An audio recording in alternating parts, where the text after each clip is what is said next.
It's been a few days since the battle. Hopefully the tribes are getting back to normal. The Flower Feather clan was hit the hardest, right? That's Chasca's tribe.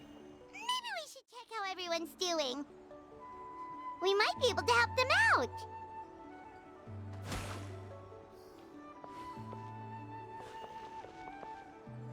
Where's Agemo gone this time? I need to find time to send those Saurian relics for appraisal.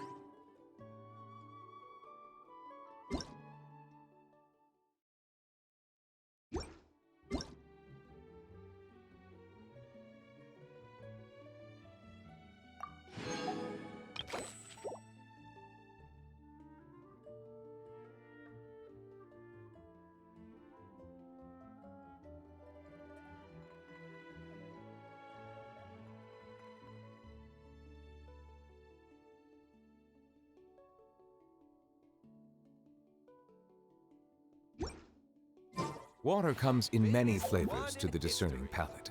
Mondstadt's water is crisp and pure, while water from Liyue has an enduring aftertaste.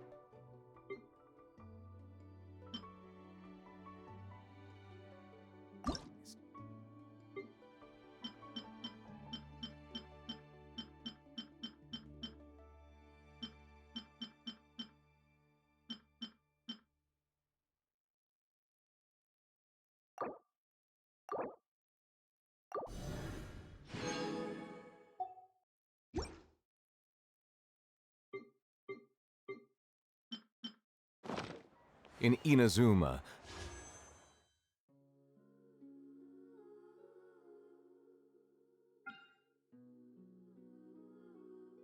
the water possesses a depth of flavor.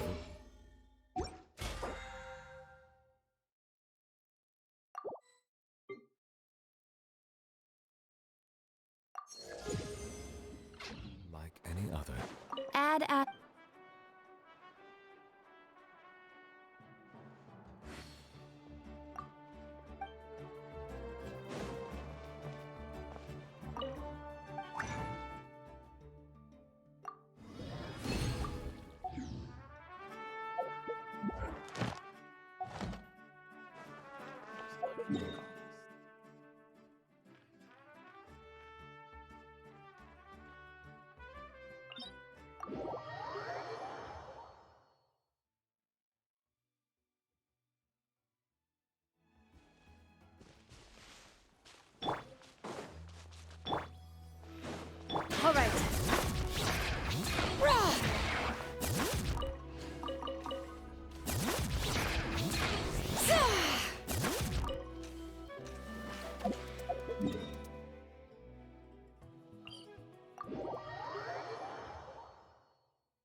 Animal hypostasis emulation. Absorption test. Rain Cutter. Rain outlines your fate. Know my sword. Eyes on me! Midnight Phantasma.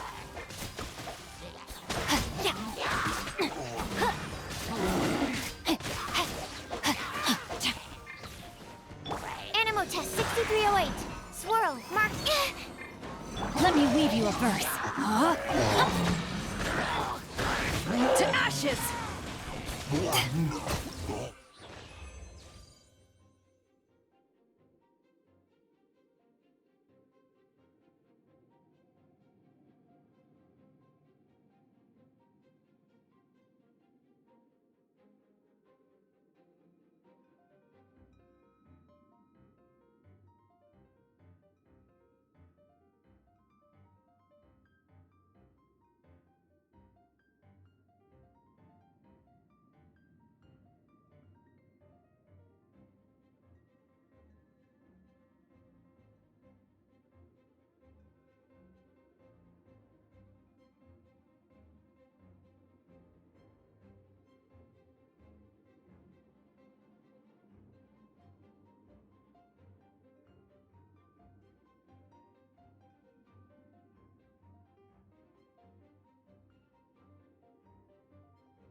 Now disappear!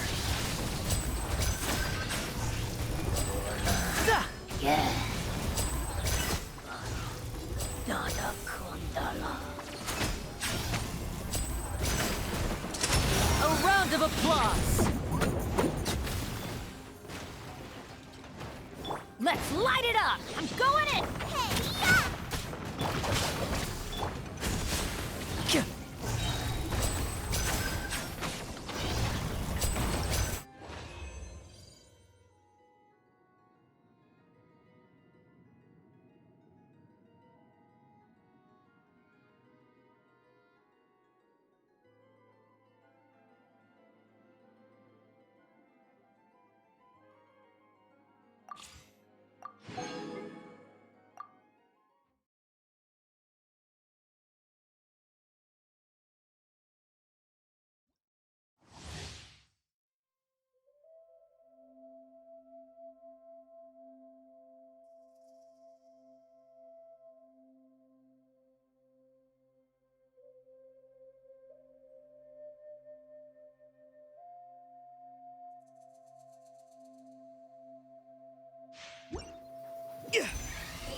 Farewell! No, my sword! Huh? Time to act.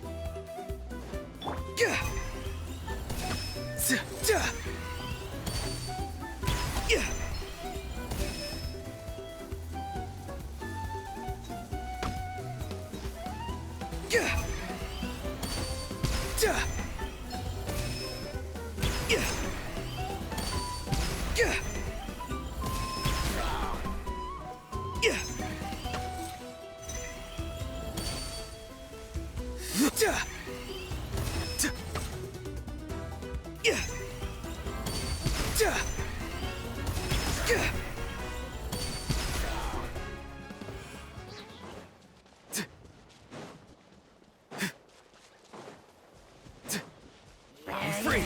Tell me what you see! Rain cutter! Stand clear. Animal hypostasis emulation.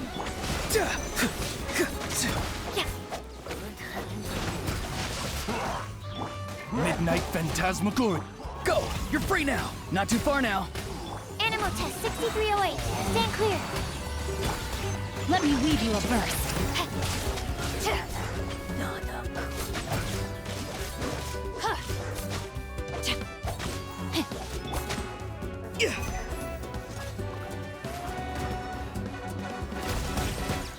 Rain outlines your fate. Huh? By royal decree. Absorption test.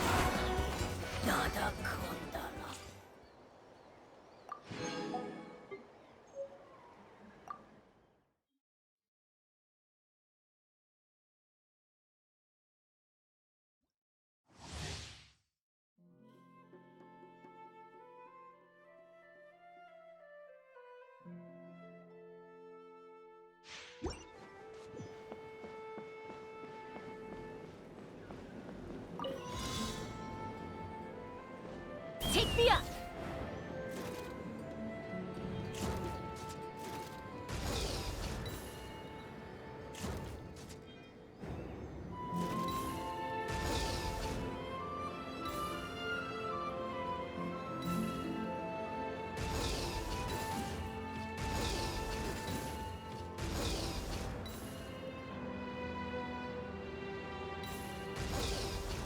Giddy up!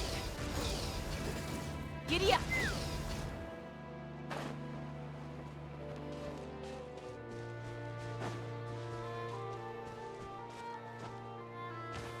Ha!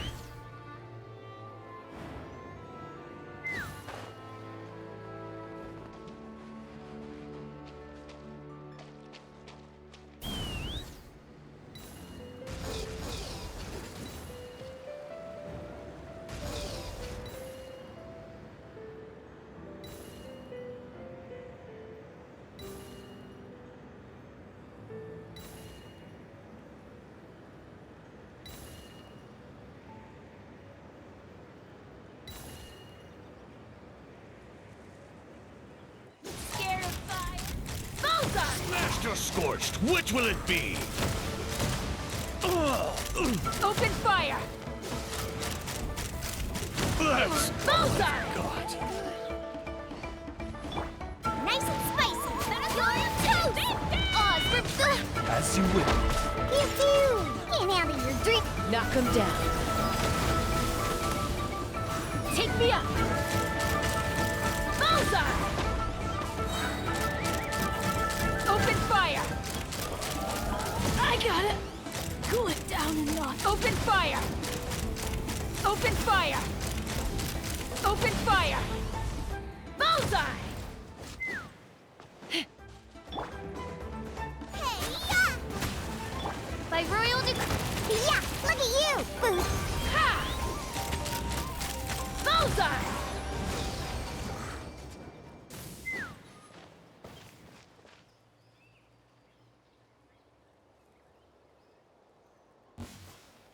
Master Scorched, which Let's will run. it be? Locked on! Open fire! That's all I've got. Open fire! That was quick. Bullseye! Locked on! Fire in the hole! Oz for field. Pew pew! Yeah! Yeah!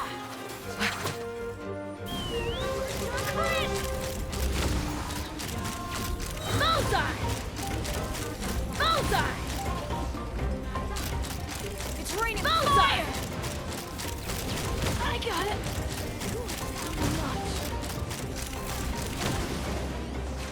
Open fire!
Chasca, Flower Feather Clan. Any disputes you need me to end for you?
ability to not get lost some sort of...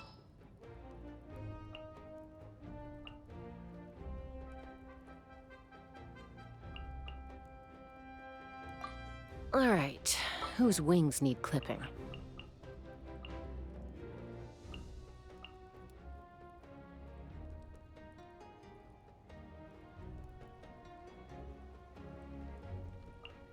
No need to fret. I shall handle this. You might want to get a gun.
I'd have lost myself long ago if I allowed myself to be led by the whispers of the abyss. Surviving is tough, but taming the beast within is tougher.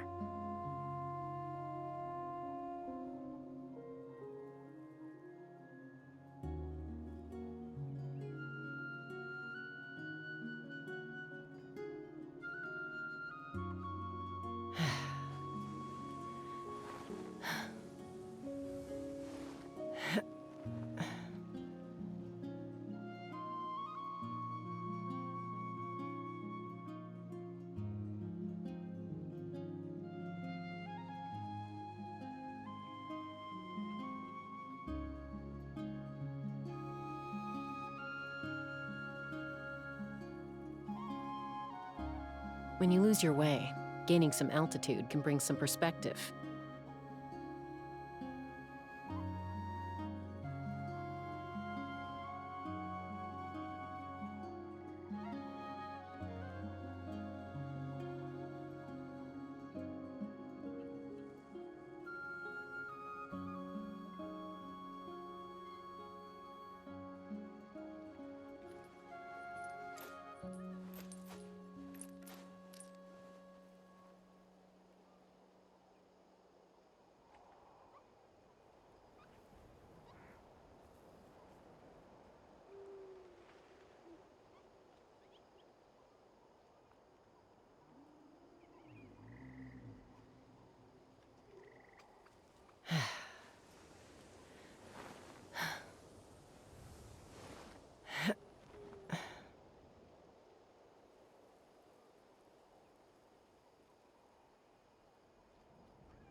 Take the up! Locked on! Bullseye! Overrule! Yield! Hear my prayer! Yeah!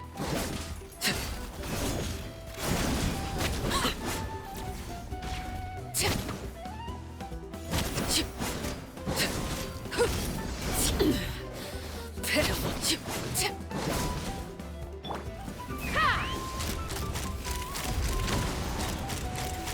Bullseye! Bullseye!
Let's fly!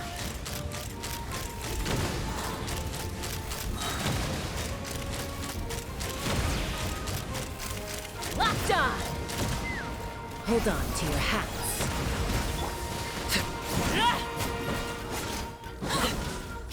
Tell me what you see. Do your worst!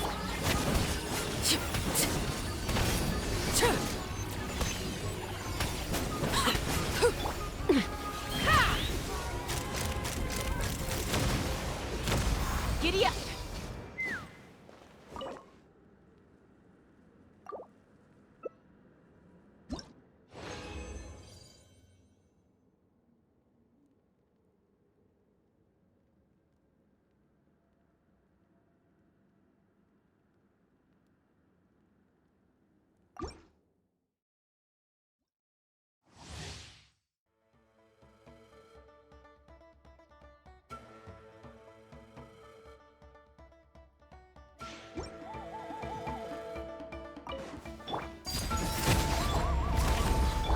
Yield! We shall prevail! Let's fly! Bullseye! Locked on!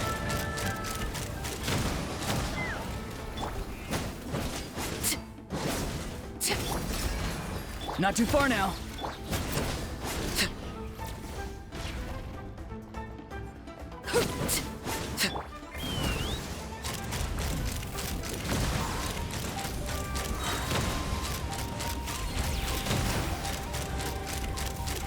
Open fire!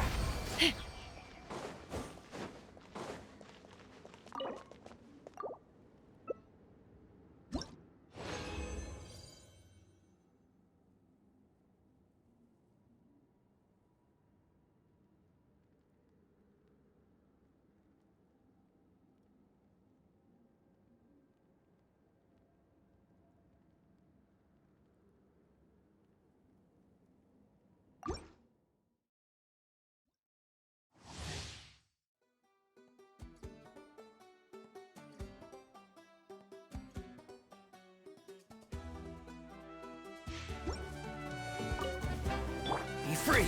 Go. You're free now. Ha! Open fire!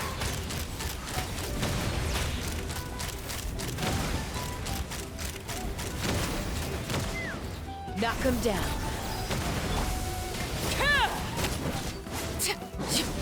Do your worst! Take me up! Open fire! Open fire! Bullseye!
Open fire!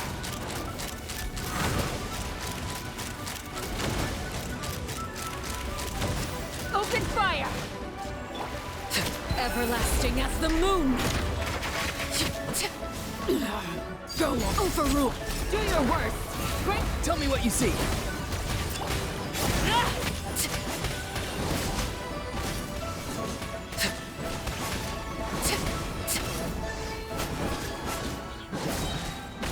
Transfixed!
I need to find time to send those saurian relics for One in appraisal. history.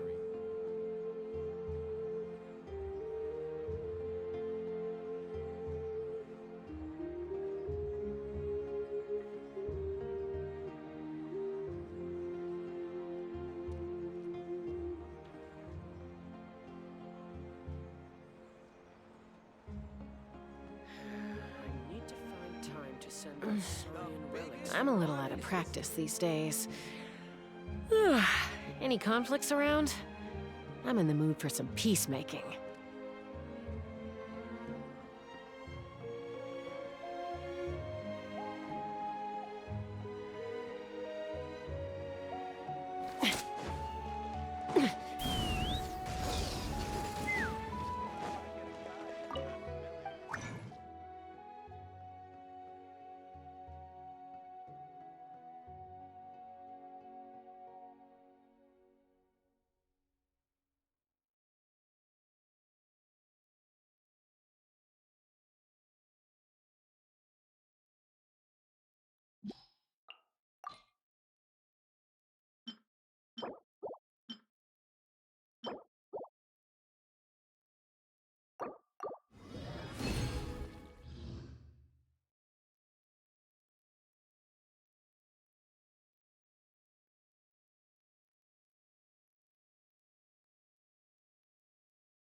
go.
Your passion for treasure hunting is turning these chests into an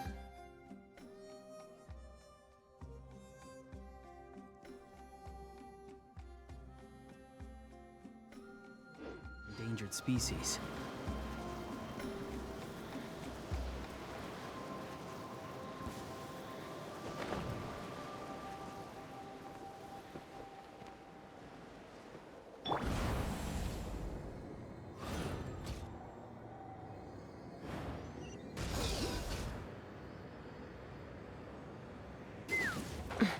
Time to go.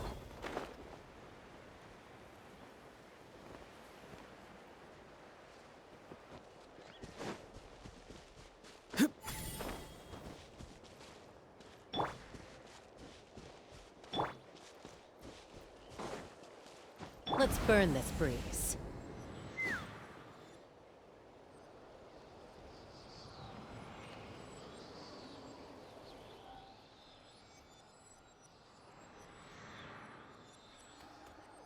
Something's hiding behind that statue!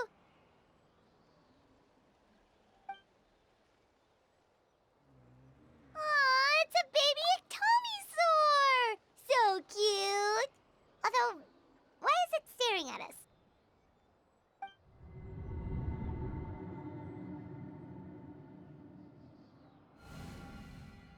Traveler!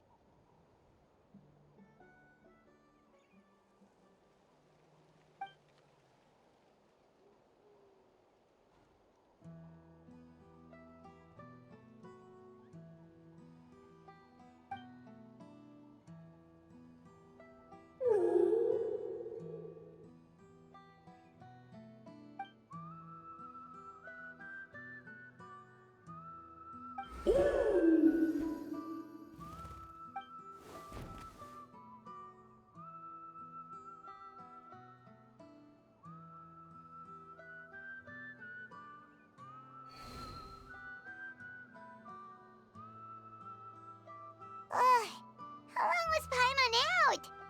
Paimon locked eyes with that baby Ectomisaur for like a second, and then she was suddenly pulled into this strange place with a huge Ectomisaur.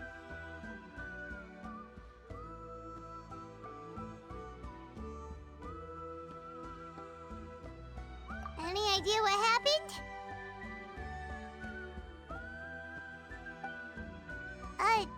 Traveler? Hey, what? Look! It's that baby Ectomisaur! Seems like it wants us to follow it. Paimon's adventurous side says we have to see where this leads.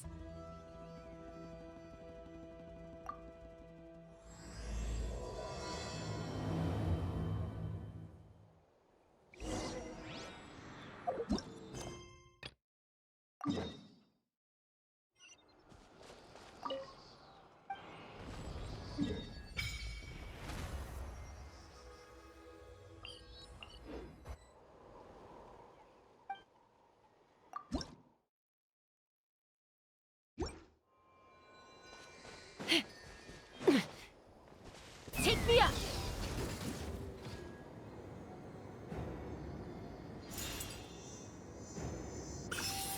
Time to go.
Be free!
Let's burn this breeze. War makes a lot of problems.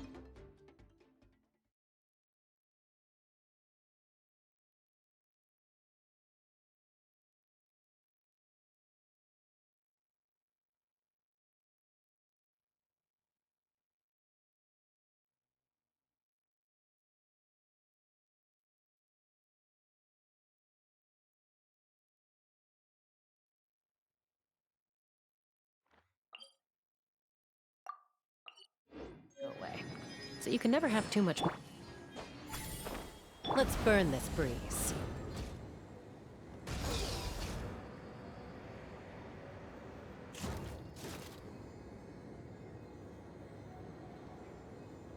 Time to go!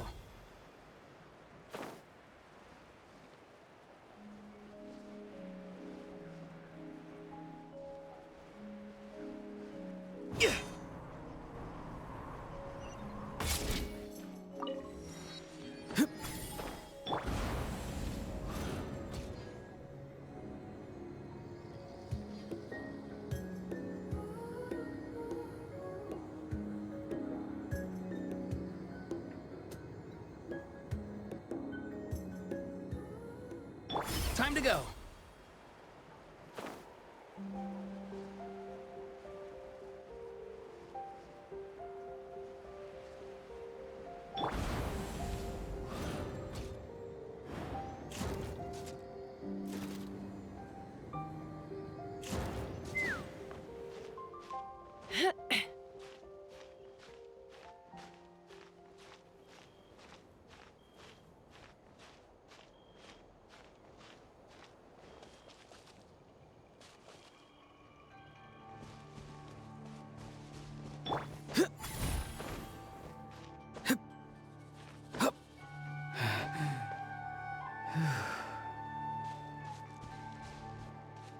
Let's burn this breeze.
Watch out, or you'll get singed. It's raining fire!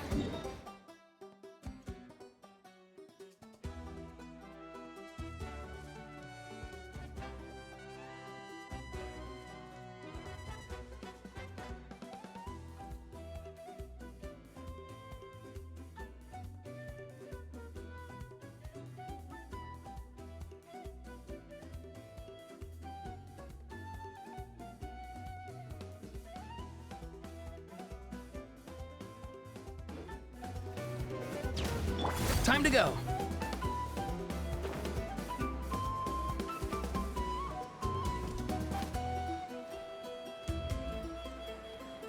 Let's burn this breeze.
Let's burn this breeze.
Careful.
I brought all the stuff over, Coach.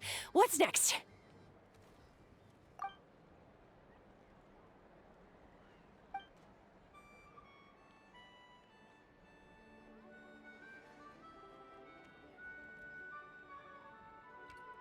All right, I'll start by moving the boxes over. I'll help you. These things can get pretty heavy. Nah, I got this. These muscles aren't just for show, you know. You see that? Perfectly defined. I can lift this stuff up with one hand. Fine, as long as you don't wind up too sore to move tomorrow. I don't want to hear any complaints from you. Just prepare to be amazed. What?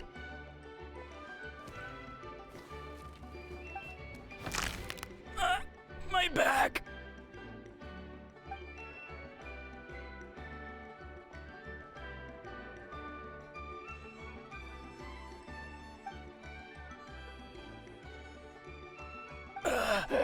I knew I should have trained harder.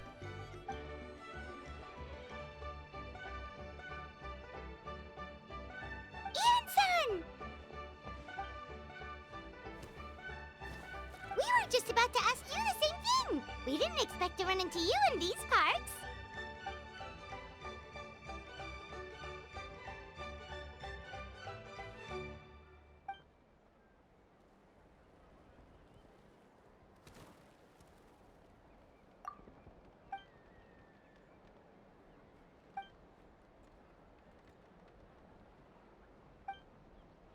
Of course, we're also here to help. Let's go see the chief.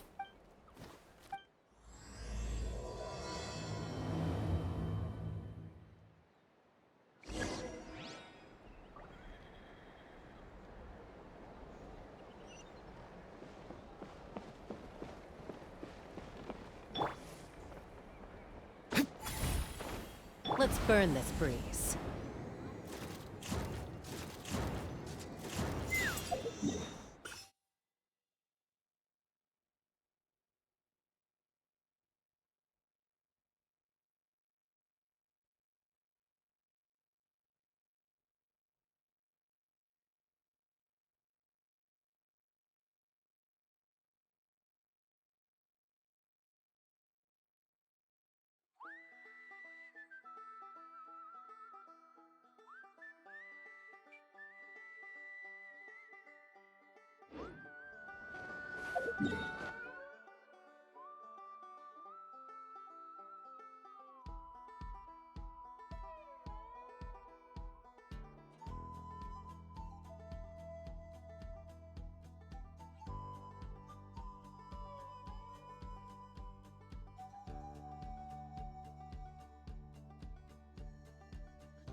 Time to go.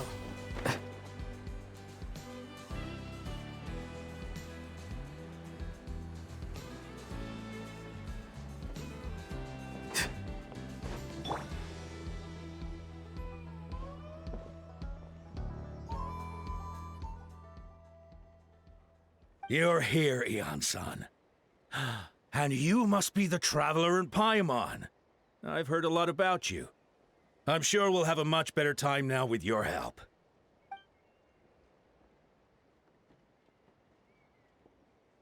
Cold.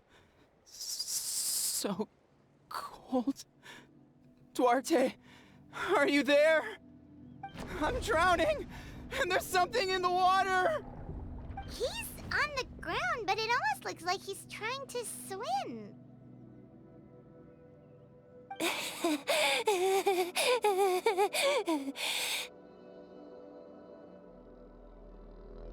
The abyss.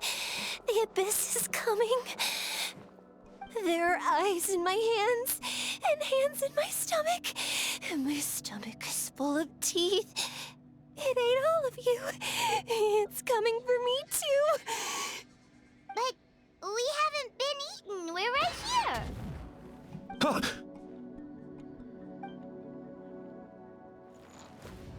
Monstrous beasts! How did you get in here? As you can see, their mental state is quite poor. They went missing after the battle. We found them in the wilderness in the days that followed, but the damage had already been done.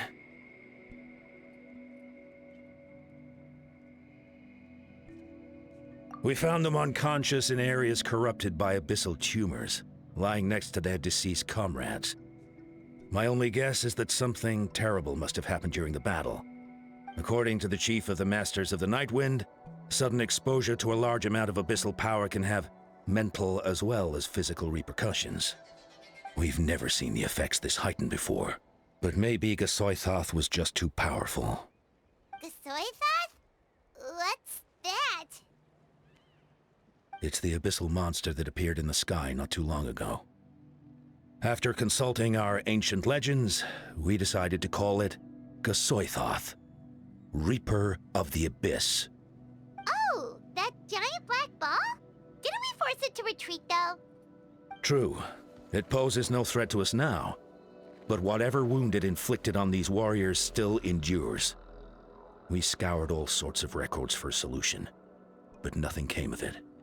There was some mention of a treatment from several hundred years ago, but that knowledge is long gone.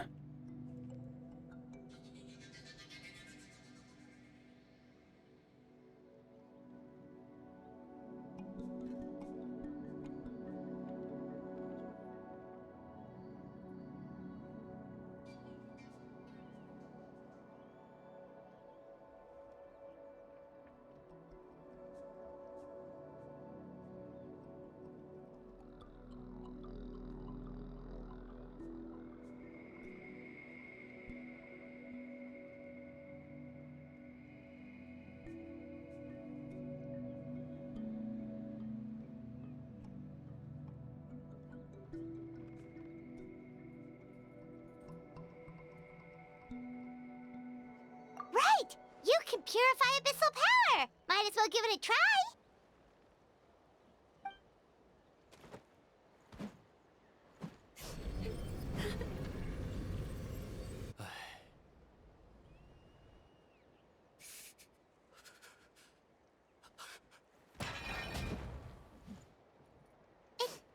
It didn't work?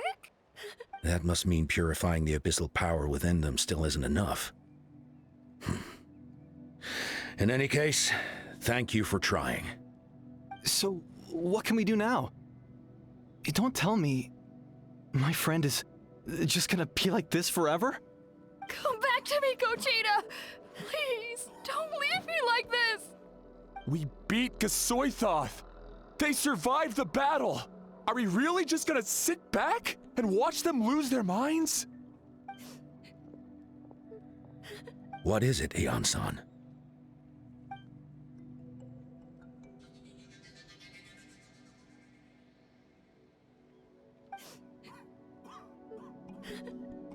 But, Are you sure about this?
So dark, so cold.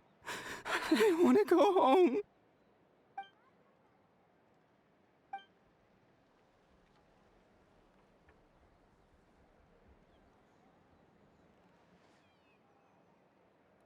Huh?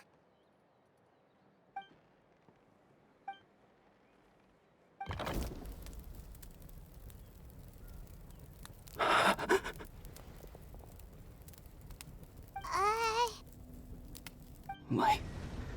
Underwater. Where is it coming from? It's working! Is someone there? Please save me. No. No, wait. You have to leave this place. The water's too deep. You won't make it.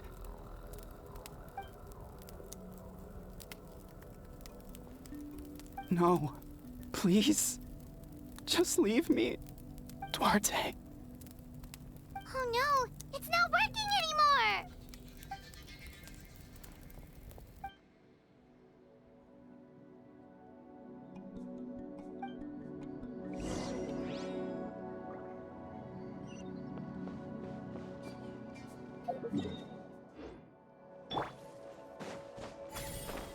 Let's burn this breeze.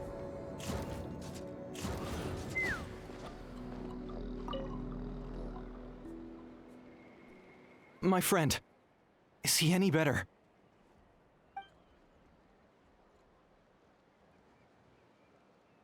Duarte? Oh yeah, I remember. Duarte was the name of Otoko's Surian companion.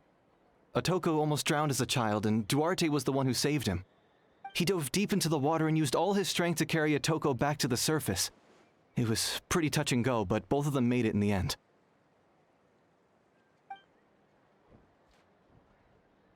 Well, you see, Duarte died 4 years ago during an Abyss invasion. He was helping evacuate injured warriors from the front lines, but fell to an ambush. Wait, what do you mean? You're right. Duarte didn't have many distinguishing features. I don't think he ever stood out next to the others.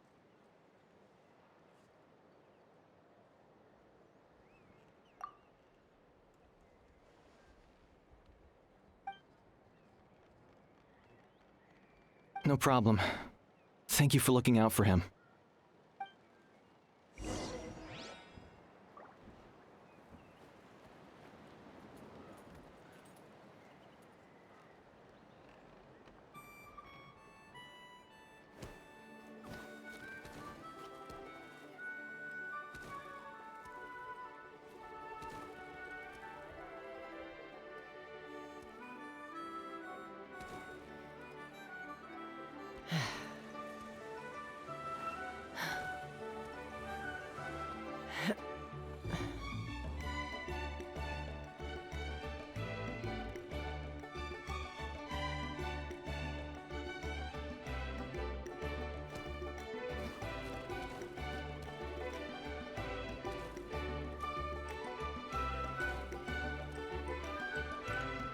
When you lose your way, gaining some altitude can bring some perspective.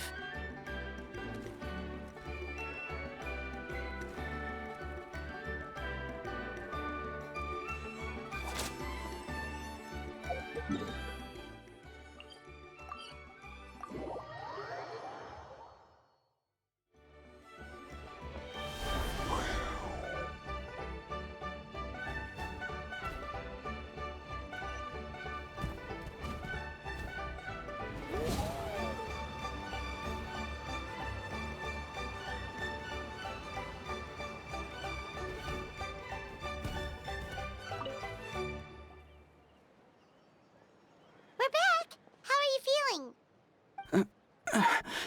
Duarte?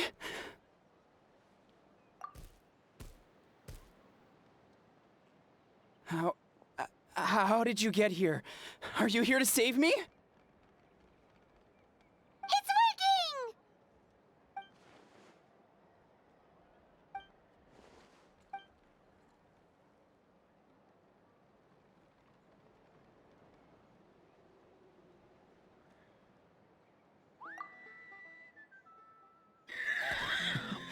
You sense it, don't you? This place is dangerous. Still. Hearing you make that noise reminds me of our first few battles together. You were such a little thing back then.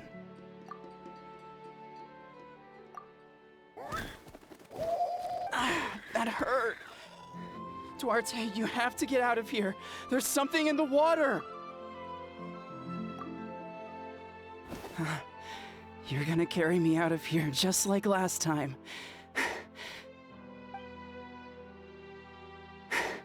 Over a decade later, and you're still trying to save me. I can't believe you made it this deep underwater, but I'm so glad you found me. Once we're out of here, let's split a huge portion of blazed meat stew, just like old times. I owe you for this. We're almost at the surface. People tried to tell me you were dead, you know. As if I'd let that happen. I promised to protect you. There's no way. No way.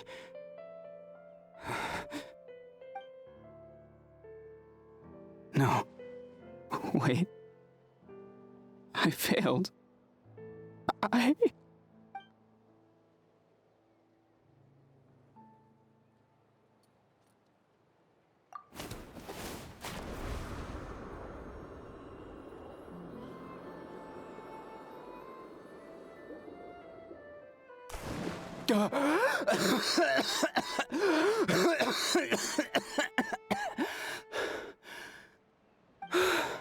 Duarte? Wait, you're not Duarte. How did I get here? Who are you people? Toko! He's Kaylee. What's going on? All I remember is the battle against the Abyss, and then I was drowning. And a Saurian that looked like Duarte saved me. How did I get here?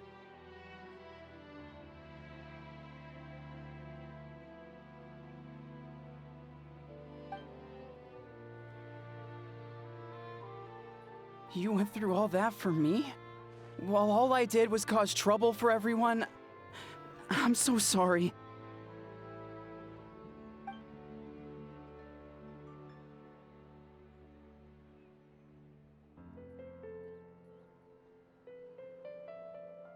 Thank you. I appreciate that.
It's coming for me.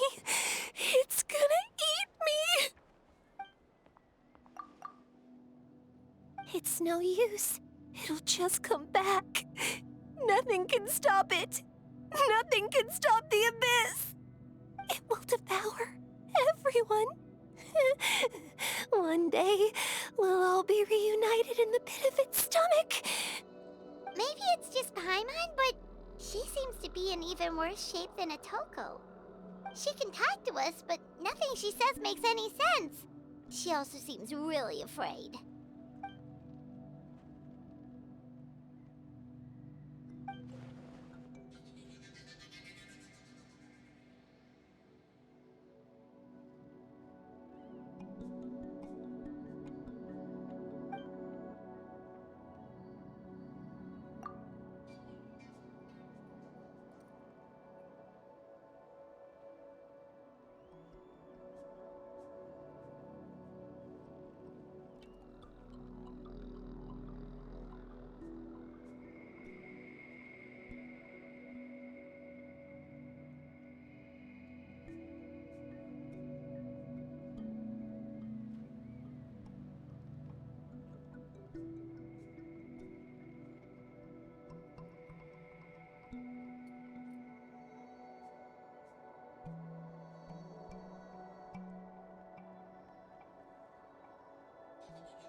Ion-san, I heard you cured Otoko?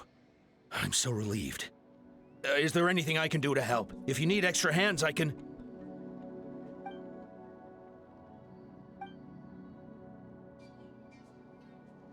I think you're onto something. The mental distress does seem to be connected to pre-existing fears and anxieties. Kochita doesn't like it when people talk about her past. But the situation is urgent. So, I guess I'll be the bad guy. Ion-san, do you believe there are people in this world destined for battle?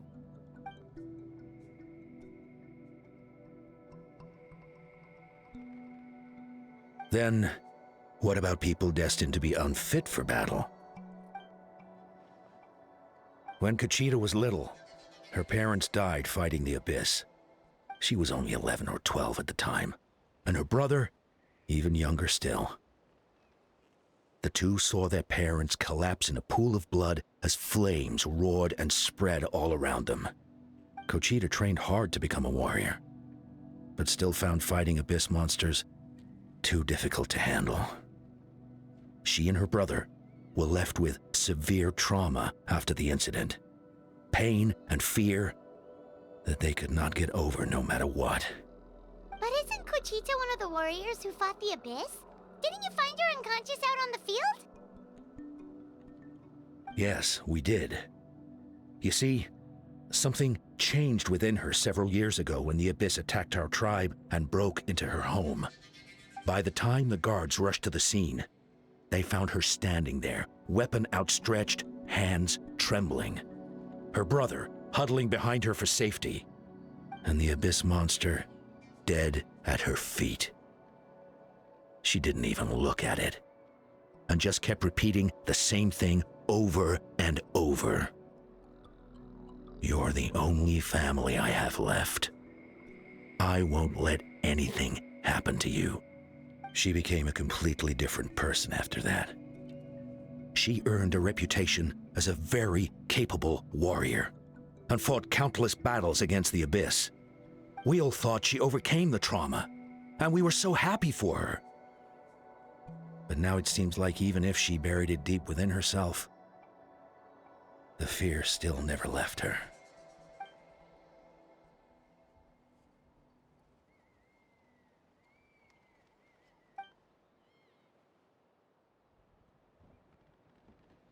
How can we help her?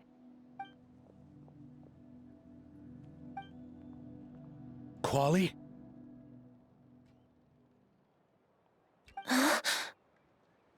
Quali, what are you doing with that weapon?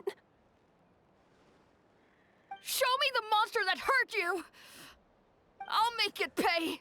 I'm going to protect you this time! Calm down, Quali. That monster is already... I can do it! I don't care what it takes! I just want her to get better. She's the only family I have left. Family? If Quali goes to battle, the Abyss will devour him. I can't let that happen. I have to do something. But it's useless. No one can beat the Abyss. It's a death sentence. Just like what happened to Mom and Dad.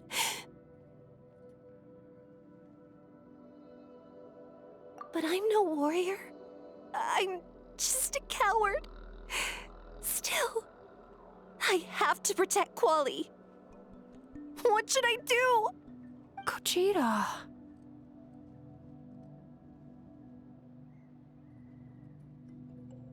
Fight it. One more time?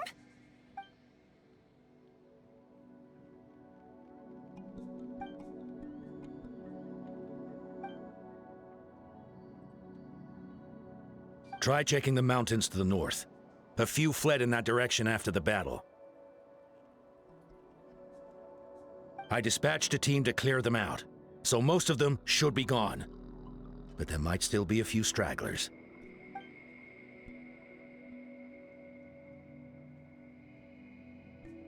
There's no turning back.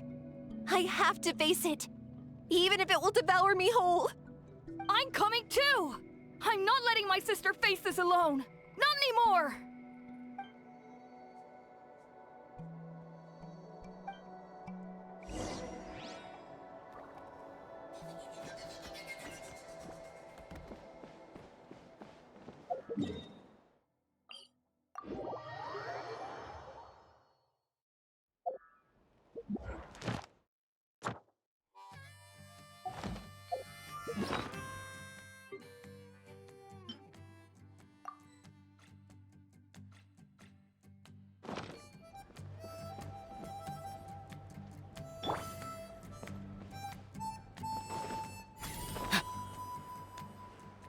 Let's burn this breeze. Yeah!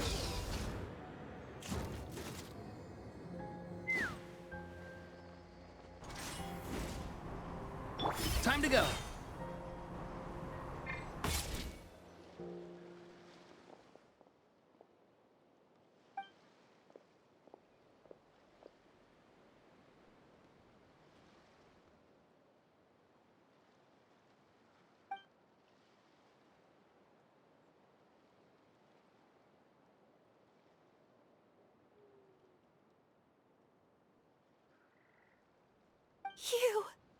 You were the ones who killed them! As a kid, I thought my parents were invincible. They were always so strong and gentle. They seemed like the most powerful people in the world. But I can still see the image of them collapsed at my feet that night. The raging fire, the smoke, the smell of blood, the sound of my brother's cries. It's all burned into my brain. They told me to run, and I could see the fear in their eyes. I've been running from my fears ever since. But why didn't my parents run? It must have been because... You can do it! Because of our family. When you have someone to protect, there's no backing down, no matter what.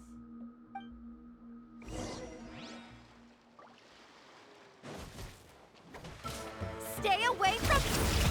Let's help her out! Fire in the hole! Let's ride! Bullseye! Open fire!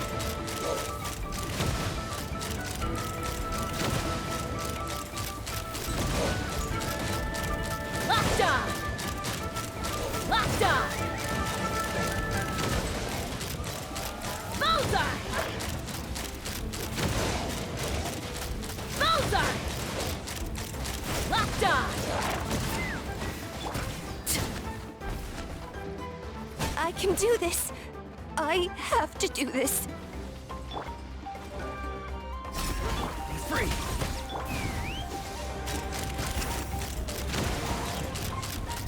Locked on!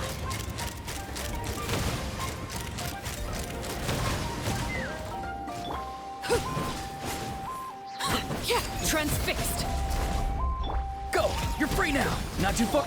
You! Go away! Take me up! Bullseye! Locked on! Open fire!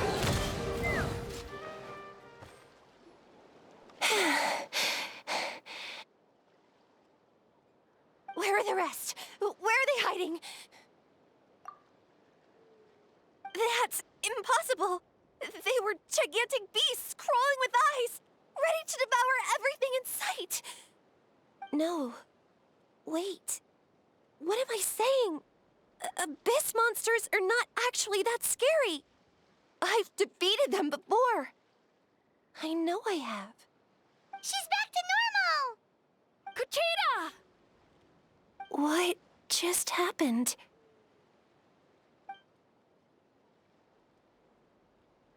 That is quite embarrassing. Sorry about that. I've always envied warriors who don't get scared or feel lost. It really felt like I was getting stronger over the years. But in the end, maybe I never made any progress at all.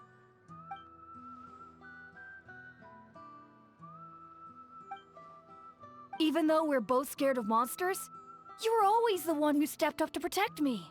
But not anymore. I'm going to get stronger. From now on, we're in this together! Is that so? Then I'll look forward to the day when you'll be all big and formidable. I finally feel like myself again. I couldn't have done it without you all. Thank you for everything. I think I'll rest here for a bit. I don't think I can make it back to the tribe just yet. I'll keep you company.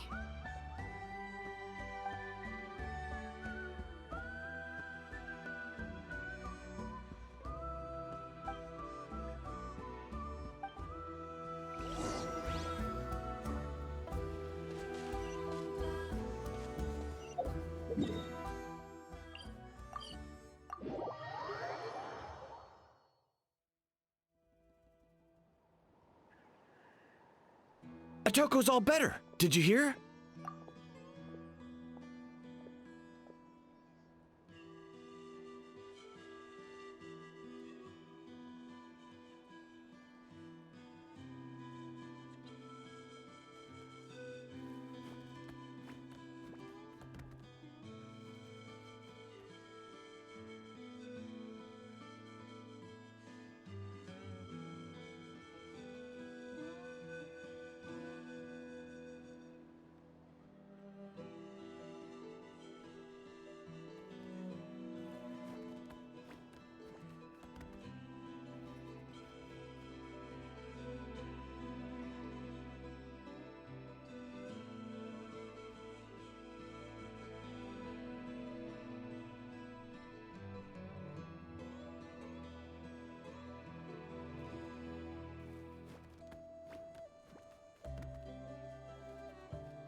Really? Yes, really. It's all thanks to the Traveler and Eon-san. I see. I was wondering why the Traveler was chosen to accompany the Pyro Archon in the final battle. But I guess she really can do the impossible.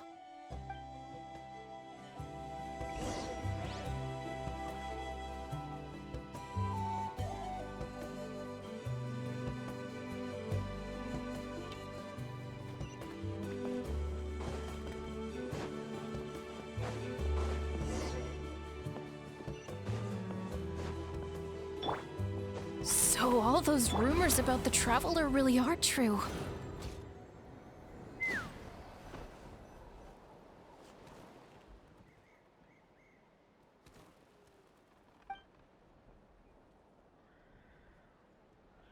Yeah, honestly, Paimon was at a complete loss when she saw so many sick people on the hot air balloon platform. We only found a solution this time because you kept your cool and took control of the situation. You deserve most of the credit.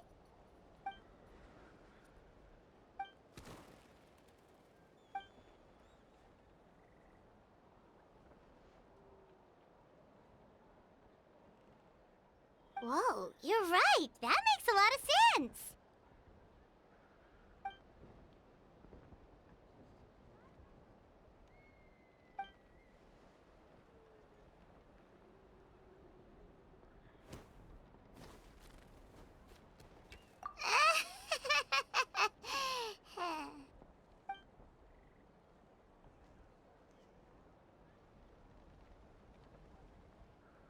That sounds like something Paimon could do, but would that really change anything?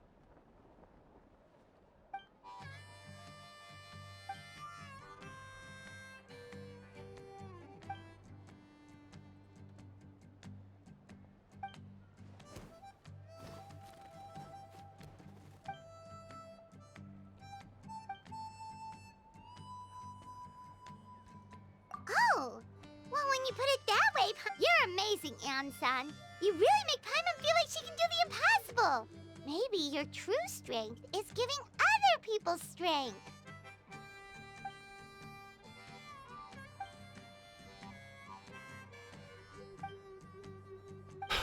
Eon-san! Bad news! Okoland is out of control!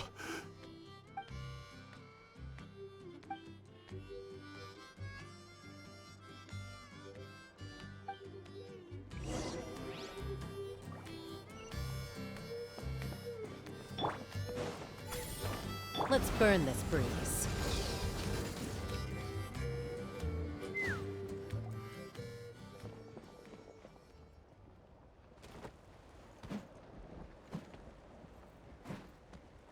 What are you doing, Okolan? Wake up! Don't you recognize us, my boy?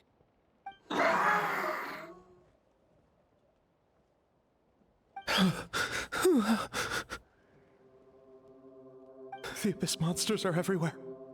Everywhere.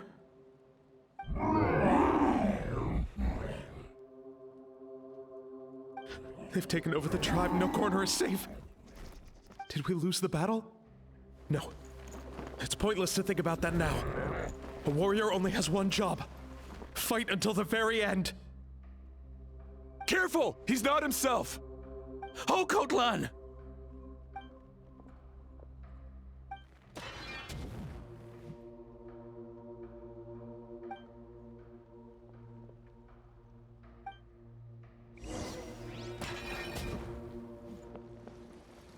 Laid bare. So, he thinks we're Abyss monsters?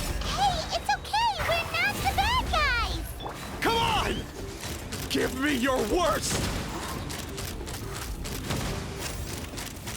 Open fire! Open fire! Locked on! Wretched Abyss! Get out of my tribe!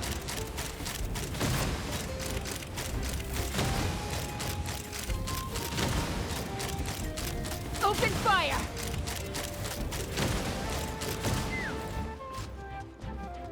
Yield! Overruled! Mom, Dad, we're gone. This is my final battle!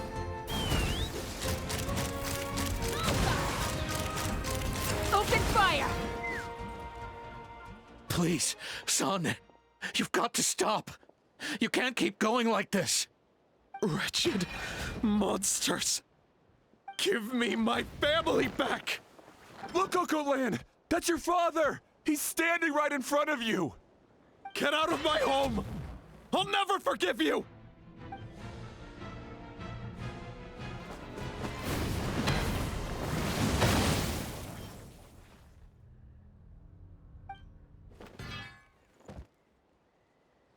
Are you alright, sir? I'm fine. Please, don't hurt my son. He's just trying to protect his home.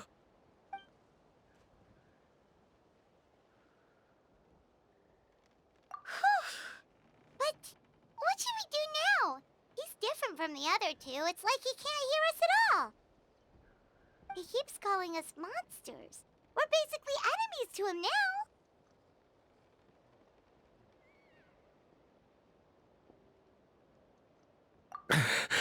Oh, Kotlan.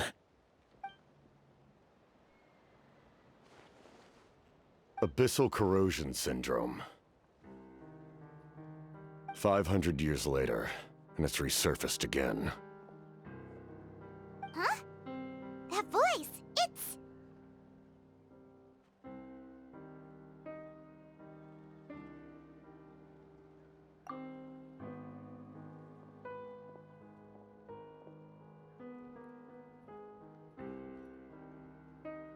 Direct contact with high concentrations of abyssal power causes irreversible mental trauma in most people.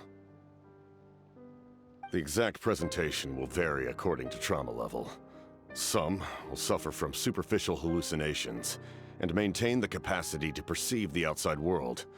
In such cases, verbal and physical interaction can be used to break through the hallucination. However, there are also those who are so far gone, entrenched in hallucinations so deep, that medical intervention is the only option. That's why we developed the Drought of Lucidity. The draft of lucidity? It's a kind of medicine that can dispel the psychological impact of the Abyss. The treatment comes with severe side effects, including chronic migraines for the rest of the patient's life. So, it's reserved for the worst cases. This man is a devoted warrior, one not easily swayed from battle. That is precisely why it's so difficult to pull him out of this hallucination.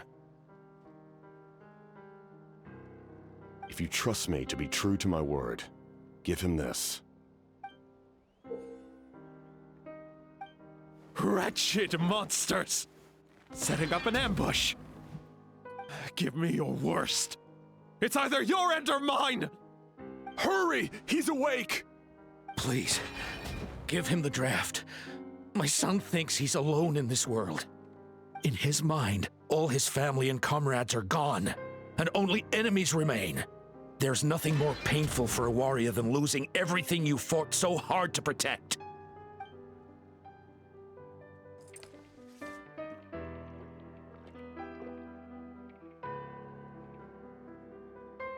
Monsters!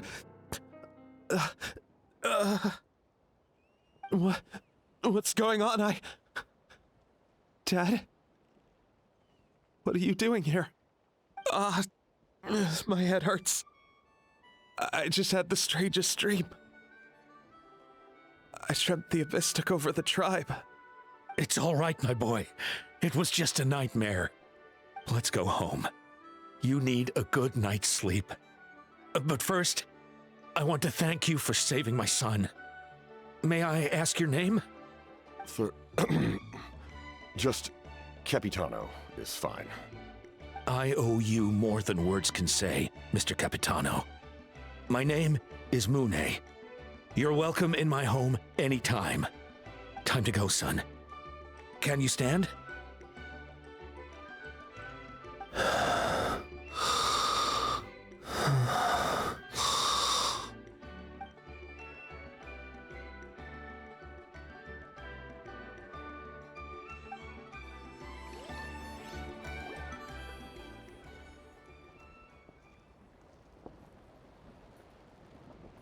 Thank goodness everything turned out all right.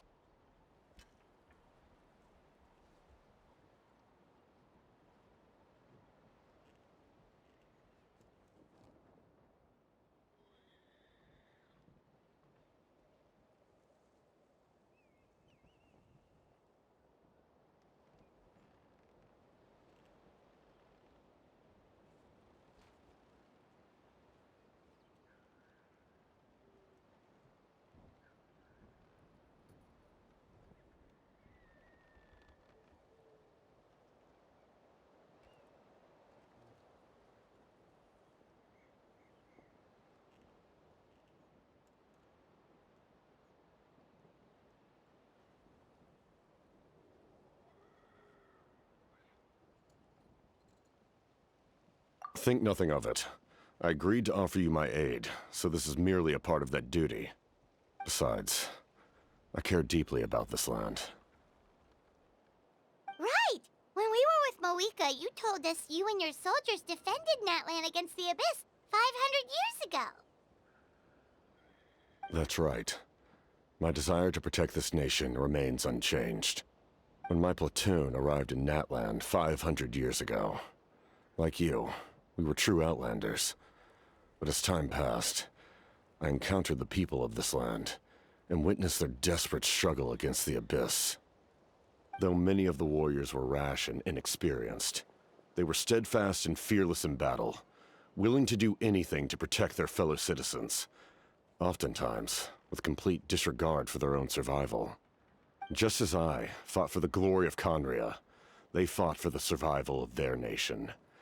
We happened to share a common enemy, so I decided to offer my aid. We fought side by side to the very end. I traveled to many places after that, but I never forgot this land. Even now, my work in Natlan remains unfinished.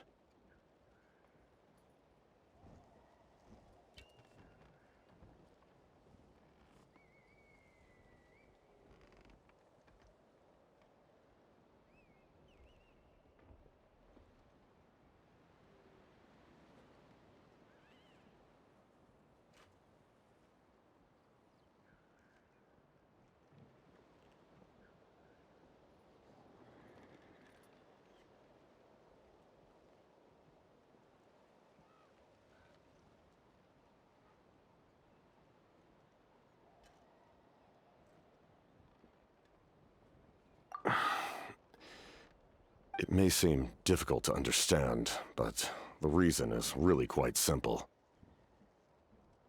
That name carries with it the glory of my homeland and the honor of Natlan. Yet, I failed to bring my soldiers home. And I failed to help Natlan defeat the Abyss. But that's not your fault. The Abyss is way stronger than any of us imagined. You need not comfort me. I am no longer who I once was. Let the events of the past continue to collect dust in the annals of history. I will continue to help Natlan in my own way. Like, with a draft of lucidity? Who knew you could make medicine? Were you a doctor before? The drought was Guthred's invention. He was a respected military doctor, as well as my trusted second-in-command. We faced a similar situation to what you witnessed today. The endless battles against the Abyss triggered delusions among the soldiers, to the point where some attempted to kill each other. In order to develop a treatment as fast as possible, Guthred used himself as a test subject. He passed away shortly after the drought was complete. That's who he was. Unrelenting in his pursuits. No matter the cost, no matter the sacrifice. In the end, he even gave himself up for a chance at success. I'm sure he would be pleased his creation aids people, even now. The Abyss has wrought enough suffering on this land. I sincerely hope this war will end soon.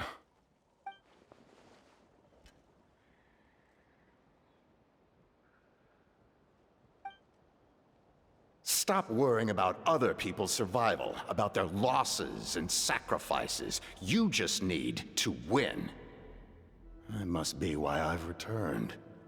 For this moment. Please finish what you set out to do, Commander.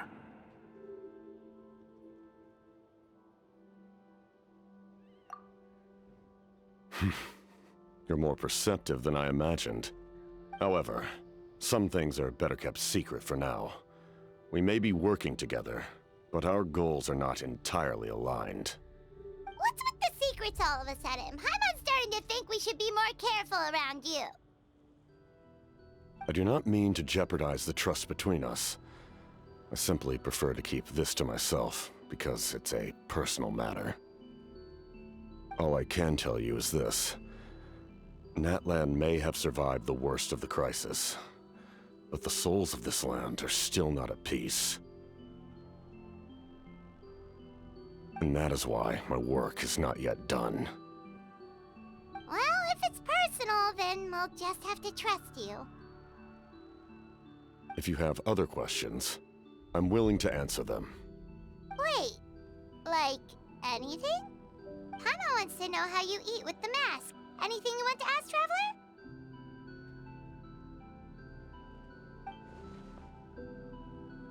Natlan must pay the price for Mawika's use of the Ruler of Death's power. That price is death. And only Mawika's death can clear the debt. Even now that the war's over and the threat to Natlan is gone, it looks like that death is still set in stone.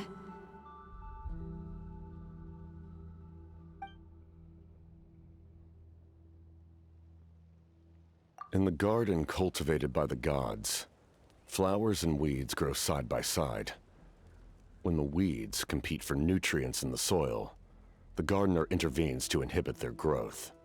I'm not one to pass judgment based on my own standard of right and wrong. But it is an undeniable fact that she is responsible for my suffering, as well as that of my people. If that explanation is too difficult to understand, allow me to show you exactly what I mean.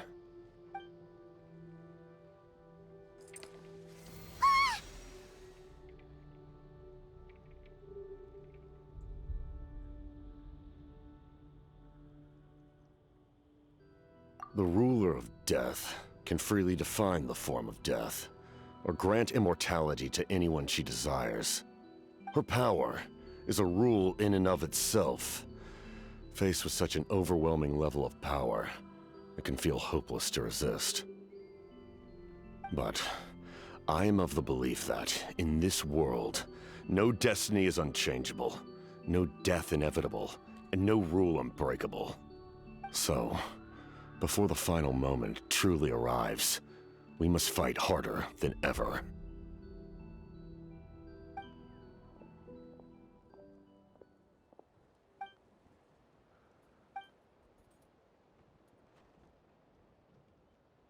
Oh, did something happen?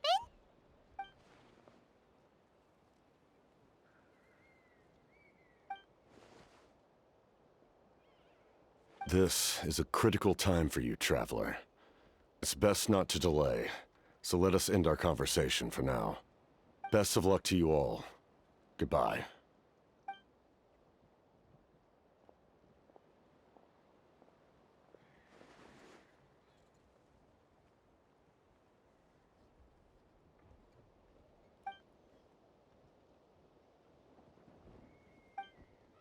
So in the end, the captain still hasn't told us his real goal. He kind of reminds Paimon of someone we met recently. Oh, right, the Lord of the Night! They just seem so tired, you know? Since they've both been alive for many centuries, do you think that's just what happens when you've been alive for too long?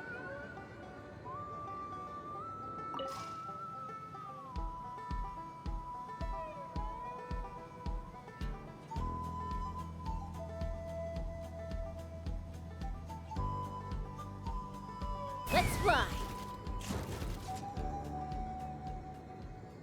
Time to go.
Kanich, Kachina, Mualani?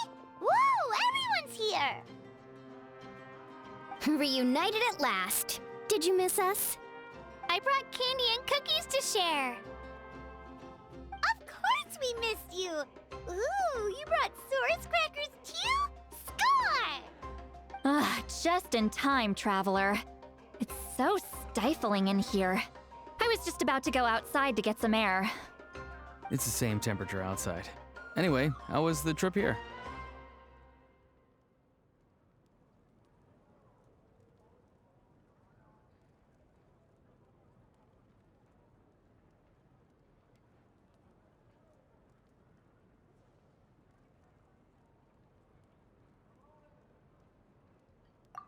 To be honest, I also didn't expect this many people to show up. A third of this amount is more than enough for my plan.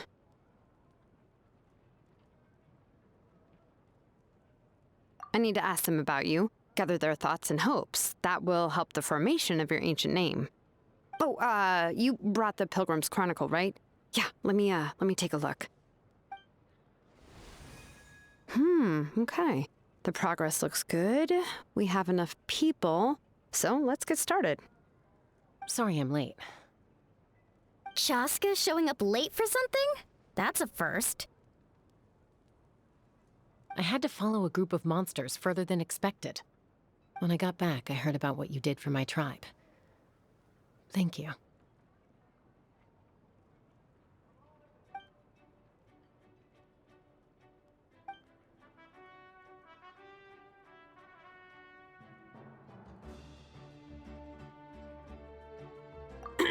Okay, let's save the pleasantries for later.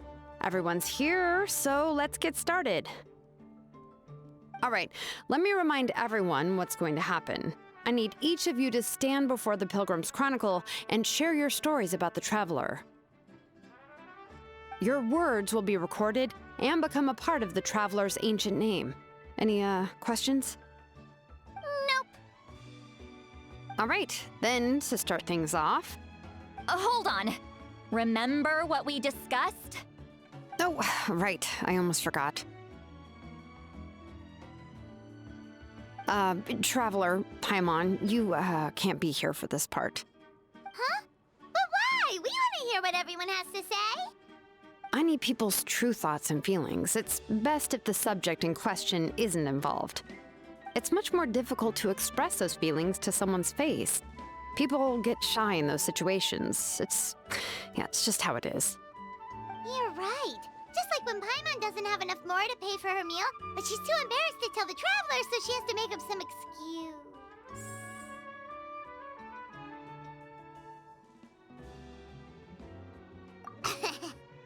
So basically, you want us to leave the Pilgrim's Chronicle here and wait nearby? Oh, don't worry. This shouldn't take long. Everything Shilonen said made sense, but did you see St. Lolly's reaction back there? She was definitely the one who decided we should leave. But staying out here is just making Paimon even more curious about what everyone's gonna say. Anyway, you're gonna have an ancient name soon. Ooh, that's so exciting! Feels like we've been in Natland for quite a while already, doesn't it? You're right! If only Paimon could say a few things about you in there. Well, looks like you're about to have that chance. Shilonen, is everything all set? Almost. We're just missing one last thing. You've been by the Traveler's side the longest, Paimon. We need to hear what you have to say. But Paimon's not from Natland. Oh, it doesn't matter. As a Traveler's companion, your contributions are extremely important. You're the perfect person to finish the story. Sorry, Traveler. I just need to borrow Paimon for a second. It should be quick.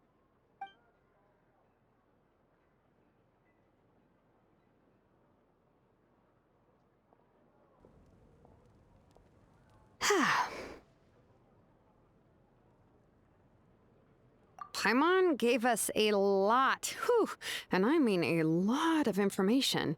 I'm not even sure the Lord of the Night managed to get all of it. Well, we've been to 6 nations already. Here, you can have the Pilgrim's Chronicle back. I'll need it when I forge the name, but you can continue your adventures in the meantime. And when the time comes, I will forge you an ancient name unlike anything that's come before, so that you, Moeka, and Natlan as a whole can finally put an end to this endless war.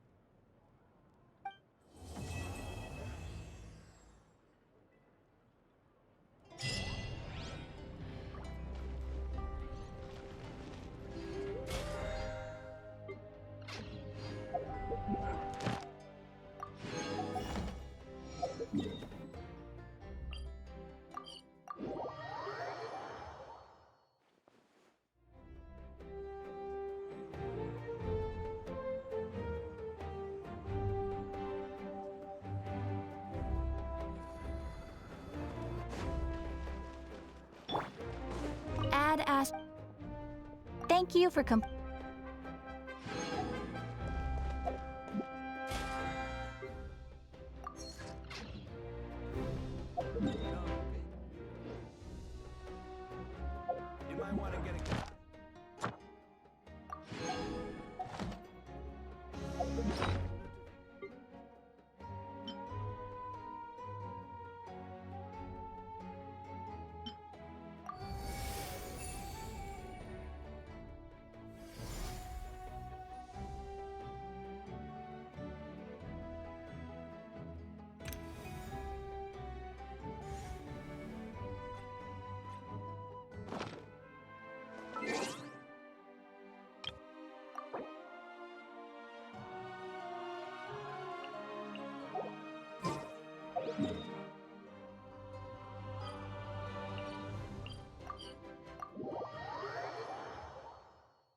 This realm is truly beginning to thrive.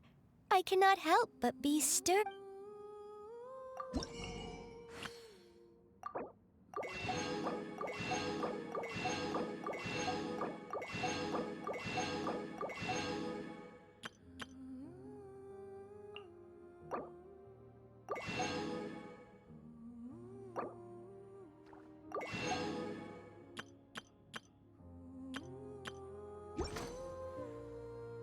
If you ever have...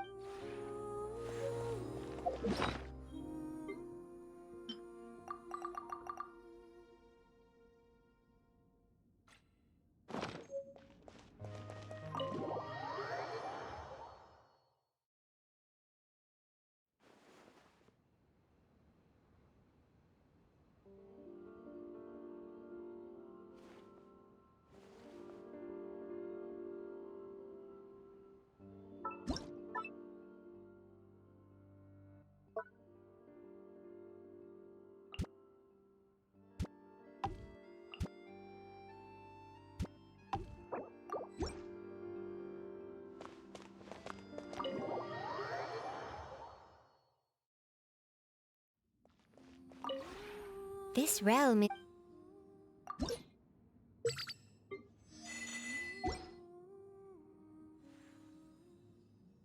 If you ever...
threads of your fate lie in my hands.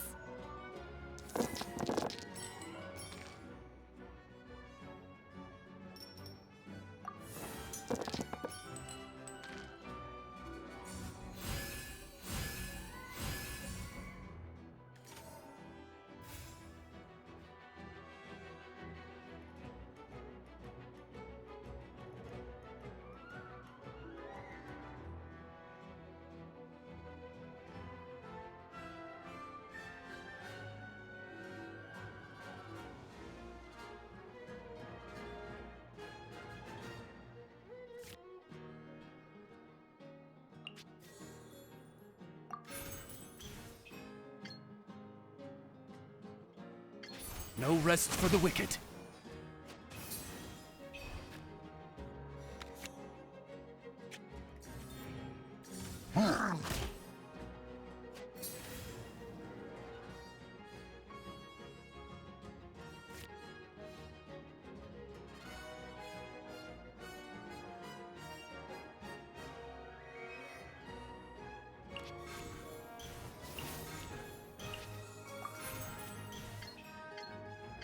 Obey!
Access denied.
All hail!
In the name of the Prinzessin.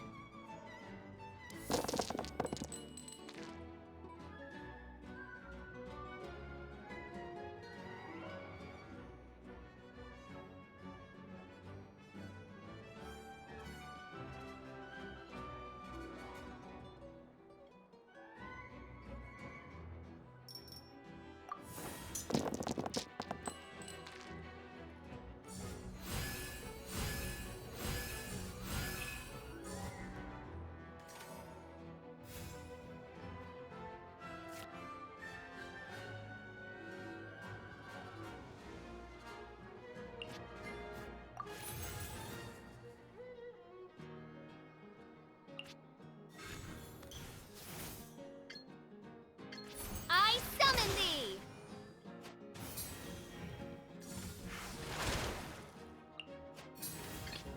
I will do as you command.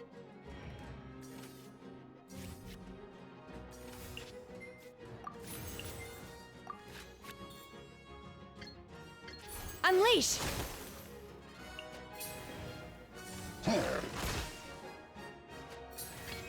As per our contract.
day's over.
In the name of the Prinzessin.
Oz, reveal thyself!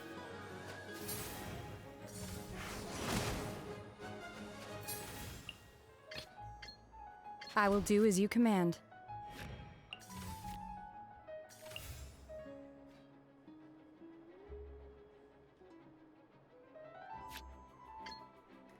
Unleash!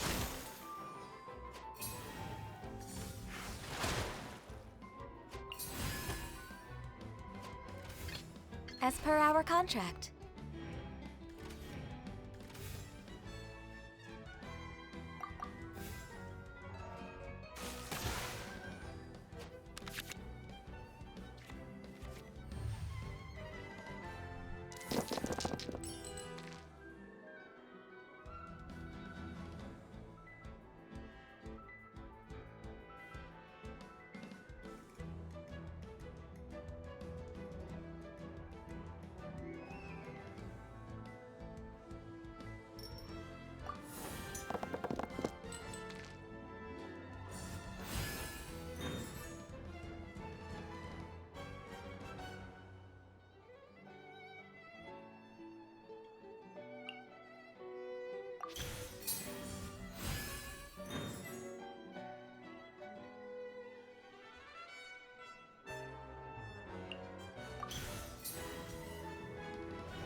add Ash.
Huh?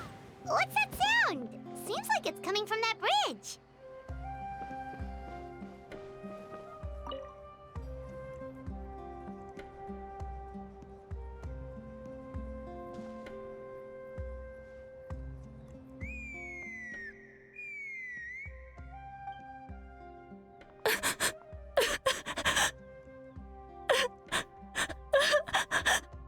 Oh no!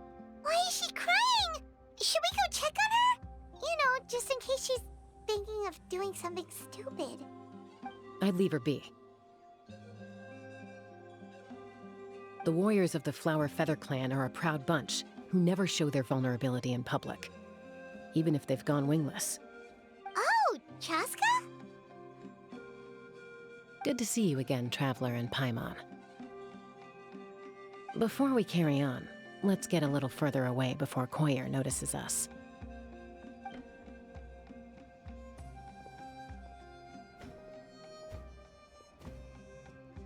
So, that girl on the bridge, Koyer, you said? Should she really be on her own right now? With the mental state she's in, it just seems risky. Don't worry. That's exactly why I'm here. Elder Alpa sent me to keep an eye on her. If she does attempt the unthinkable, I'll swoop in and catch her. I doubt it'll come to that, though. She's a fighter. A warrior, in fact. One who aimed for the sky. However despondent she might feel now, I'm confident she'll get through it.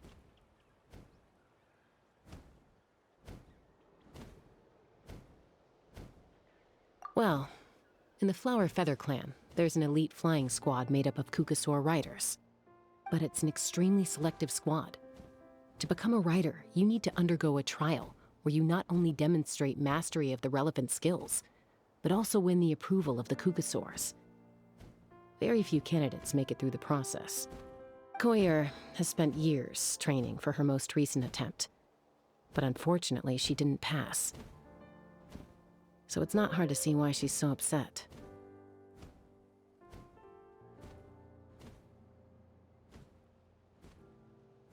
Sometimes, after multiple failed attempts to pass the flying tests and win the Kukasaur's approval, people get so disheartened that they give up on their dream to soar the skies. They resolve to quit trying for good. We call those people the wingless. Do they get expelled from the tribe? What? No, of course not. They're still prized warriors. We have a saying, just as the Kukasaur treasures every feather on its body, so the tribe treasures each one of its children. This hits even harder in the wake of the war. All of our young warriors carry the future of our tribe on their shoulders. Besides, every Kukasaur falls from its nest before it learns to fly. It's practically a rite of passage. Likewise for the wingless, we always hold out hope that one day, when they're ready, they'll rekindle their dreams and keep trying. Until then, all we can do is quietly watch over them from a distance. Just like I'm doing now. Ah, okay. Paimon hopes she'll get back on her feet soon. Well, From the sound of her whistling, her confidence has been seriously shaken. No Kukasaur is going to respond to a call that sounds like that.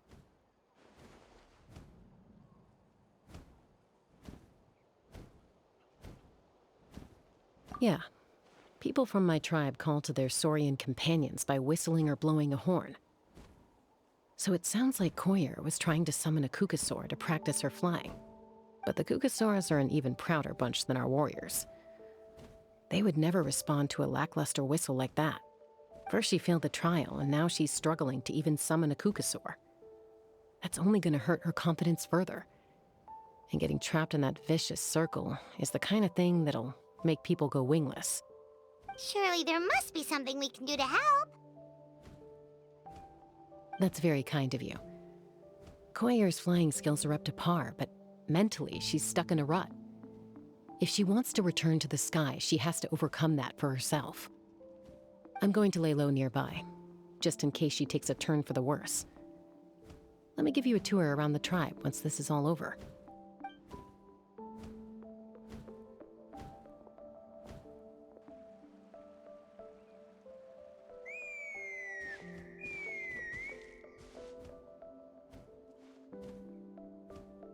Koyer still isn't giving up, even though Chasca said that she has to do this by herself. Paimon can't help feeling like maybe we can nudge her in the right direction. What if we could get a Kukasaur to fly up to her? That might give her the confidence boost she needs.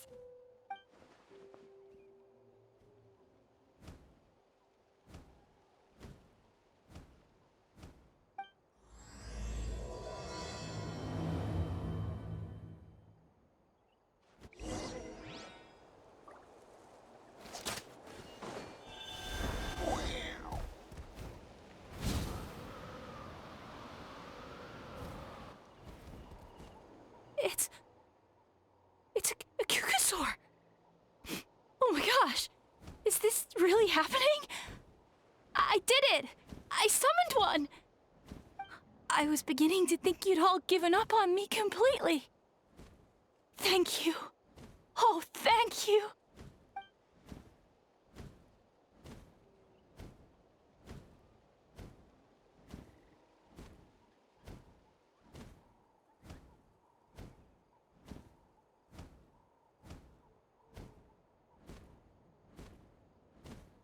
Excuse me? Would you mind if we did some flying practice together? Right now? I think I know where I went wrong in the test now. I need to maintain a higher speed on my turns. So, I just gotta practice my bell tail slides and split S maneuvers. Also, I really want to try some stall turns and cobra maneuvers.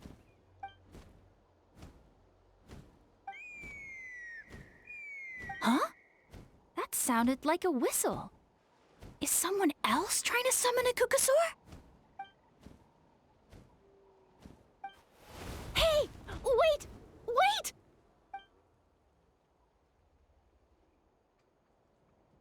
Do you think Koyer's feeling better now? Let's go back to that bridge and check.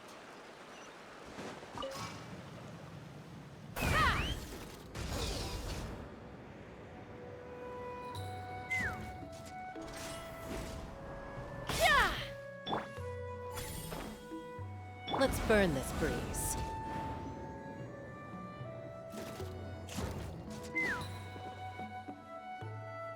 Chasca!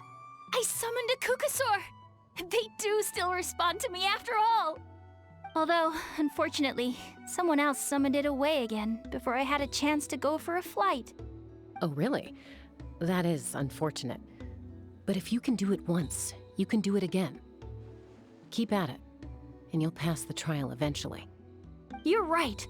You know, I almost thought about giving up, but I'm glad I didn't. Hey, Chasca, how's Koyer doing? Huh? Who are you? And how do you know my name?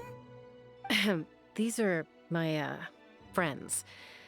The Traveler and Paimon. You came up in conversation the other day because I was telling them about up-and-coming warriors in our tribe. Oh, the Traveler, huh? So that's you. What do you mean up and coming? I'm closer to being wingless than I am to passing the trial. Anyway, we haven't met before, have we? You look so familiar somehow. Maybe you saw her in the stadium? Or anywhere, really. She's been all over Natlan lately, so it's not surprising that you've seen her around. If you say so. Goyer, Chasca.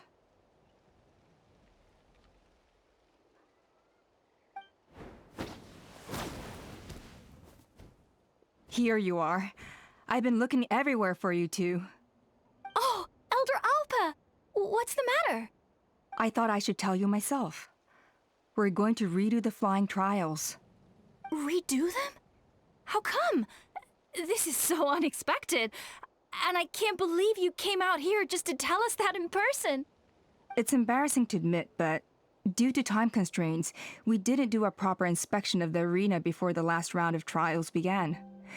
Then we started to notice many candidates performing worse than expected. So we redid the inspection afterwards and found a number of issues which likely impacted candidate performance. This was entirely our mistake, and I apologize unreservedly. I know it doesn't make up for it, but I thought bringing you this message in person was the least I could do. Oh, okay. Chasca, these people you're with, are they the Traveler and Paimon? Huh? You've heard of us? I have indeed. Gathering intel is an essential part of being a warrior. Plus, you've already made quite a name for yourself in Natlan. Actually, I've been meaning to invite you to enjoy our tribe's hospitality for some time. Hospitality? Oh, that includes food, right? Of course it does. If you let us host you, you'll be treated quite lavishly. Mighty warriors are highly revered in our tribe. Besides, we still owe you for your help during the war. Without you, we would have suffered far worse at the hands of the Abyss. So I like the chance to show you our gratitude on behalf of the whole tribe. Mighty warriors, plural? So Paimon counts too? Paimon's starting to like you a lot. That should go without saying. Your flying skills are the envy of our tribe.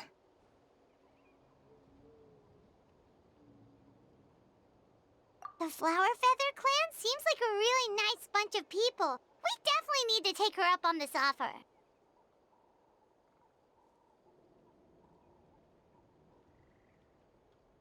Well, I'd love to stay, but I'm afraid I still have to inform the other candidates about the retrials.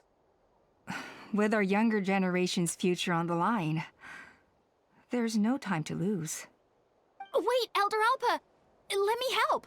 The sooner everyone gets the news, the better! Very well. In that case, Chasca, could I leave you to entertain our guests? Sure thing. Okay. Let's meet by the Obsidian Totem Pole later. Koyer, let's get going.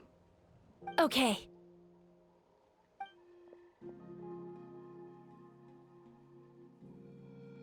All right, they're out of earshot. I'm just gonna come out and ask. That Kukasaur who responded to Koyer's call, that was your doing, wasn't it? I grew up with these creatures. I could tell something was off the second I saw it. Her whole demeanor seemed less like a Kukasaur and more like, well, you. So I figure you must have been pulling the strings somehow. She looked very flustered when Koyer asked for a ride, so I whistled to give her a chance to escape. And judging by the look on your face, that was a welcome intervention, huh? It's all right. If you'd rather your hidden talents remain hidden, I respect that. I won't press you for answers, and I'll keep my speculations to myself. You're the kind of person I'd still trust even if you had superpowers. I know you'd use them for good. I think the ends justify the means in this case. She just lacked confidence, and you helped her resolve her internal conflict. If you hadn't intervened, I likely would have gotten my mom to help out instead. Although, having said that, there's a small chance she might have recognized her and seen through the whole thing. That would have done more harm than good.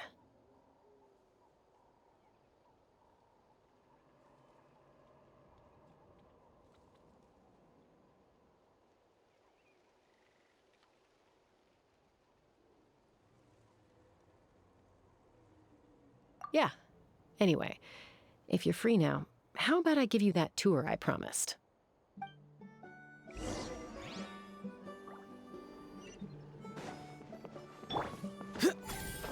Let's burn this breeze.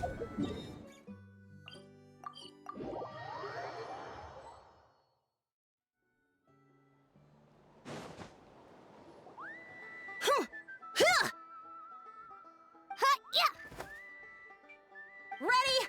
I'm gonna get you! Uh-oh. Are they fighting? Should we try and break them up? They're fine. Just doing their daily combat training. Combat training? A little young for that, aren't they? Not to us. We're a tribe of warriors. In ancient times, we were the most elite troops in the nation, responsible for patrolling and defending all of Natlan. And even though times have changed, we've kept our martial spirit alive. Hey, is that Chasca? Chasca, you're back! Oh, can you come train with us? Now's not a good time, I'm afraid. I'm showing the Traveler and Paimon around. Maybe next time. The Traveler and Paimon? Wait, you mean that legendary warrior and legendary flying expert? Legendary? Yep, that's us, all right. Awesome. It's so cool that you can fly without having to ride a cuckoosaur. Even Chasca could only do that for short distances. Miss Traveler, can you teach me some cool sword tricks?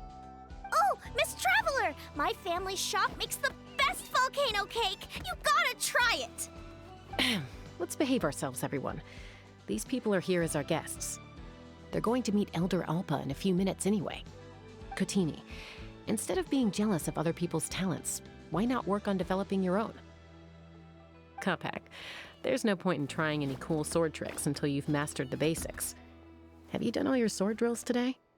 And Yatlan, easy does it, okay?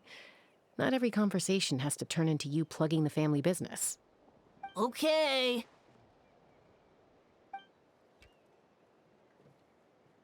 Sorry about those kids. They just got overexcited when they heard your name.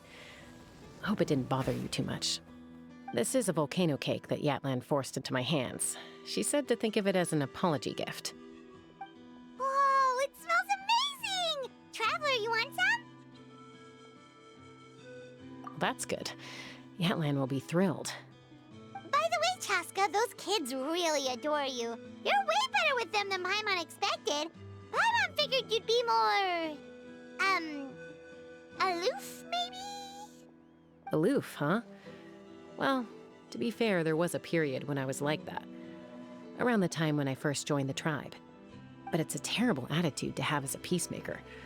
It tends to turn situations that could have had a peaceful resolution into a stalemate that can only be resolved by force. Yep, exactly. As long as other options are available, I try to avoid that at all costs. Someone once told me that peace imposed by force will crumble in a matter of days. But peace achieved through genuine dialogue actually benefits both sides, even if sometimes the parties are only willing to negotiate because they're both armed to the teeth. That's true. Hey, Chasca! Uncle Cusco knows you're back, and he's coming to get you! Oh, thanks. Traveler, Paimon, got a dash. I'll meet you at the totem pole up ahead. You can't miss it. It sticks out like a sore thumb. Wait, are you running away? First rule of conflict resolution? Grab the fan and run before the you-know-what hits. Trust Chasca to make even running away sound cool. Sorry about this. Just stall him for me, okay? I'll explain everything later.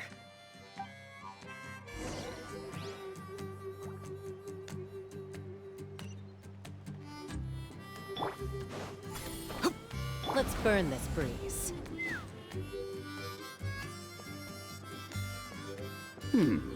A golden-haired outlander and a white flying object. You must be the Traveler and Paimon. I heard Chasca was with you, but I suppose she's run away again, has she? Sorry, who are you? Who am I? Only her father. She's supposed to go for a checkup every 3 months to see how her abyss condition is doing. We both agreed on it. But she's already missed 3 checkups this year. That's 3 out of 4.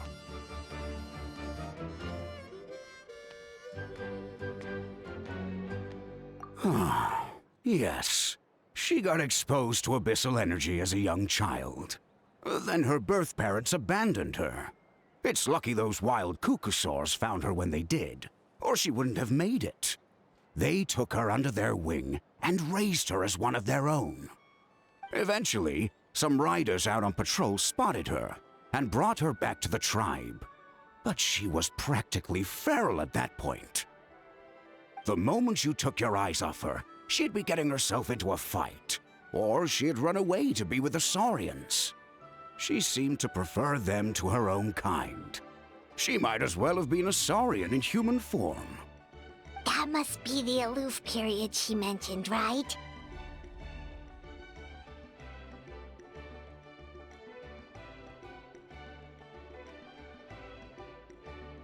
We later discovered that her exposure to the abyss had planted seeds of conflict in her heart. So, we started trying to bring it under control. But ultimately, she's the only one who can control it. Anyway, she's much more human these days. Yeah, don't worry about her. She seems pretty stable to Paimon. She's probably only avoiding the checkups because she thinks it'll stop you guys from worrying about her. Yes, I'm well aware of that. She knows she needs to be careful. If her condition ever took a turn for the worse, she wouldn't be brushing it aside like this.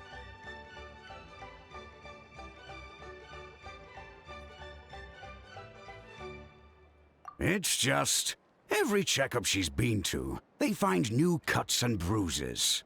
Nothing to do with the abyss, of course. Oh no, that's all fine. The problem with her is, she's her own worst enemy. She's been living dangerously again. I'm sure of it. That's why she's avoiding the checkups. She wants to hide it from us.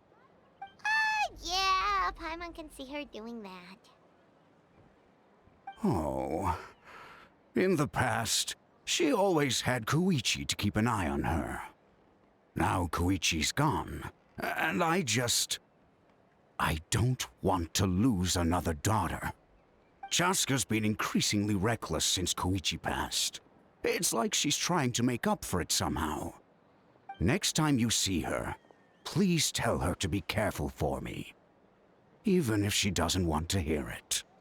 If she doesn't want to do these checkups anymore, that's fine. I just want her to stop putting herself in harm's way.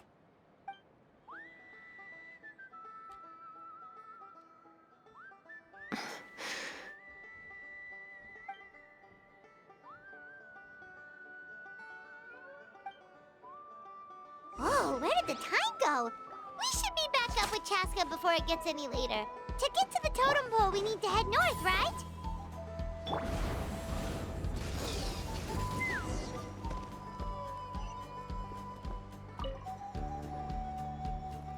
Hey, Chasca! Hey, Alba!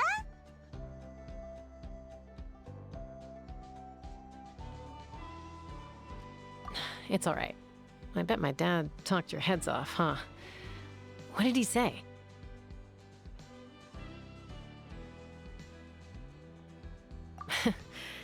I was sometimes a little impulsive back then. That's putting it mildly. The memories. It feels like it was only yesterday when we brought you back and had Cusco and his family take you in. Back then, no one imagined this feral child would grow up to be the strongest warrior of the Flower Feather clan. Huh? You were the one that brought Chasca back to the tribe? That's right. Elder Alpa was already a veteran rider by then. She spotted me while patrolling from the skies and tracked down my Kukasaur mom. Mom agreed it was time I tried to re-enter human society. But I didn't know the first thing about being civilized. I clashed with everyone who had to deal with me. And look at you now. Renowned throughout the land as a peacemaker. How time flies. When the day comes that I can't fly anymore, it will be up to you to look after our tribe and our flying squad. You know me, though. I'm not a natural commander. I'm better off as a lone wolf on the front line. So stick it out at least a few more years, okay? Give Koyer and the others time to come into their own. Oh, stop. Wait, so isn't the leader just the strongest warrior in the tribe? At least Paimon figured that's how your tribe would work. Strength is certainly a core tenet in the Flower Feather clan. But strength means far more than martial prowess alone. If it all came down to individual strength, I'd struggle to call myself a warrior, let alone a member of the flying squad. Any fighter in the tribe could take me down.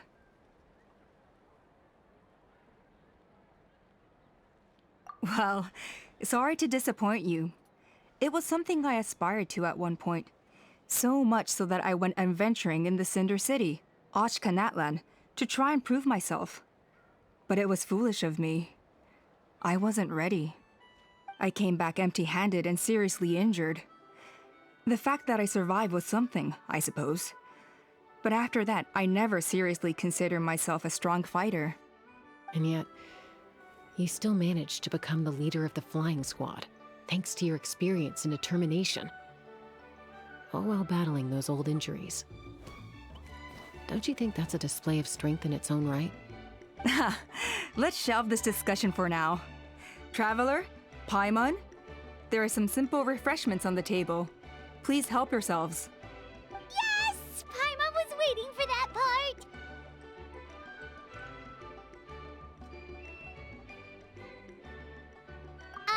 They were for the snack stomach. The refreshment stomach still has plenty of space.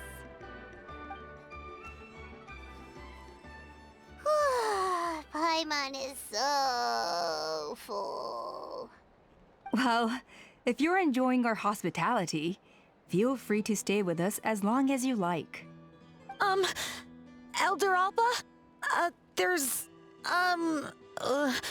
Something's come up.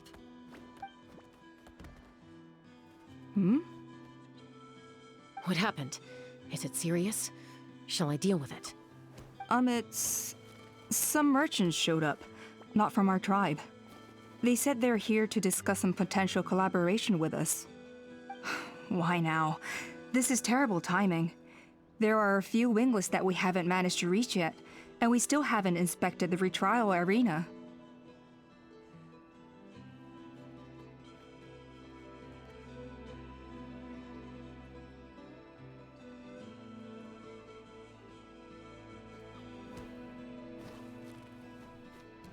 Let me handle the other errands while you meet with the merchants. You shouldn't be trying to do everything at your age. You should help too. Seems only fair after all that food we ate. Oh, well, much obliged. Chasca, the remaining wingless are all people you know. Let's see. Pishika now manages the floating target balloons. Waska's probably still addicted to eyes on the feathered prize, and Junon spends her days up on the flying platform, staring at the Cinder City. I'll leave you to tell them the news.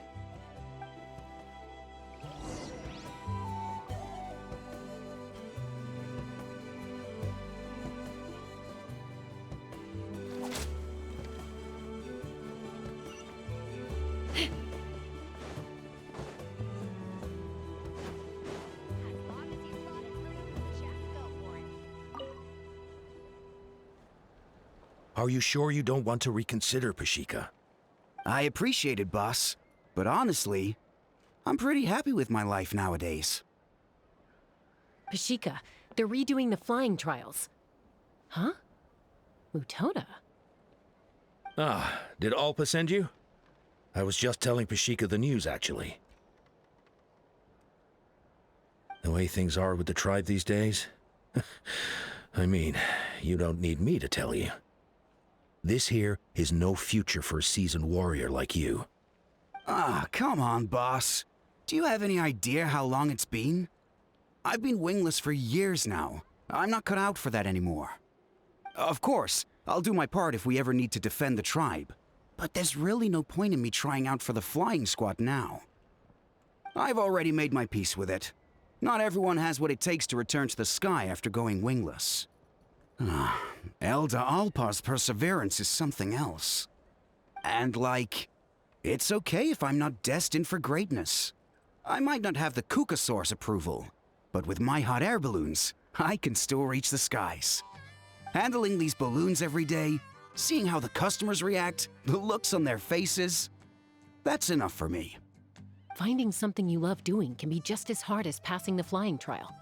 It's worth holding on to. Fair enough. It's your choice. I won't force you. Oh, by the way, you should try taking a balloon ride if you've got the time. Once you've been up there for yourself, you'll see why I love it so much.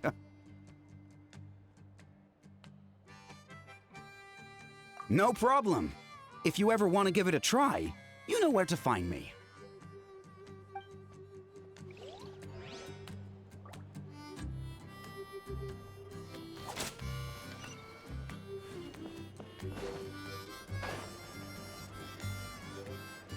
Time to go. A retrial? What's the point? I pretty much treat life like it's a game. No Kukasaur is ever going to approve of that, no matter how many times I try. Muskar, I can assure you, Kukasaurus wouldn't judge you for something like that. Well, they must be judging me for something. Maybe I lack fighting spirit, or just don't have the talent. Not everyone's a natural like you. Don't waste your time on me. You'll have better luck with the ones who still have their heads in the clouds. In the meantime, I think I'm going to treat myself to a few more games of Eyes on the Feathered Prize. Yeesh, there's wingless, then there's being a total lost cause. He used to be a fierce warrior, actually. But fighting spirit alone won't win you the Kukasaur's approval. Are all Kukasaurs so strict? The ones in floating target balloons and Eyes on the Feathered Prize seem pretty chilled out. It's one thing to hang out and have fun, but quite another to take to the skies with a human life on your back.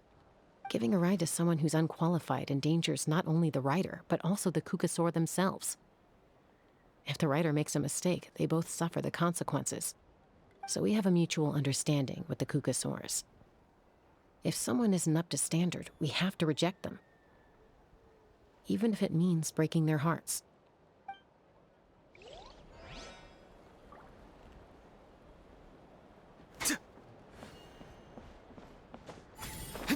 Let's burn this breeze.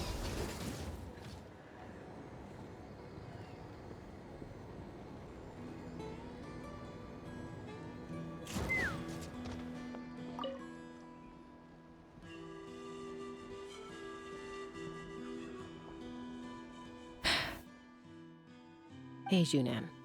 Gazing out at Ochkanatlan again, huh? Chasca? What are you doing here? Is something up? The flying squad is hosting retrials again soon. Wanna give it another try? Maybe you're forgetting the definition of wingless. I've failed so many times already that I've decided to call it quits for good. I'm done. Elder Alpa always goes out of her way to come and tell me when a new trial is coming up, and it's nice of her to think of me. But nothing's gonna change. I'm not going to suddenly pass just because they're holding another trial. They're making some big changes to the arena this time, so the flying experience should be smoother than before. Koyer's gonna try again. No, forget it. If I was genuinely good enough to make the squad, the location shouldn't affect my chances. A true rider can fly confidently whatever the conditions, like you and Elder Alpa. Junan! They're redoing the... Huh? Chasca and the Traveler. You're already here. I guess they told you already then. Come on, let's go train together.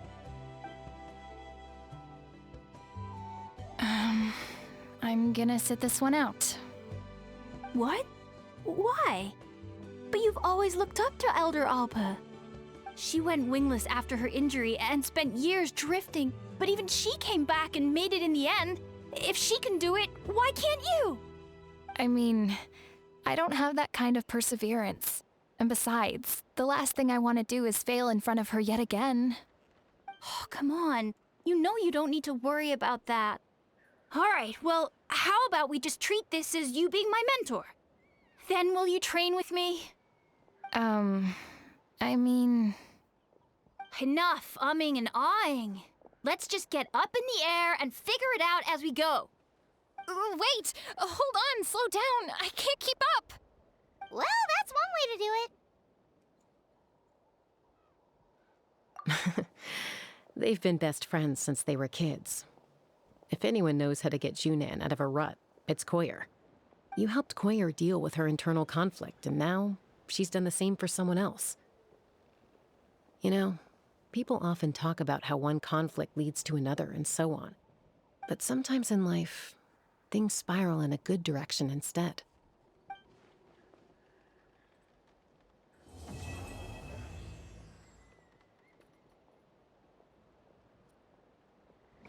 We've notified all the wingless on the list now, right? Where to next? The trial arena. It's not far from the tribe.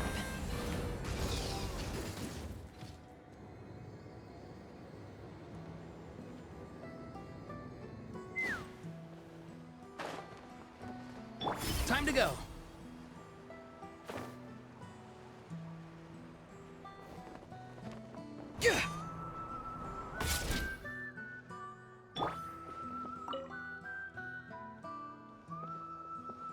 Oh, hey there, Chasca.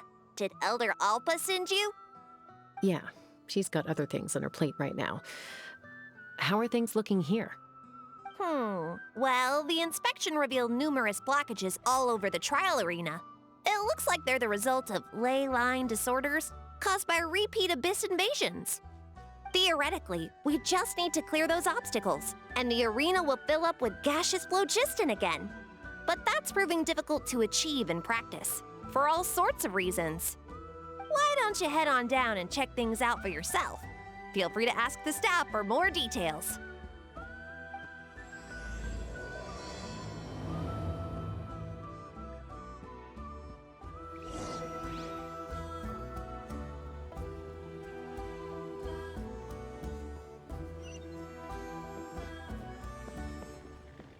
Take me up!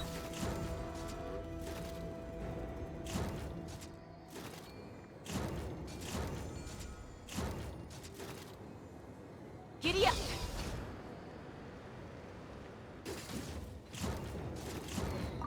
How strange. Why is there so much solid phlogiston here? Well, could be from the Children of Echoes. Maybe it got swept up here due to the ley line disturbances? And I did see those strange markings on the cliff. I can't think of a way to resolve this. Short of going all the way to the Children of Echoes to borrow it to Petlisor.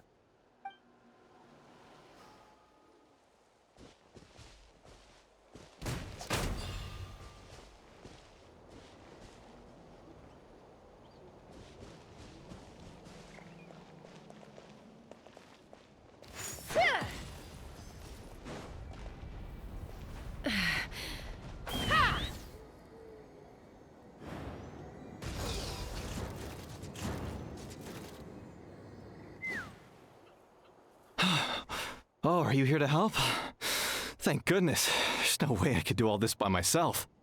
So the blockage here has to be cleared using a special bomb, but carrying explosives up that steep slope would be a recipe for disaster.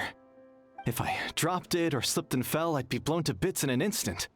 So, my plan was to transport the bomb to the other side, then send it over in a hot air balloon. All I need now is for someone else to strike the balloon at the right moment, dropping the payload right on top of the spout, and problem solved. What do you think? Simple enough, right? Huh? Oh, that one. No, I've got no idea who that belongs to. Or how they got it up so high. I just wish I could fly up there and check out what kind of tech they're using. Ah, well. Getting the trial arena back in order is more important. I'll head over and set up now. Let me know when you're ready.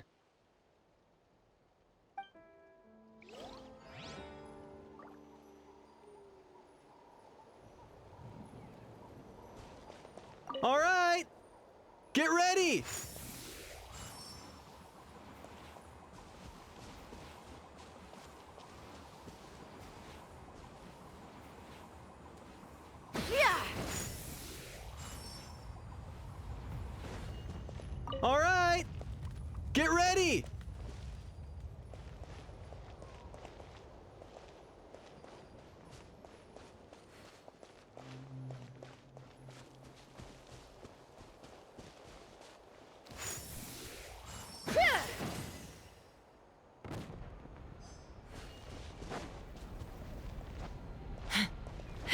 fly! Chap! Time to go.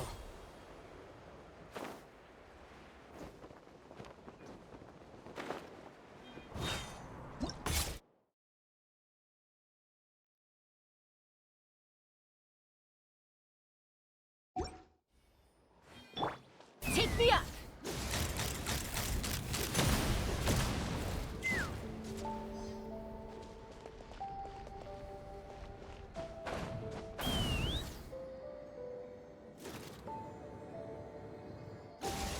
Bullseye!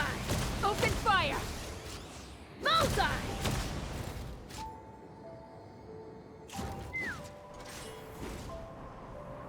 Mama! Bird.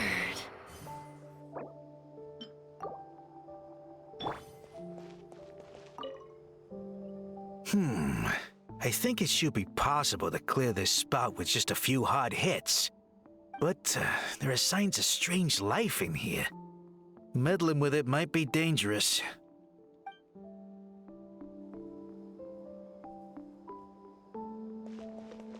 Let's fly!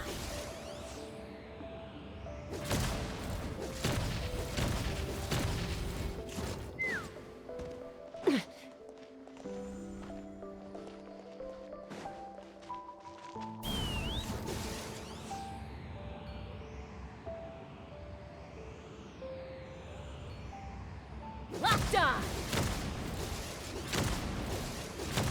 Locked on!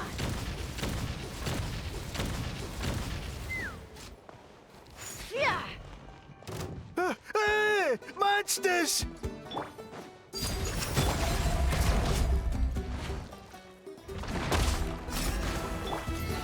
Tell me what you see.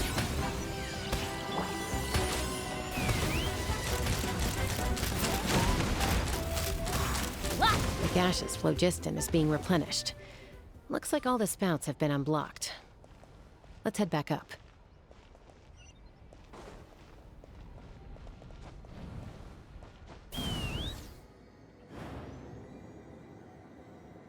Time to go.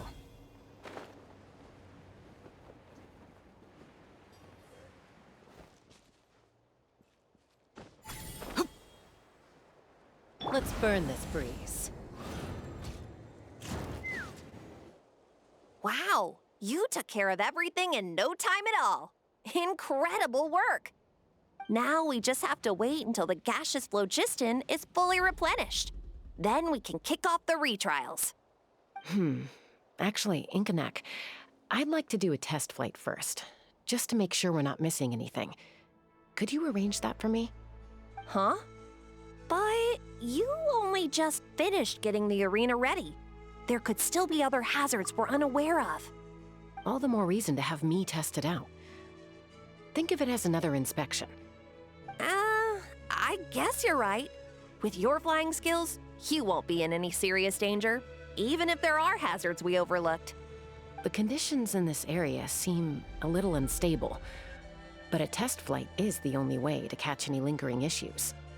All right, I'll get things set up for you. Just let me know when you're ready.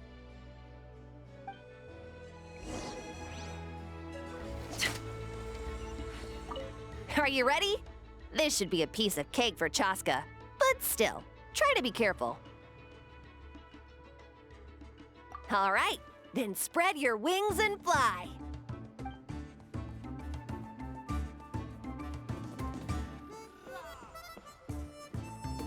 Take me up!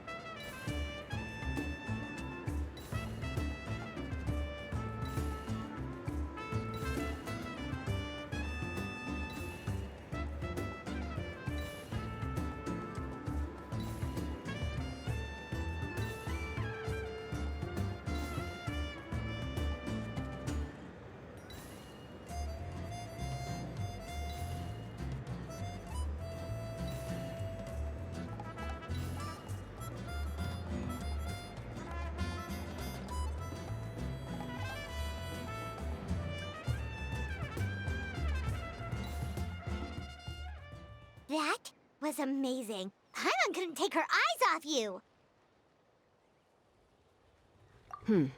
No, nothing major. Give it a few days, and we should be able to conduct the trials. Help! Help me! You're from the Flower Feather clan, right? Please, come quick, you've got to help us! Catch your breath first. What's the situation? We got attacked by a Kukasaur. My friends are still stranded in the middle of the road with the goods we were transporting. Please, I'm begging you, save them! Huh? Are Kukusaurs really that aggressive? Do they usually attack groups of people unprovoked? Not in my experience, but there are exceptions to every rule. Let's go check it out.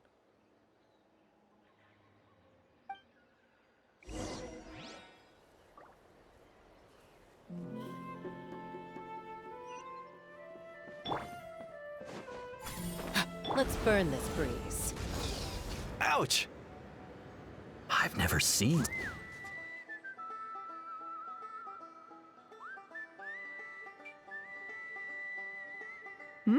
Chasca? Traveler? This is a surprise. Elder Alpa? Huh. So, where's this aggressive Kukusaur we've heard about? Already flew away. Looks like it backed off once it realized that reinforcements were coming. So why do you think it attacked these people in the first place? Was it after the food? No. These merchants are even transporting food. Ah! Thank goodness! The phlogiston wings are intact! Phlogiston wings? Thank you so much for coming to our rescue. These phlogiston wings are our most prized goods. If anything happened to them, it would ruin us. Wait a minute. Are you the merchants that were looking to collaborate with us? Wormy told me about you. Yeah, that's us. So I take it you're Elder Alpa?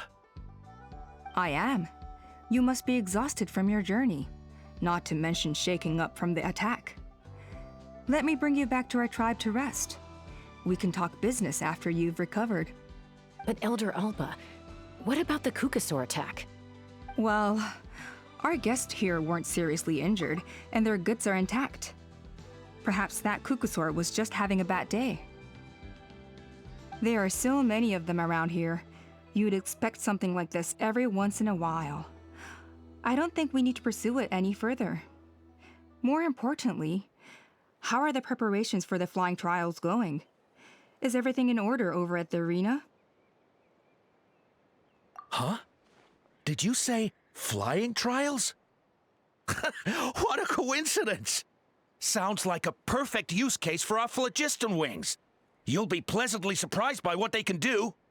Oh, really? Now I'm intrigued. Well then, let's forget all about this Kukasaur attack for now. We have some serious business to discuss.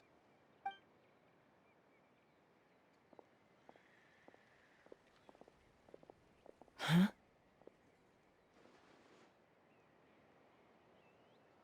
So that's it? That all went smoother than expected. Well, guess we'd better get going. Huh? Chasca?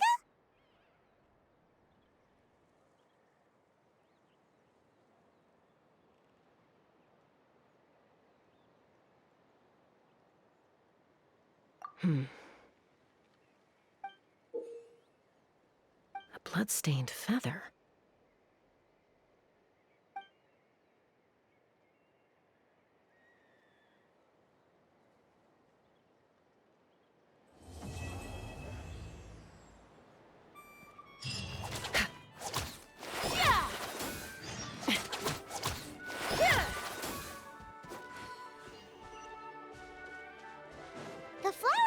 Clan should be about ready to hold the new flying trials by now.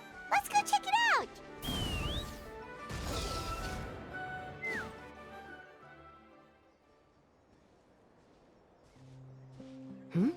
Ah, Traveler and Paimon.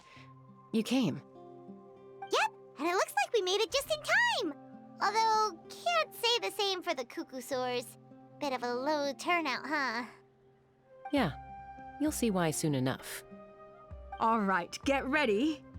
3, 2, 1, fly!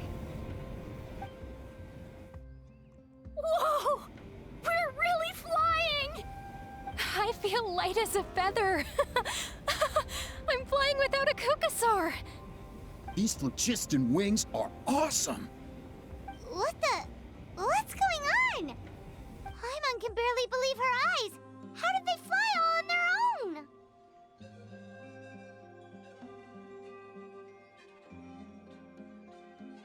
The merchants we ran into that day were selling a product called phlogiston wings. It's a flying machine worn on the back. To operate it, you just use a handheld trackball that controls the flow of gaseous phlogiston.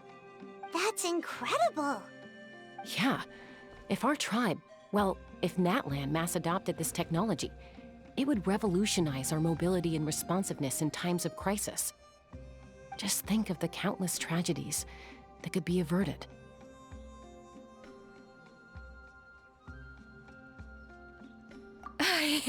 I feel like I'm dreaming. Did I really just fly on my own without the help of a Kukasaur? You'd better believe it! Plus, you just passed the flying trial! Right, Elder Alpa? Elder Alpa? Should this really count as a pass? If we did the trial using phlogiston wings? Why not? The scoring rubric is about flying performance. It doesn't specifically say you have to ride a Kukasaur, does it? Yeah, maybe, but... I mean, even Chasca had to ride a Kukasaur in a trial, right? And the whole point of the trial is to test both your flying technique and your ability to work with a Saurian companion. Well, if we can fly by ourselves, maybe we don't need to test the ladder anymore. Chasca, Traveler, what are your thoughts on this new invention?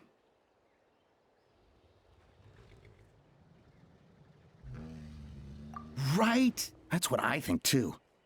I agree that they have strategic value, but I don't think it makes any sense to evaluate candidates by the current testing standards if they're using phlogiston wings. Why? Shunan finally mustered the courage to go through with this. And now you're saying it doesn't count? We don't have any experience using these wings in battle, nor is it immediately obvious how to incorporate them into the existing systems in our tribe. Taking a longer-term perspective, I think we need to start by getting thoroughly acquainted with how these things work.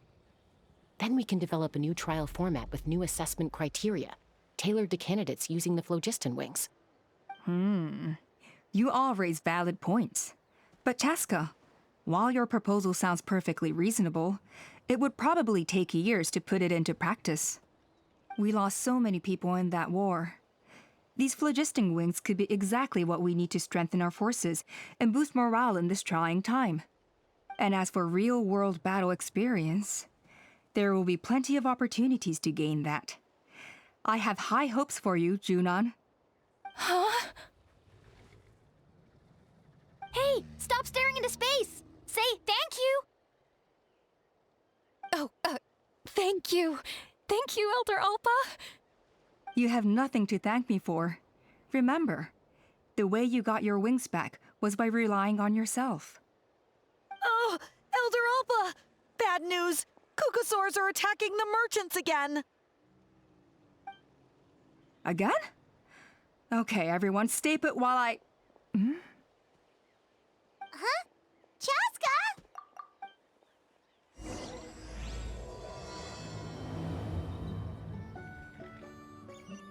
Why did Chasca rush off like that? And then Elder Alpa and the others too? Anyway, let's go see what this is all about.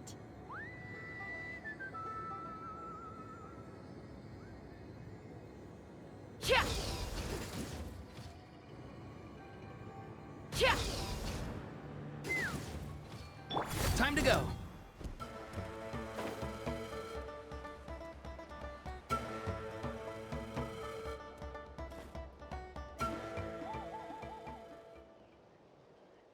Oh, it's back! It found us again! Run! Get out of here!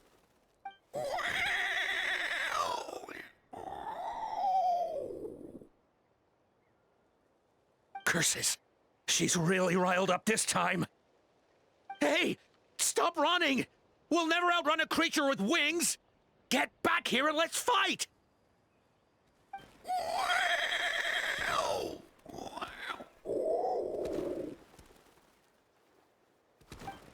Stop! All of you! Chasca! Oh, wonderful! Quick, get rid of that thing!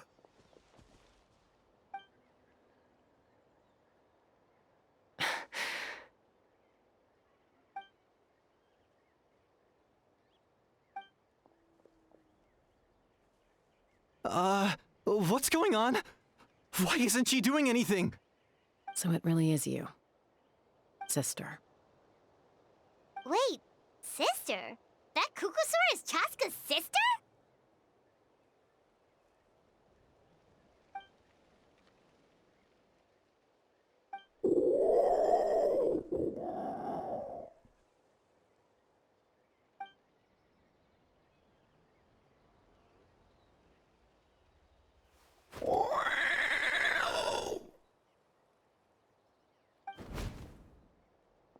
Koya, wait! Is Chasca gonna be okay? Should we go check on her?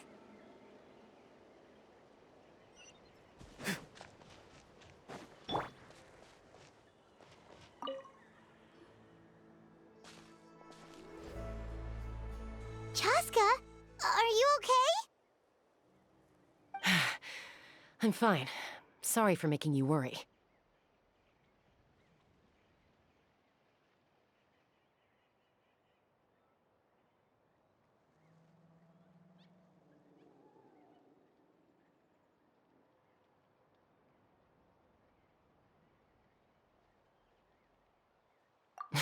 No point. She's an expert at hiding her tracks. Once she's shaken you off, you'll never catch up to her.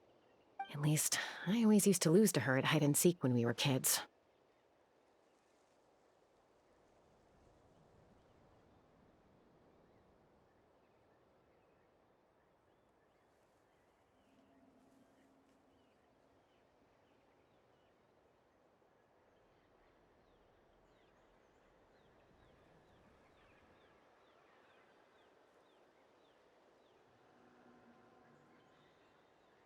Well, yeah. You know I was raised by Kukusaurs. Anyway, she and I grew up in the nest together. Her name's Koya, and she's my big sister. We played together all the time, chasing each other through treetops or mountaintops. It felt like it would go on that way forever. Until the day I was sent back to live with the humans. Not all Kukusaurs are friendly towards people. Koya, for instance, she's fine with me because we grew up around each other, but she's not fond of other humans. When Mom decided to send me away, Koya strongly protested, and after I left, she became more and more reluctant to interact with humans. Maybe she thinks that humans stole you away from her. It's a possibility, but in any case, we still stayed best friends at first. I had a hard time adjusting to life in the tribe. So whenever something went wrong, I'd run off into the wild and vent to Koya. Ah, so that's what Uncle Cusco was talking about. He said you seemed to prefer hanging out with Saurians to your own kind back then. Yeah, I did. But then, gradually, everything changed. With a new mom and dad, a new tribe, and Koichi, I started getting curious about these humans and made an effort to understand their behavior. The more time I spent with them, the less I spent with Koya. And then, one day, it was Koya's turn to leave the nest. She sought me out and asked if I was willing to leave the tribe and go live in the wilderness with her. As far as I can remember, that was the first time she ever approached a human settlement on purpose. So, how did you answer her? Well, I wouldn't be standing here talking to you if I'd said yes.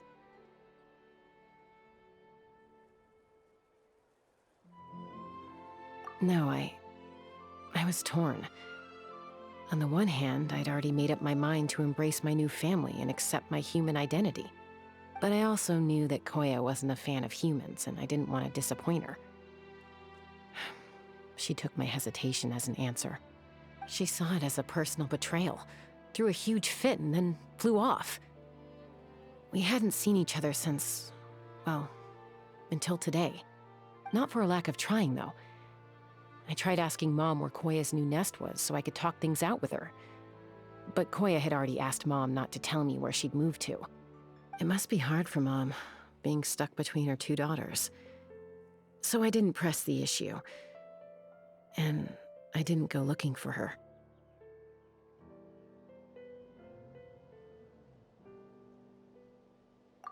If things carry on like this, I need to make sure I find her before anyone else, even if she doesn't want to see me.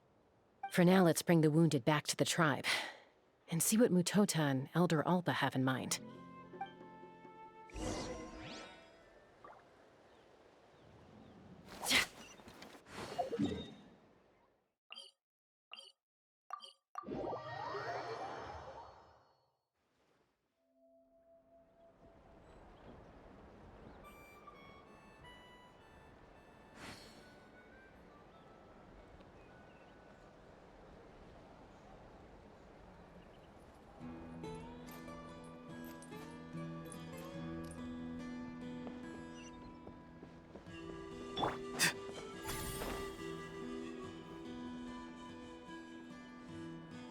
So, I hear there's been another Kukasaur attack. Ha! I knew it! They're wild animals, and they can't be trusted. Hey, show a little respect. The Kukasaurs are our partners. Maybe in the flying squad, but they don't give a hoot about the rest of us. Well, now that we have the phlogiston wings, do we even need the Kukasaurs anymore? Are you kidding? How are we supposed to protect our tribe without them? I didn't mean it like that. Huh? Protect our tribe? Or are you just scared that your precious flying squad will lose its prestigious position? You take that back! Things are changing so quickly. Chasca, there's a conflict emerging there. Aren't you going to nip it in the bud? The whole tribe's talking about this now. Breaking up a single fight won't solve anything. The real source of conflict here is the phlogiston wings, and what happened with Koya. On any other day, people would just brush this attack aside. After all, clashes between wild Kukasaurs and humans are no more common than those between people. But now that the phlogiston wings have entered the equation, it's sparked a debate over whether our tribe needs the Kukasaurs at all. I worry that we risk repeating the mistakes of the Cinder City. Back then, Lord Ochkon's hatred of the Saurians nearly destroyed the peace forged by the Pyro Archon. Chasca, to prevent things from deteriorating further, I'd like to task you with restoring peace to the tribe. I will. Traveler, you've already done so much for Natlan, and the Flower Feather clan has no right to ask more of you. But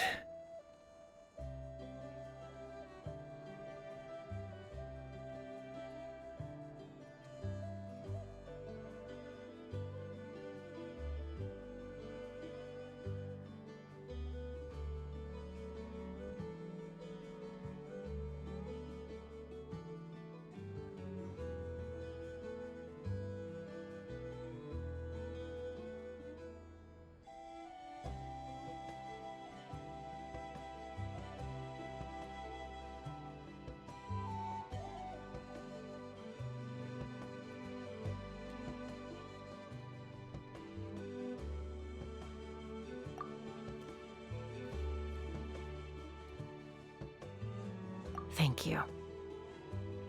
And don't forget about Paimon. Just leave this to us. This whole situation has unfolded so quickly that it's put us on a back foot. To tell the truth, it makes me a little suspicious.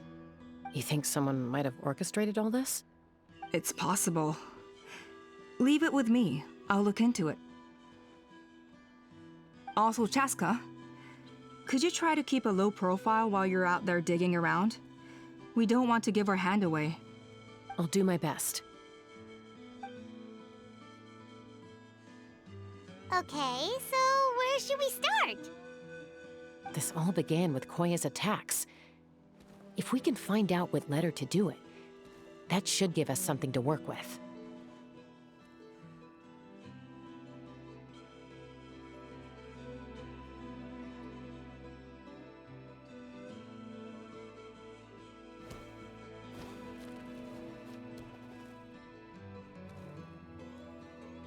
Unlikely. Given how she reacted when I showed up, I don't think she's forgiven me. If you want to resolve a conflict through dialogue, sometimes you need a third-party facilitator. Let's go see my mom.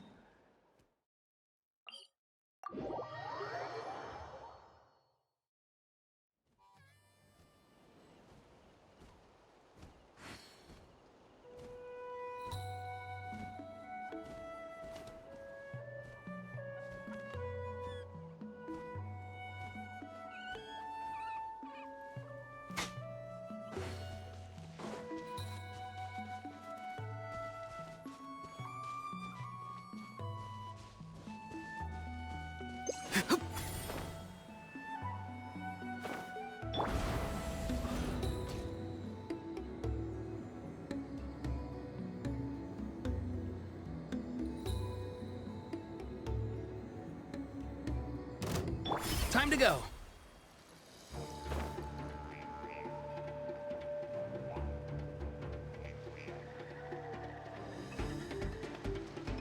Let's burn this breeze.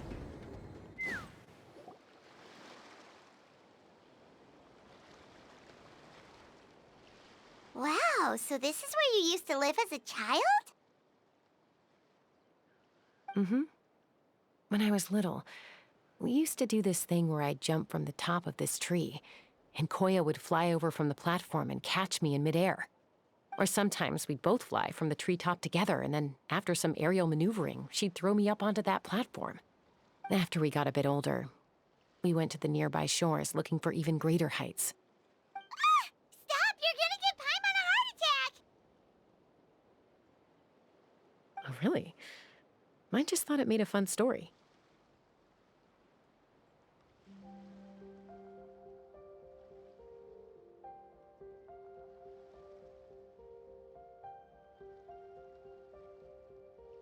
Then I'll share more with you when there's time. Anyway, back to the matter at hand.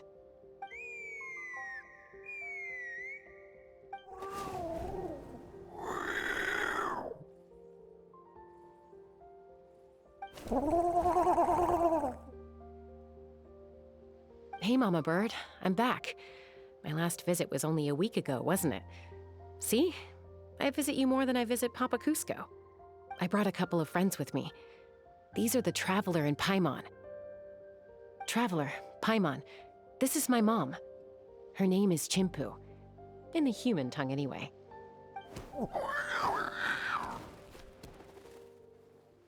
Hi!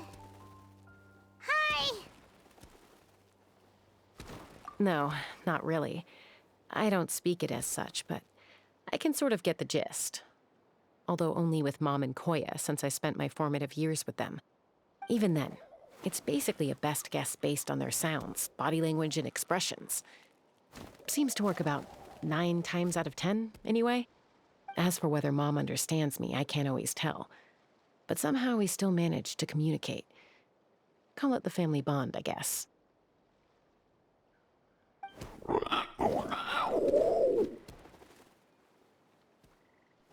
Don't worry. I'm doing well, but I think Koya might be in some trouble.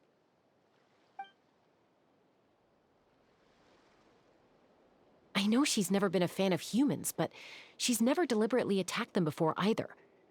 What's behind this sudden change? Does, Auntie Chimpu know anything? Doesn't look like it. Koya hasn't visited her in a long time. Then could you please tell me where she's living nowadays? I really need to talk to her. If this animosity between her and the tribe continues, then the next time there's an incident, I don't know if I'll make it there in time.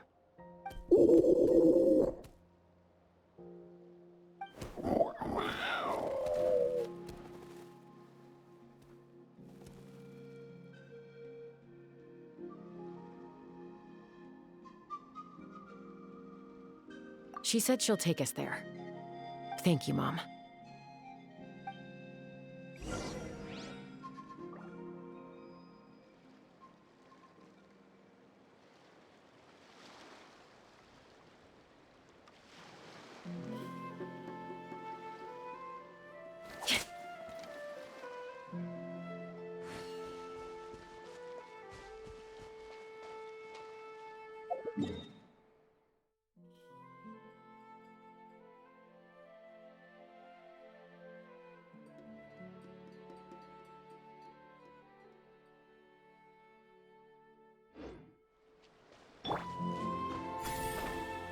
Let's burn this breeze.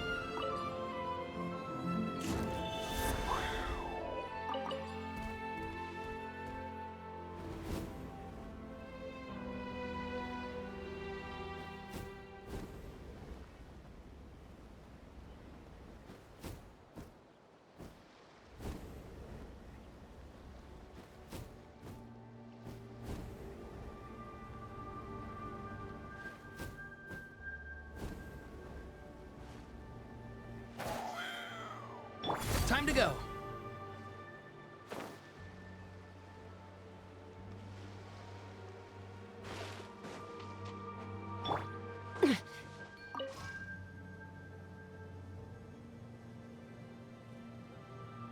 Let's fly.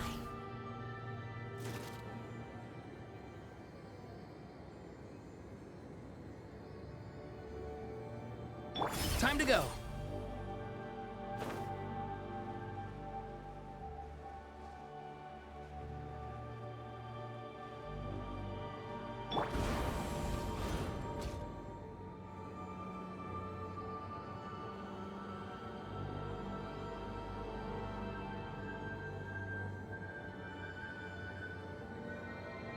Time to go.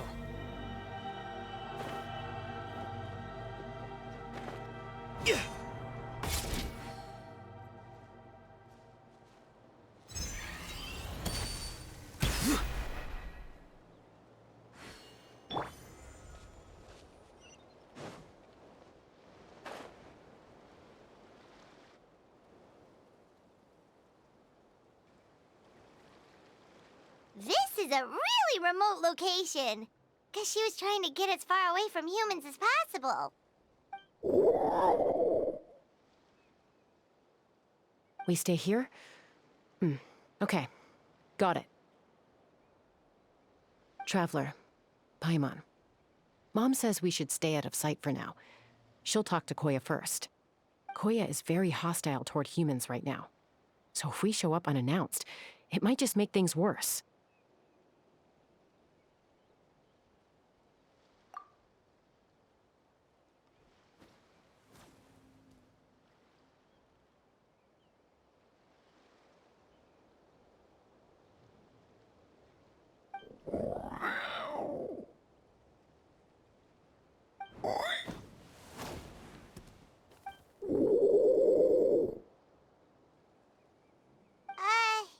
Any idea what they're saying? Sounds like things are more complicated than I imagined. There's evidence in this area suggesting that Koya might have been the victim of a human attack.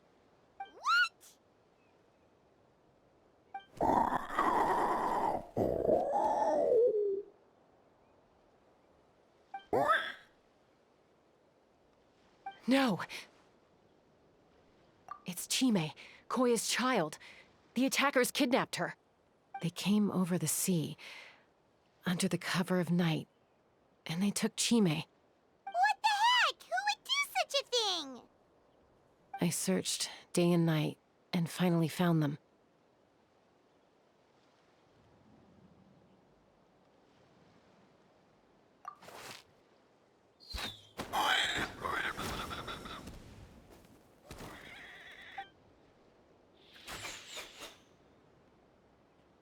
Oh, yeah! T'Pol's contraption is working like a charm! Got her in one! Hey, there's another one! Wait, is that the one that got away last time? Who cares? Just get them all! T'Pol pays us per catch!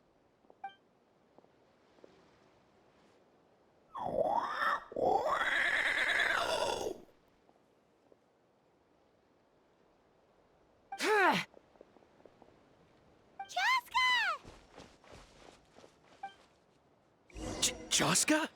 How do you get here? Quick, stop her! Don't you even think about running away!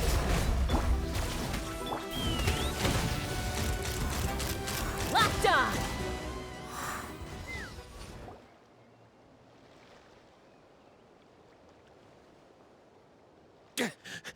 Don't come any closer, or I'll... Go, Phlogiston Wings! Take me out of here! Uh-oh, looks like it malfunctioned. This is bad. Mom and Koya are already injured. And if that thing explodes right next to them... Help! Elemental energy suppresses it! Please, someone! Get back!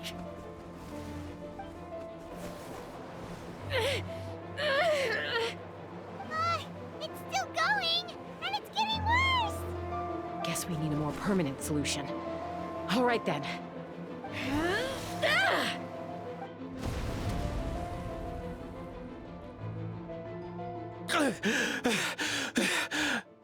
That was too close. I thought I was gonna die.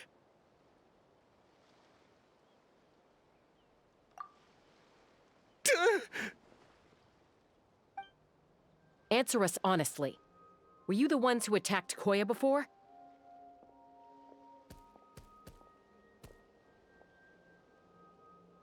I am...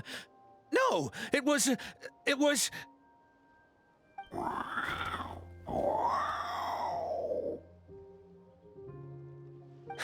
Well, she says it was you.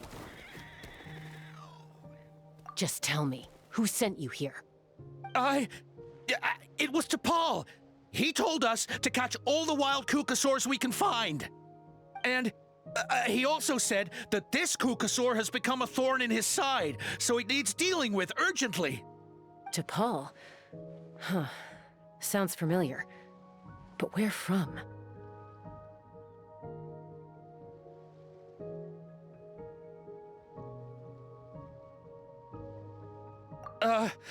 Well, he tends to send his orders in writing. He pretty much never communicates with us in person. When he does, he wears a mask to hide his face. And whenever we trade Kukasaurs for Phlogiston Wings, we deal with his henchmen. So you didn't even make those wings? All we did was slap some labels on them and transport them over here, to make them look like they're imported. To make it harder to trace their origins.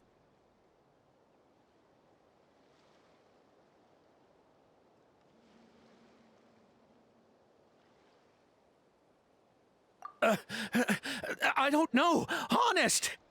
Well, that's mighty convenient, huh? What about if I held a gun to your head? Would that change your answer? No need. I'm sorry. I'll tell you everything I know. T'Pol doesn't tell us much, but he always stresses that he wants them alive. So that gives us some clues. This is just a best guess, of course, but we suspect that the gaseous phlogiston stored in the trackballs is drawn directly from the Kukasaurs. What?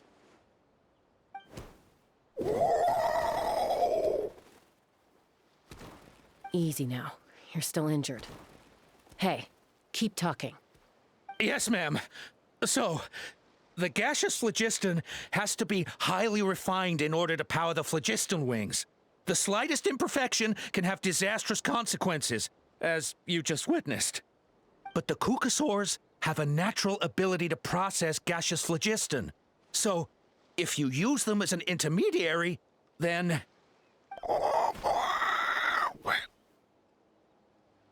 That's enough. So the Kukasaurs you took, where are they now? T'Pol should have them. But no one knows where he's based, apart from him and his henchmen. We've tried looking for it ourselves, even followed them a few times. But we always end up losing track of them. Random thought. Maybe they're hiding up in the sky?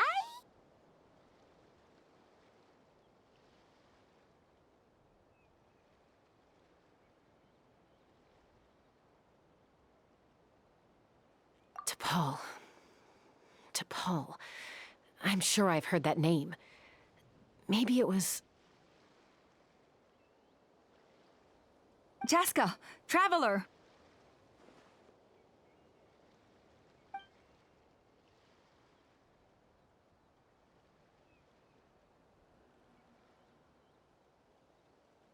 That voice! It's Alpa!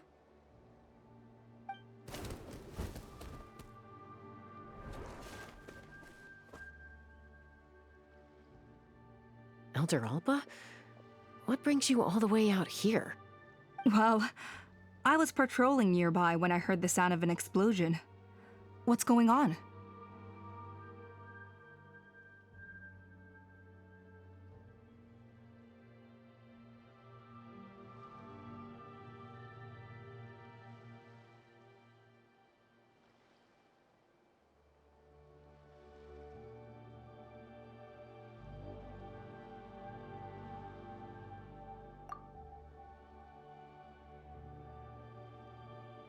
I don't believe it.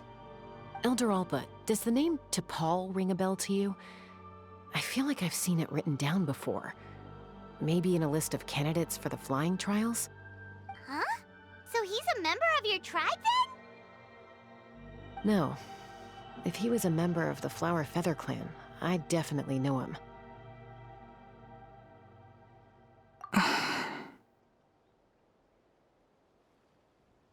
Now that you mention it, I do remember a young man from outside our tribe who came to participate in our flying trials once. You were away on a mission at the time, which is probably why you don't remember him. He was a craftsman from the Children of Echoes, but he'd always dreamed of soaring the skies, so he wanted to join our flying squad. The Children of Echoes? That's rare. But despite his best efforts, he unfortunately failed to pass the trial and gain the Kukusaur's approval. In the end, he went wingless and returned dejected to the Children of Echoes. Wingless, huh? Maybe he invented the phlogiston wings to get revenge on the Kukusaurs. Perhaps. Or maybe it's simply his way of dealing with his regrets over his past flying endeavors. Either way, it doesn't excuse his abuse of the Kukusaurs.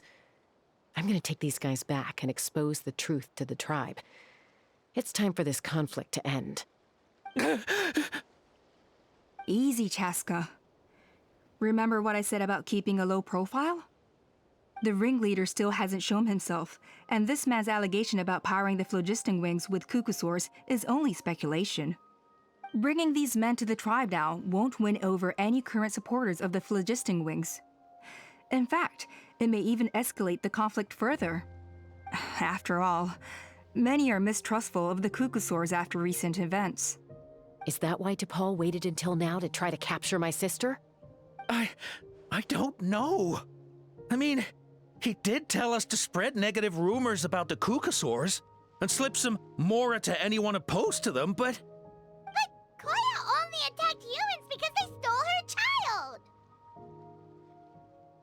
Nevertheless, we will be hard-pressed to change people's minds while emotions are running high. Unless we have irrefutable evidence. Bravo! My thoughts exactly. In the meantime, leave these men with me. I'll escort them back to the tribe. I'll take the other members of their crew into custody too. They won't get another chance to stir up trouble. Fair enough. I guess finding T'Pol is gonna be the key to resolving this conflict. Let's hope the Children of Echoes have some info on him.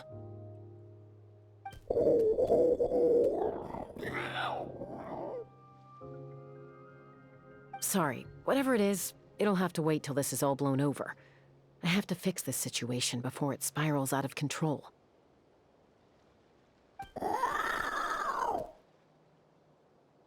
Mom, Sis, Rest up and get well soon. I gotta fly.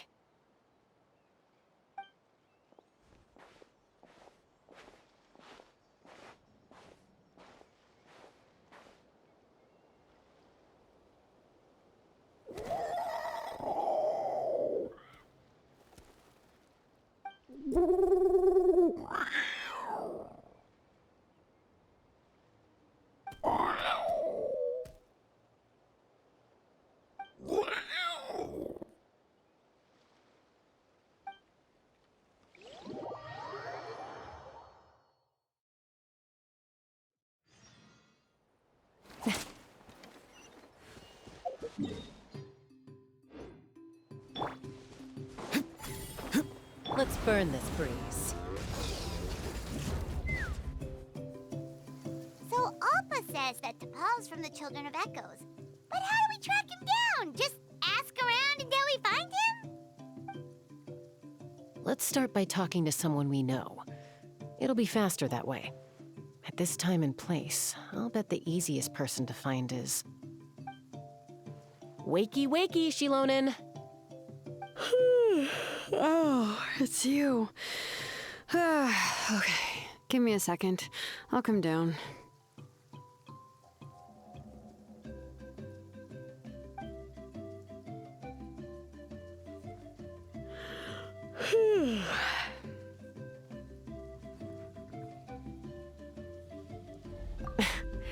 I climb trees to fly further and see farther. I don't usually stop for a nap. Well, we're not all like you. Always full of energy, even after flying around all day. Yeah. So, you've come all this way and interrupted my precious nap time. Might I inquire as to, why? I'm sorry, Shilonen, but it couldn't wait. Does the name T'Pol mean anything to you? He's a craftsman, apparently. Huh. T'Pol. Yeah, that rings a bell. I think that's Puma's child. Nope, I'm afraid you're a few years too late. Why are you looking for him?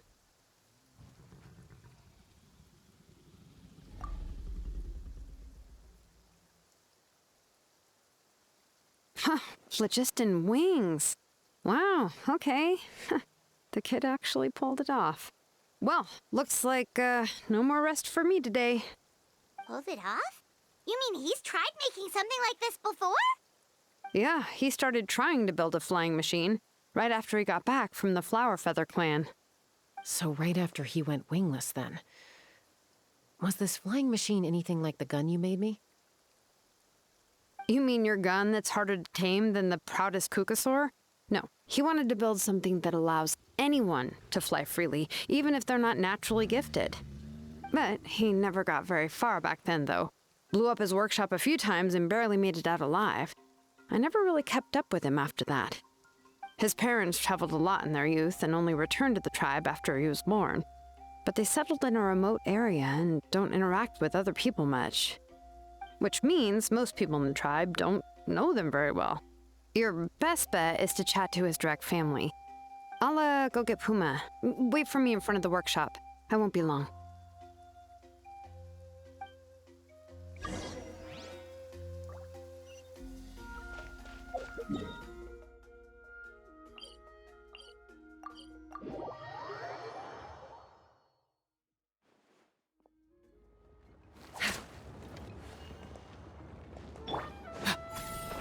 Let's burn this breeze.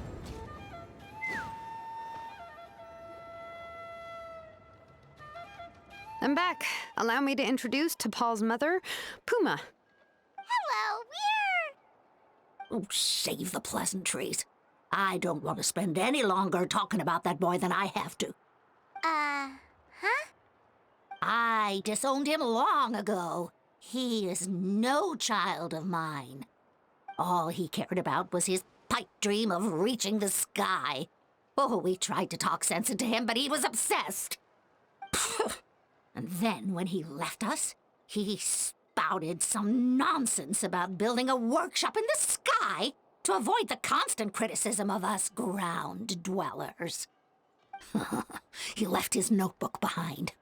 Whatever questions you have, you can look for them in there. I am done talking about him. He's no son of mine. He never called me Mom anyhow.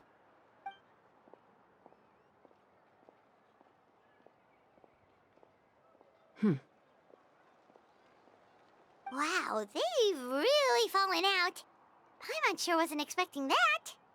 Her husband, T'Pol's father, he passed away recently, and T'Pol didn't even bother to show his face at the funeral. If you ask me, that was probably the final straw for Puma. I'll go keep her company. If there's anything else you need, just come and find me. Thank you. Okay, so this notebook is the only lead we've got now, right? What's in there?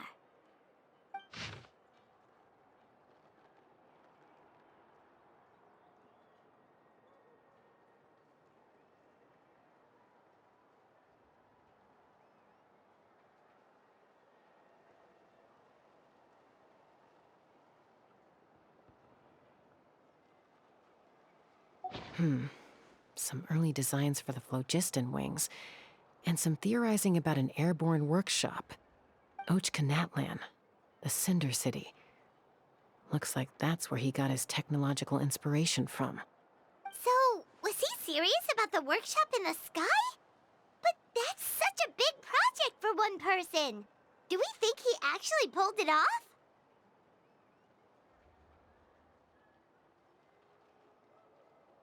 Oh, yes. The one from the trial arena that was super high up! That balloon has been there for a while, and everyone's been wondering how it got up there, but what if that's the wrong question? What if it started off even higher up, above the clouds and out of view, and it only descended to its current height due to some kind of malfunction?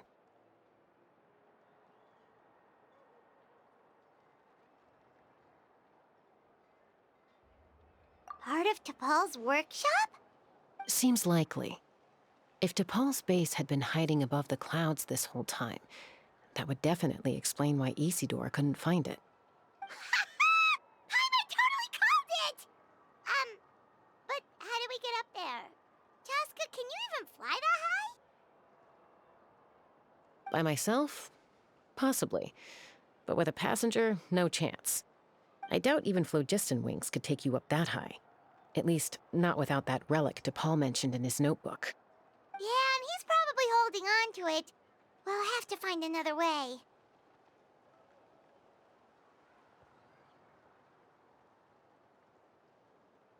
Nope. That's way beyond Paimon's altitude. Also, would you really expect Paimon to go up there and take on T'Pol all by herself? Let's not worry. Just because we can't think of a solution doesn't mean no one else can. I'm not the only flying expert in my tribe, you know. Oh, good point. We should go ask Elder Alpa! And Mutoda. He was quite the flying ace back in the day, too. Let's head back and see what they suggest.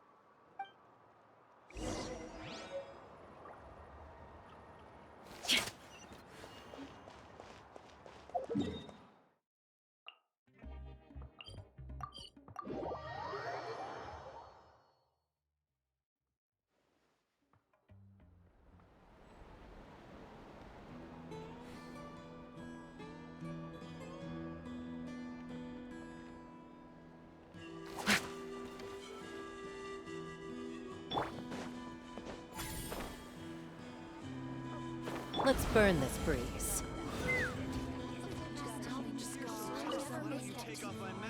Chasca, you're finally back. Things are getting really tense in the tribe. Have you made any headway with your investigation? Some people even think we arrested the merchants just to support the flying squad and crack down on the phlogiston wings.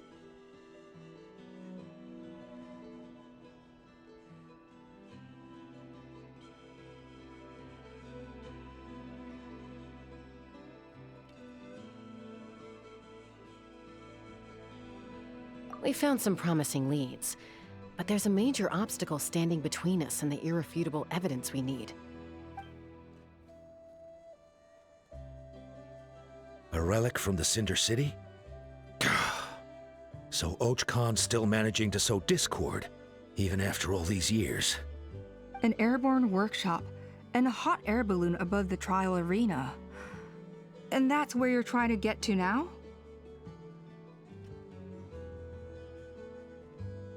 Neither phlogiston wings nor a Kukusaur can take you that high up. Do you really think that's where T'Pol is hiding? You know what? There might just be a way. Really? Do you still remember those spouts in the arena? When they were all blocked, the gaseous phlogiston was trapped and unable to flow. But now, it's flowing freely. If we were to block them up again... You mean all of them except the one at the very top of the arena? To build up the pressure there? Precisely. With all the gaseous phlogiston flowing through one spout, it would create a high-pressure wind current. And then we just ride it up into the sky! Yes, it has its risks, but with Chasca's abilities, I think she could manage it. It's an extremely risky approach, but I agree that it's feasible. If you want to give it a try, check with Inkanak at the trial grounds. She can explain how to block the spouts. Chasca, if anyone has a hope of seizing this evidence from the high heavens, it is you. Isn't bad-mouthing the Kukusaurs going a step too far? Let's burn this breeze.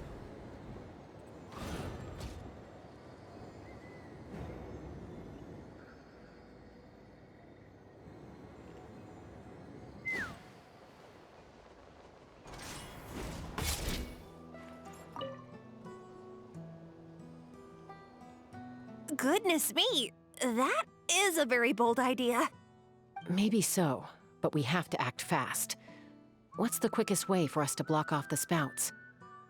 From a technical perspective, I'd have to advise taking some measurements and carefully planning this out first. But I'm guessing that's not what you want to hear. Then we'll have to take the rough and ready approach. See the solid phlogiston over there? Our prior inspections revealed that some kind of stable structure has formed inside, making it highly damage resistant. It's not without its weak points, but unless they're all struck at the same time, the structural integrity won't be threatened. So, what happens if we do strike them all at once? It'll collapse. Okay, I see where you're going with this. Yeah, you got it. As long as you hit all the weak spots at once from the right angle, the solid phlogiston will fall right on top of the spout and block it up. You're right about rough and ready. Sounds like my kind of plan.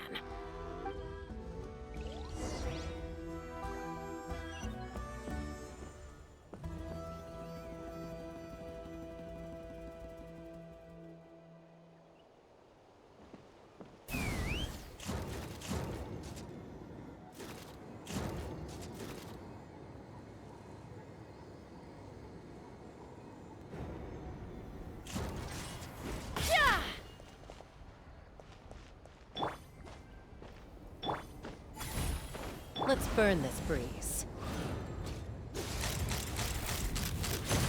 Locked on!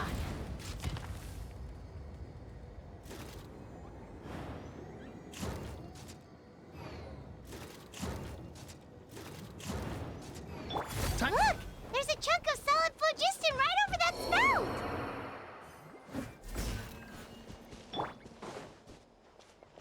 Let's fly!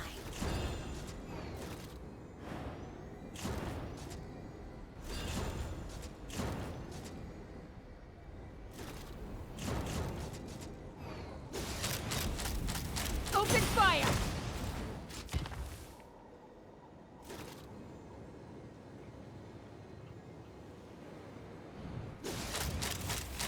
Bullseye! Bullseye!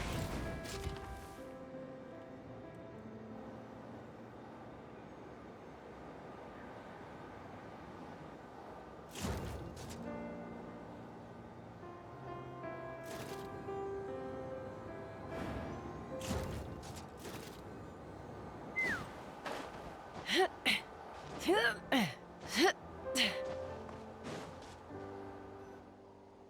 actually worked! But wait, how are Paimon and the Traveler supposed to get Freya can give you a lift. She's actually been following us this whole time.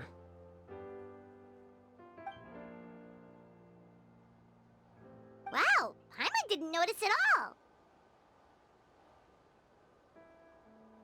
Well, probably because she didn't want to get too close to humans. Or maybe just me. But right now, we need her power.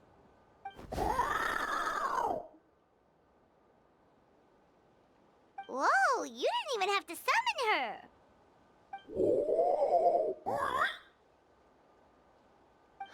Yes, up there. That's probably where Chime is. All right, let's go have a little talk with this T'Pol.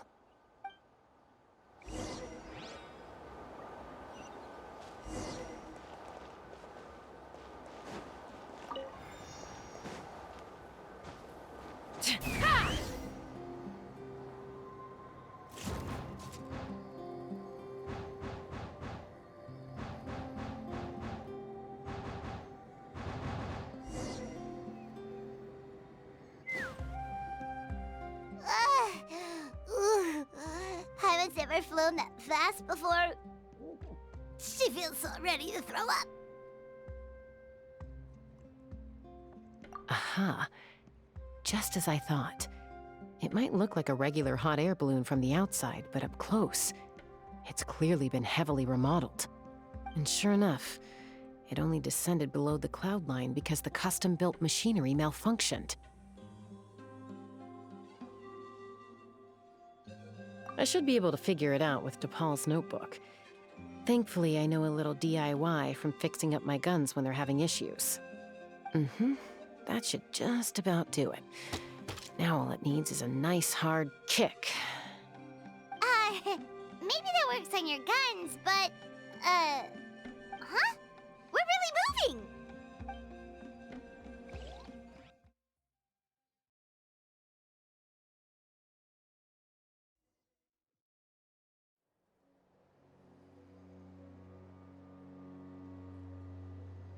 Here it is! The workshop in the sky! Oh, you gotta see it to believe it. Makes you wonder why T'Pol even bothers with phlogiston wings when he has tech like this. Well, according to the notebook, the platform beneath us runs on components from the Cinder City. Those can't be mass-produced. Also, I have some doubts about its mobility after seeing how it moved just now. For someone like T'Pol who dreams of flying freely, this definitely doesn't cut it. But if he's got that relic, he should be able to make a set of prototype wings for himself, right? Why bother making a whole flying workshop so he can mass-produce them? But this doesn't add up. If he's already achieved the power of flight, then he must have bigger dreams we don't know about. But what? With any luck, we'll find the answers in his workshop.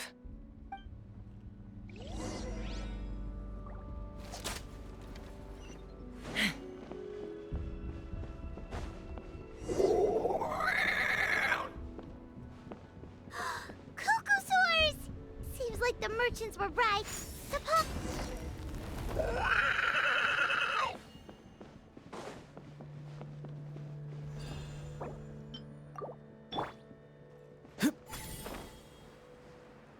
Let's burn this breeze. Open fire! Why won't it fly away like the others? Is it... She's still breathing, but barely.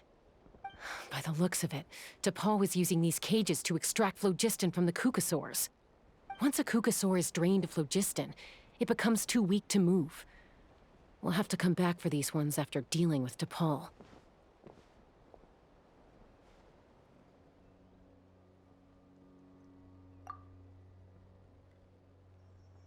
Let me see. Looks like a record of his phlogiston research. Log number 330. With the support of... I was finally able to launch the airborne workshop. Even though it relies on the relic for 80% of its power supply, I've at least taken the first step. Log number 348.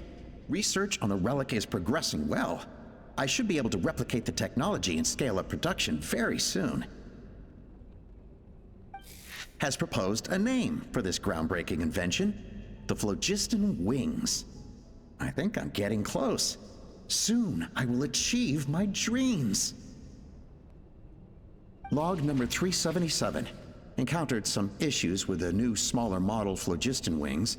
The gaseous phlogiston showed some volatility during the refinement process. Thinks we should proceed at a more cautious pace with the refinement experiments. But after so many past failures, I have to prove that I will succeed this time. Log number 114. Ran an experiment using cucosaurs to refine gaseous phlogiston. It was a success. Log number 117. I have started recruiting merchants and hunters to capture wild cucosaurs. Log number 121. Major breakthrough in the efficiency of phlogiston yield. Huh? So many parts have been crossed out!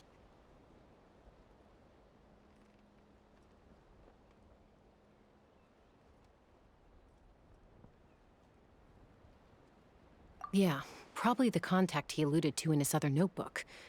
Guess he has a benefactor. Did anyone else notice how the numbering system in this notebook suddenly changed halfway through?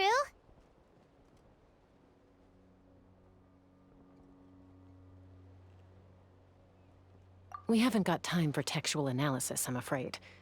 Grab the notebook and let's press on.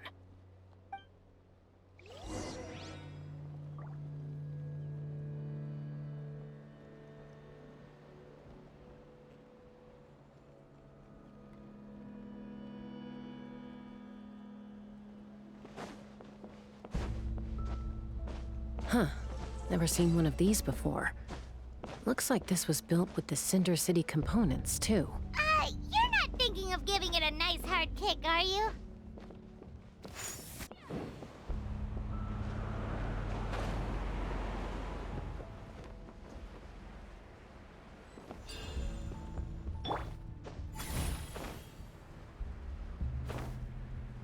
Let's burn this breeze. Whoa! What's that mechanism doing? It's asking for a nice hard kick where it hurts. Aim for the weak spot.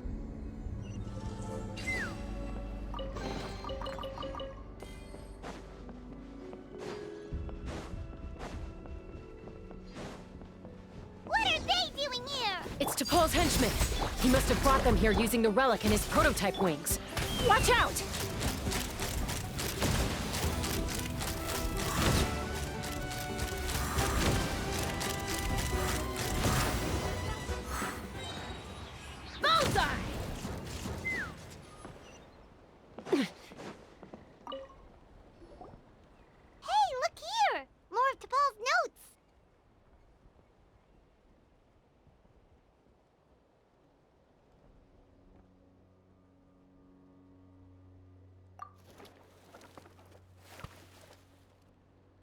Log number 403.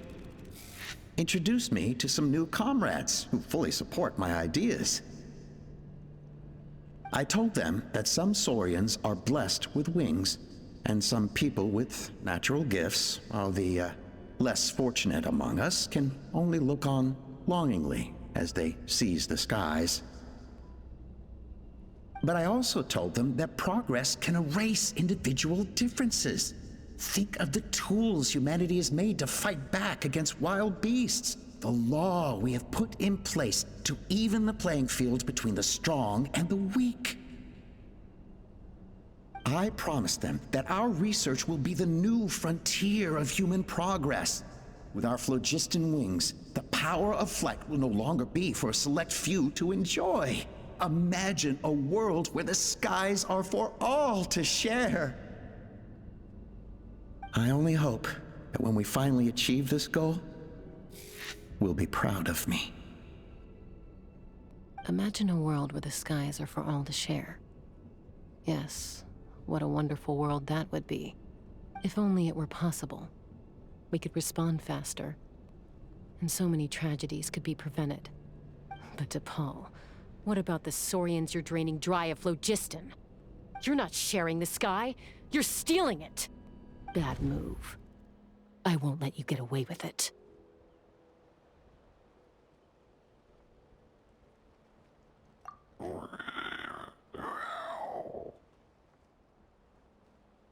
I'm fine.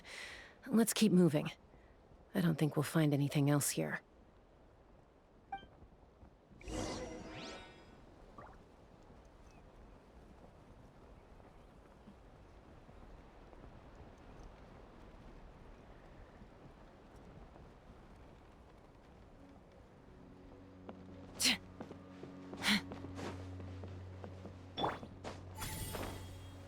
Let's burn this breeze.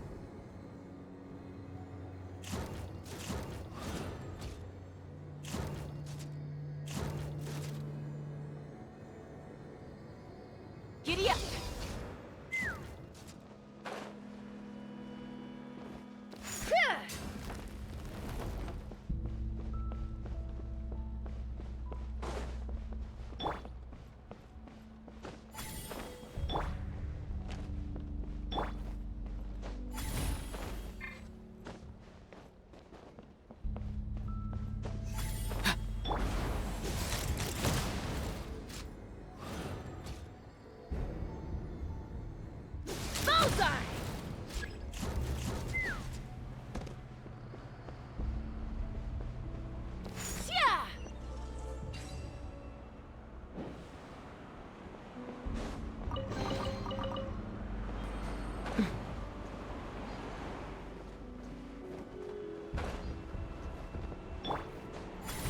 Let's burn this breeze.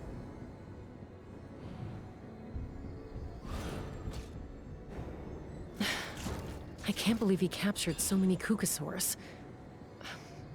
But right now, we have to focus on solving this.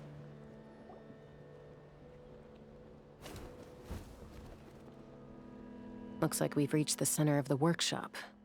And still no sign of Koya's baby.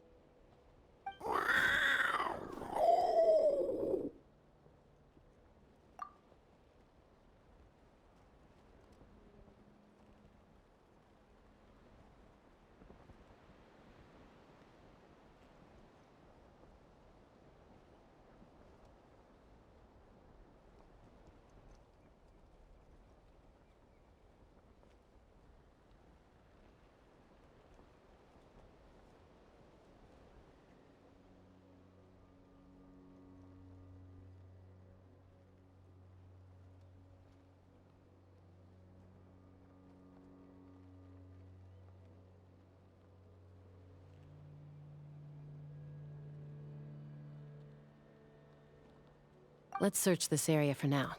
If we still can't find Chime, we'll double back.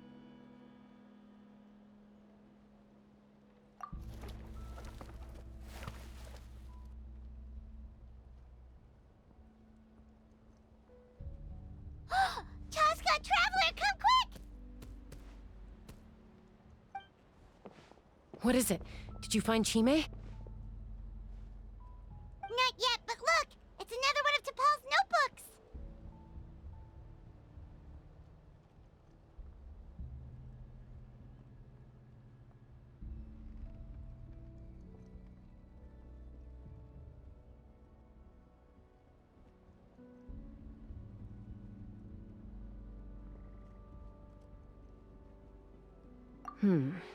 All right.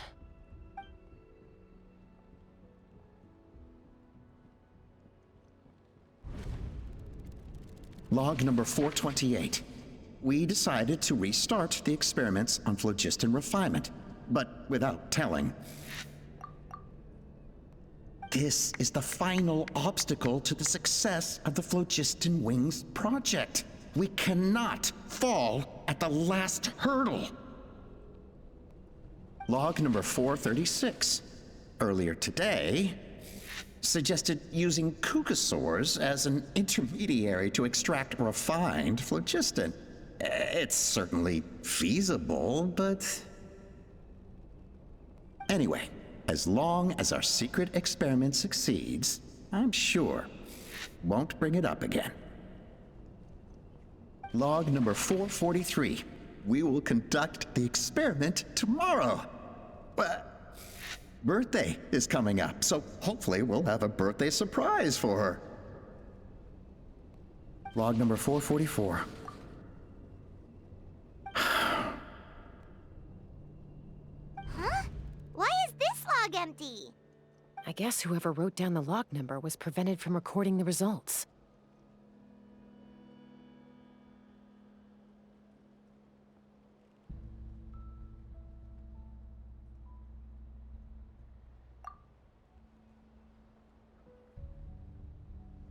Log number 0. We lost many comrades in the accident. Among them are friends, lovers, and children. But we cannot stop now. We will keep their legacy alive and carry their dreams forward. As of today, we are scrapping the artificial refinement method. Instead, we will focus all our efforts on phlogiston extraction from live kukasaurs. They are arrogant beasts whose existence in the wild serves no one but themselves. Their true worth lies in their sacrifice for the sake of human progress. To facilitate our operations, we will gradually move the airborne workshop closer to the Flower Feather clan, even as we continue to expand it. All this we do to create a world where the skies are for all of humanity to share. All this we do to make T'Pol's dream a reality. Given the way this is written, not to mention the fact that the numbering has started over from 0, it kinda sounds like this is someone new. Does that mean that T'Pol's already... There's also a letter tucked in the end of the notebook. It's from Puma.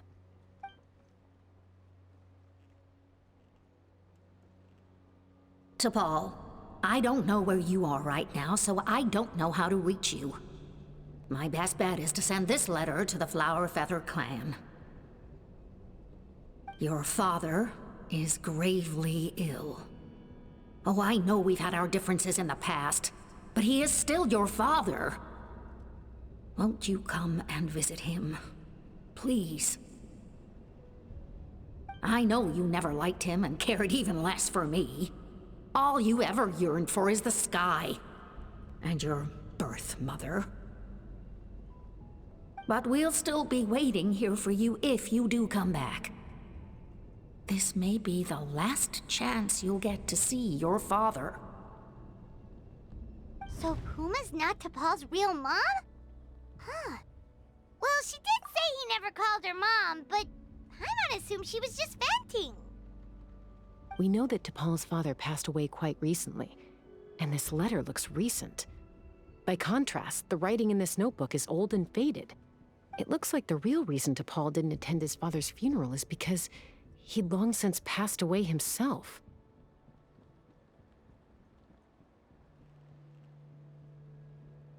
If we ask ourselves why this letter was sent to the Flower Feather clan, why T'Pol always yearned for the sky, and how he got his hands on a relic from the Cinder City, it all points to one answer.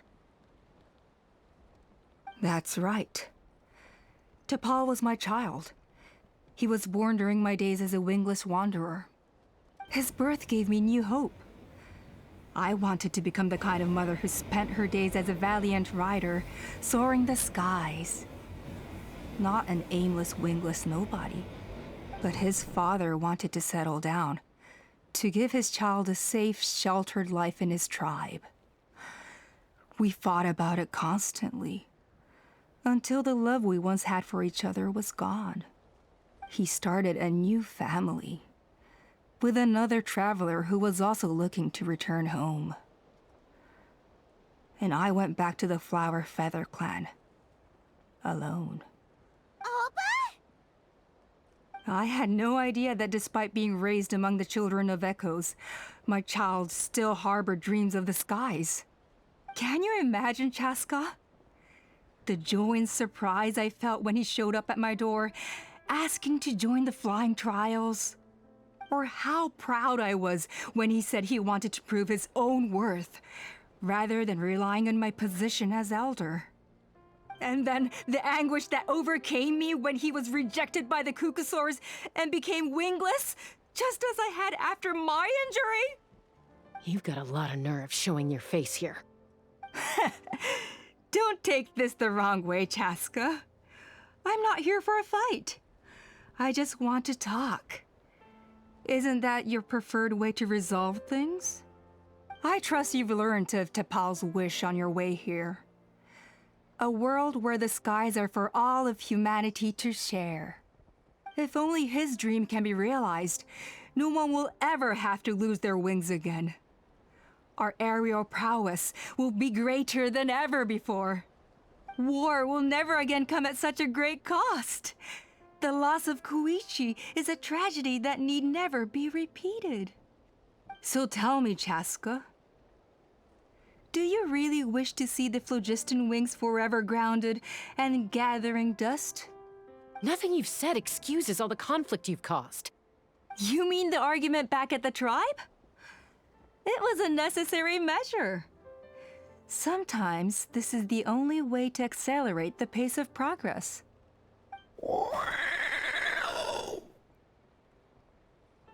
Is a mother harming her children when she coaxes them into swallowing a bitter pill? Of course not. It is a brief moment of suffering for the greater good, and the child would come to understand this in due course. The phlogiston wings are that bitter pill. We will never progress as a tribe if we cling to the scraps the Cucusaurs offer us.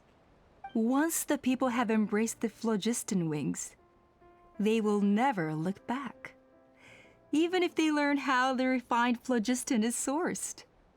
They will convince themselves that the sacrifice of a few Cucusaurs is a small price to pay for our dominion over the skies. But this I had not anticipated. I barely had the chance to introduce the phlogiston wings to the tribe before you found this place. Your plan was hardly foolproof. Yet, it can still be salvaged. Chasca, traveler, you are the hope of humanity. I'm sure you have your doubts about my methods, but know that my love for humanity and for Natlan is genuine. You know me, Chasca. And you know that I've always treated everyone in the Flower Feather clan as my own children, as fellow humans. Surely you can understand my perspective.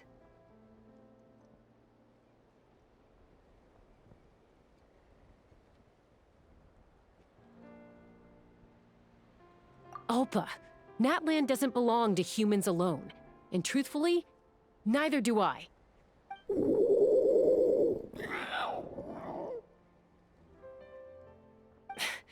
How many times has the Abyss invaded Natlan now?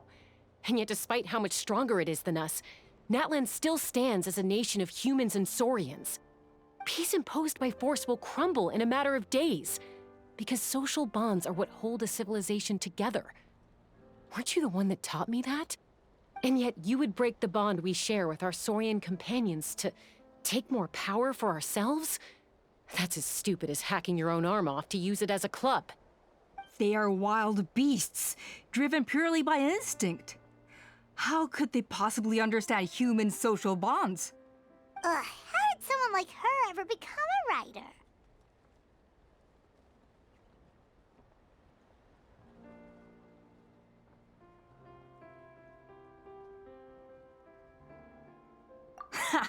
You overestimate them. They bow to the strong and shun the weak. That's all there is to it.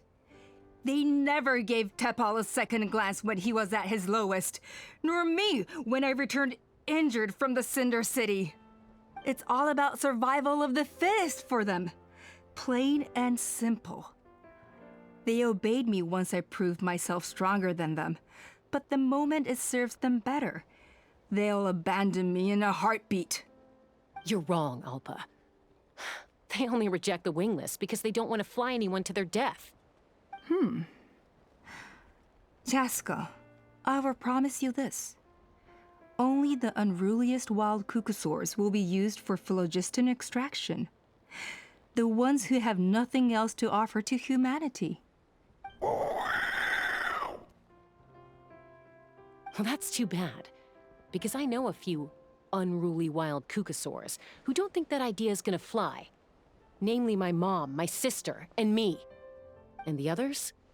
To us, they're friends, family, even children. So if you want to put any of them in one of your cages, you're gonna have to go through us. Is that right? I knew you might be difficult to convince. Maybe this will change your mind.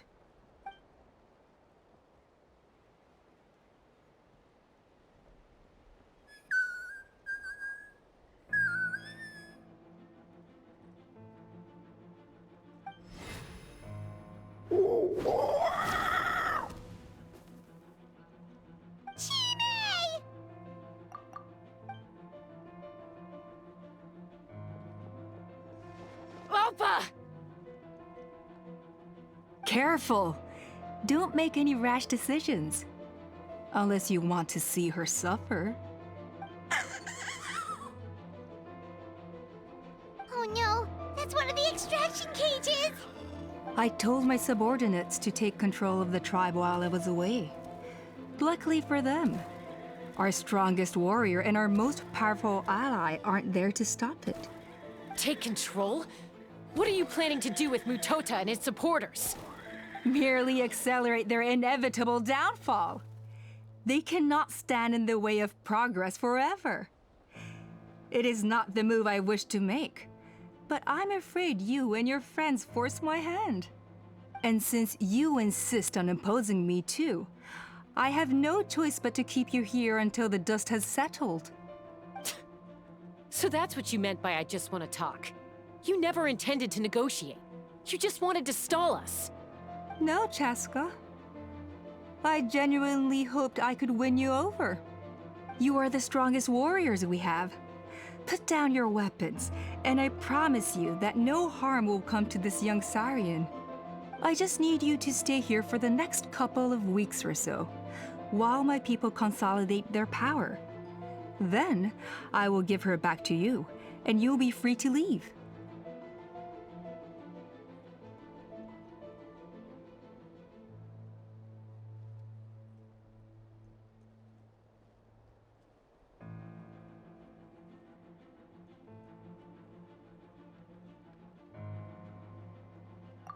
As long as the majority supports our vision, even the Pyro Archon cannot meddle in our internal affairs. Your vision is deranged, and the Flower Feather Clan will never support it. You sure about that? Then wait here and see. Time will tell. What do we do? Even if the whole tribe fights back, Mutota's in grave danger! Stop delaying the inevitable! Drop your weapons and get into the cages, now! She's still holding Chime hostage. Is there really no other way?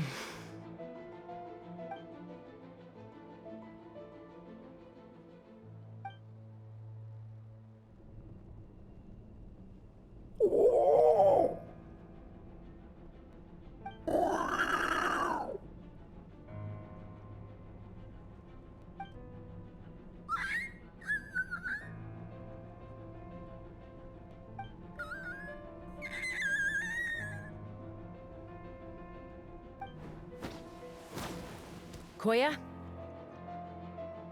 Huh? What are you yapping about? Stand down. Drop your weapons, now! This instant! Ah! Ah! No! The relic!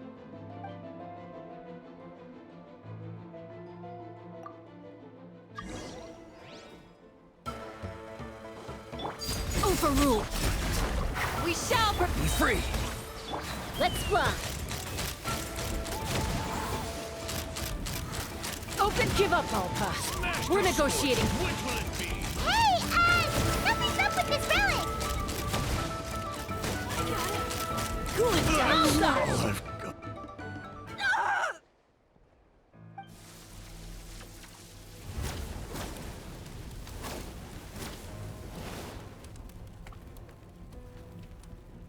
No! What is she doing? She'll bring us all down with her! But why? We stabilized the relic. Maybe it got damaged in the fight. If we don't think of something fast, this whole workshop is gonna fall apart. No. They're directly beneath us. My beloved tribe!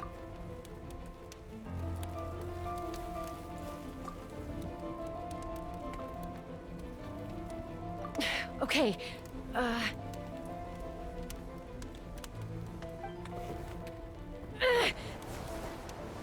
It's too powerful. This ain't a toy like last time. I don't think I can just throw it aside.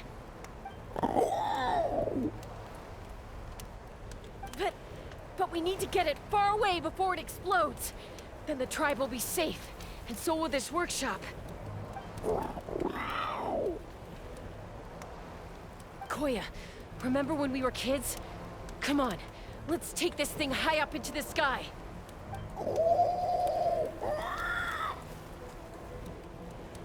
Don't worry. I know I can get rid of it before it explodes. We're talking some surface wounds at most. All I need is for you to catch me at the end. Just like old times.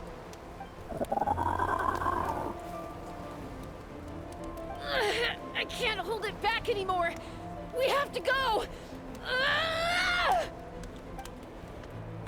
Don't be insane!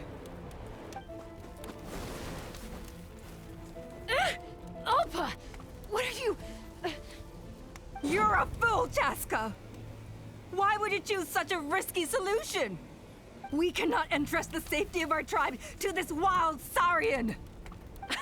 I'm the fool. You really think you can stand a better chance than me? Sure, it may be asking too much for an ex-wingless to escape the blast radius in time. But I can fly it a safe distance away, even if it's the last thing I do.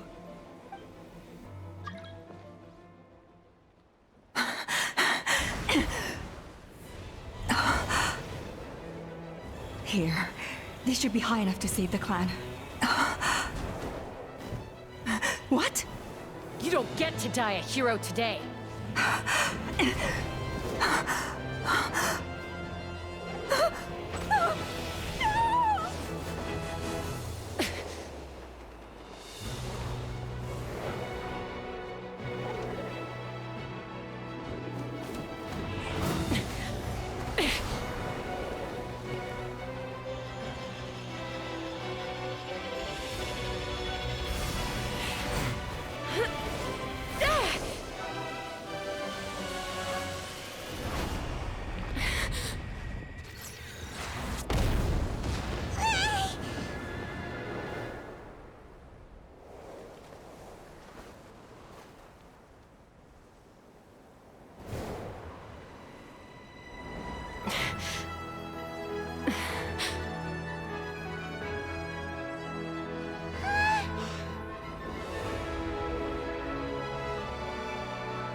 Koya, are you hurt?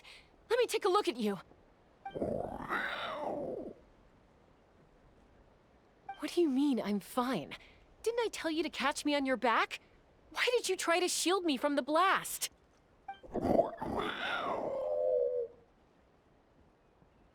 Accident? Yeah, right. Seriously, you're as stubborn as ever. Chasca! Koya! How are things looking here?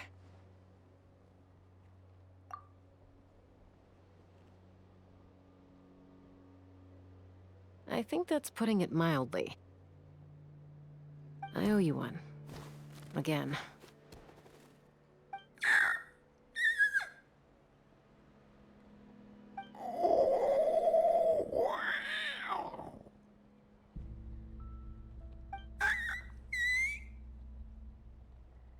Oh, but be honest. Do you still think Kukasaurs can't form bonds? Mom, I'll figure out the refinement problem. I'll find a way. You don't need to worry about it. I just need some more time. That's all I ask. Please just trust me. Just this once.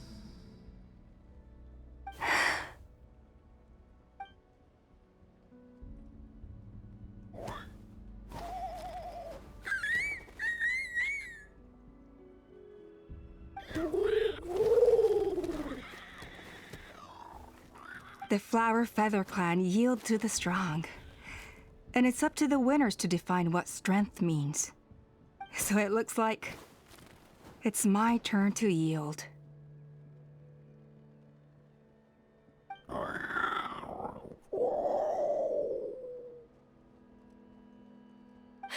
Koya!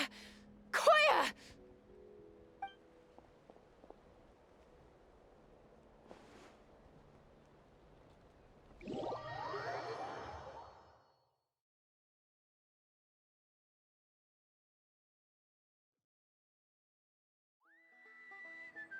So, you're absolutely sure it's not because of the explosion?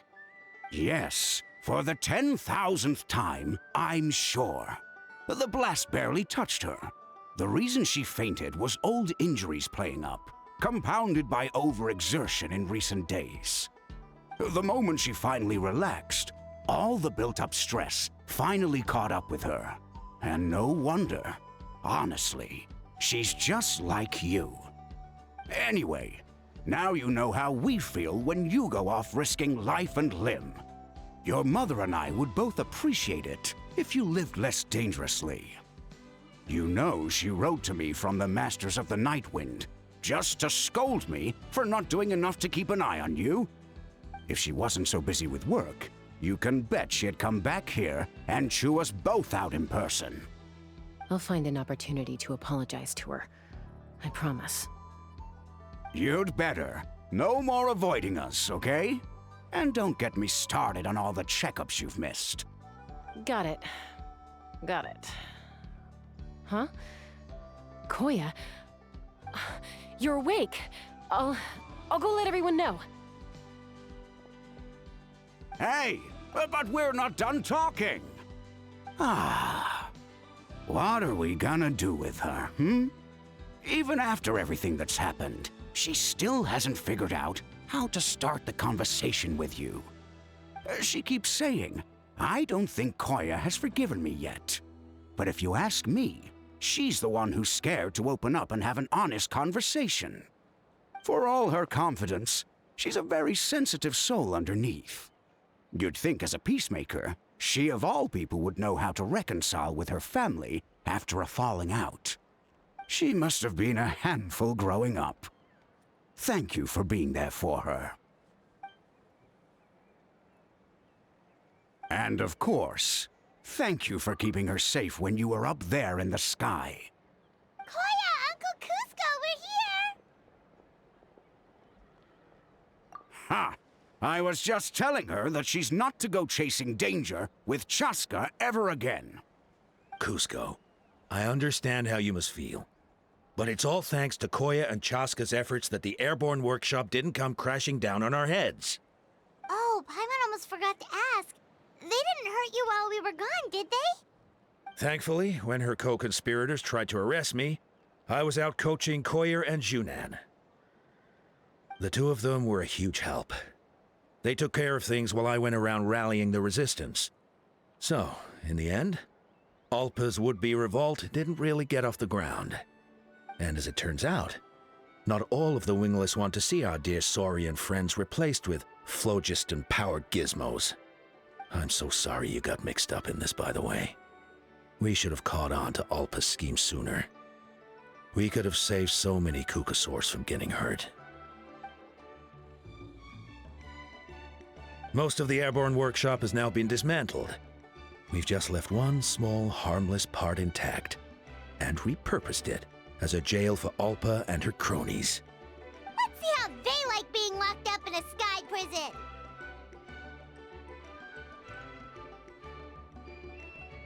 So, it looks like there's just one last conflict left to resolve. Peacemaker, you're up. I said I had to wait until things had blown over, didn't I? And now they have. But I still have no idea what to say. Koya, I just want to say, I'm sorry for how things went down back then.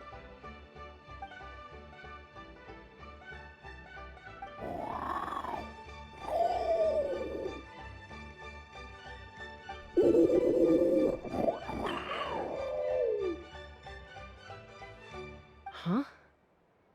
Does this mean you're not mad at me anymore? There's that family likeness coming through again.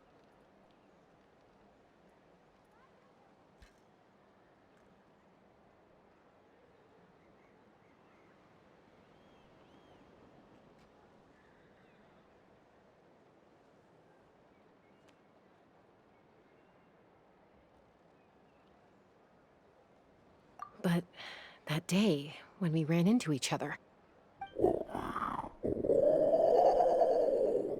Huh? So then, when did you finally make your peace with it?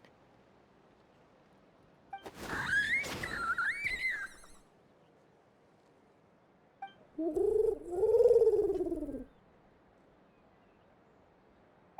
it's Chima and Chimpu! They're here too!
Let's burn this breeze.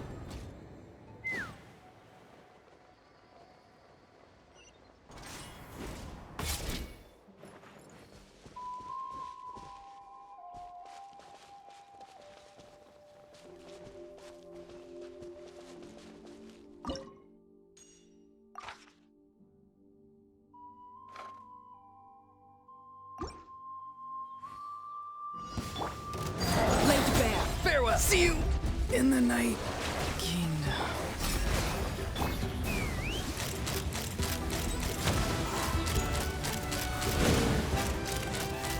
Locked on! Bullseye! Hold on to your hats.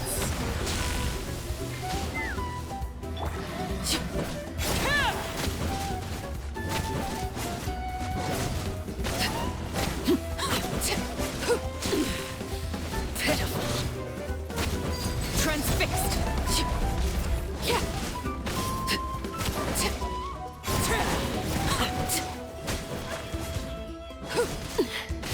Commendable.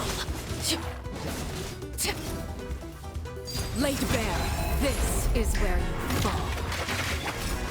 Hear my prayer. Take me up. Locked on. Open fire.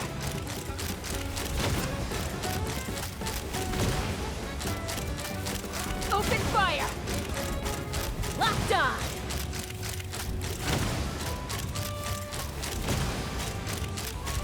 Locked on! Bullseye! Overruled! Do your worst! Locked on! Bullseye! Locked on!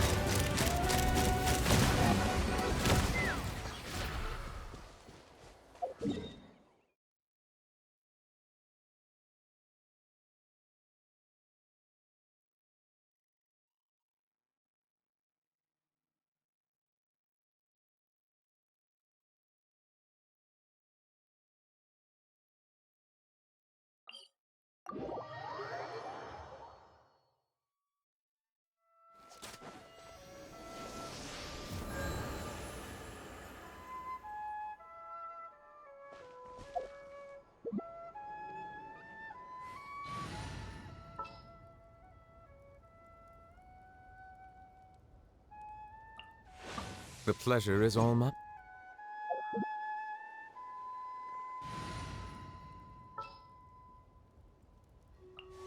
Stay close.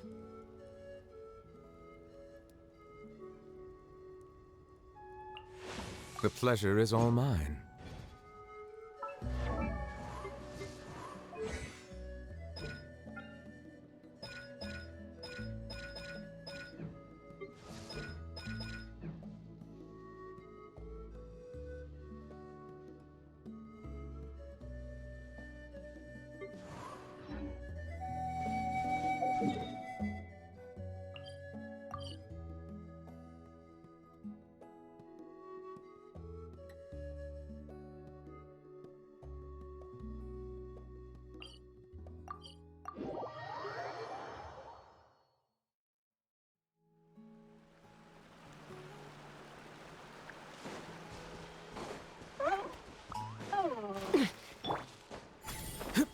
Let's burn this breeze.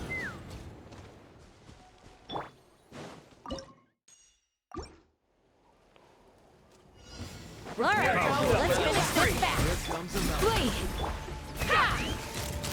A worthy fight. Couldn't transcend.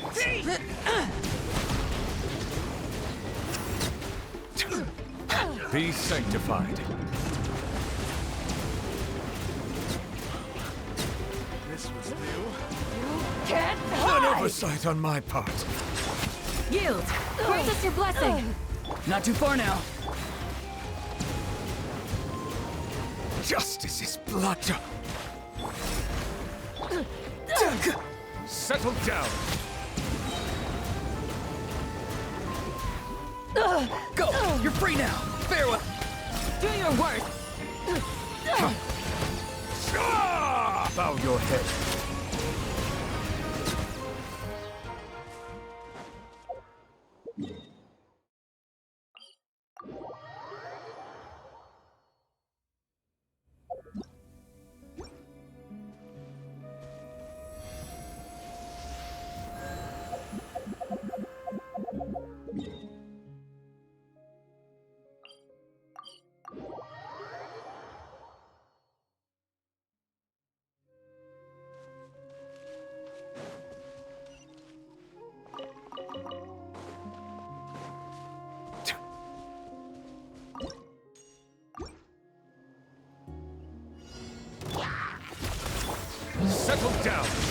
mighty be humble.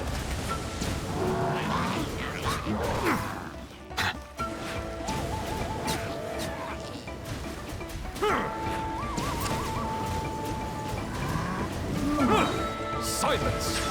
Yield! We shall Be free! Time to say hello. open fire!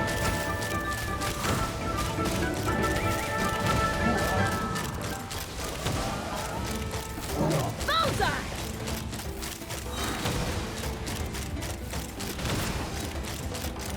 Locked on!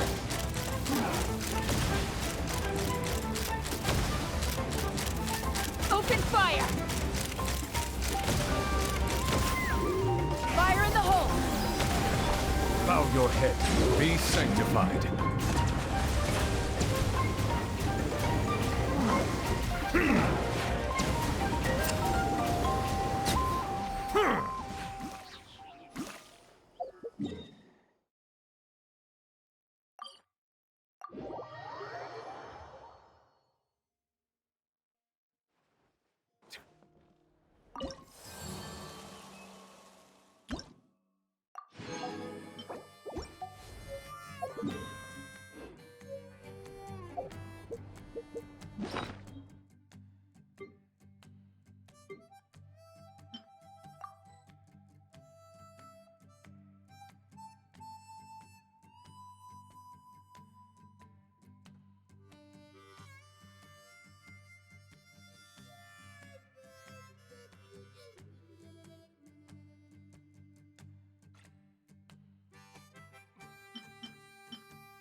No need to fret.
Let's burn this breeze.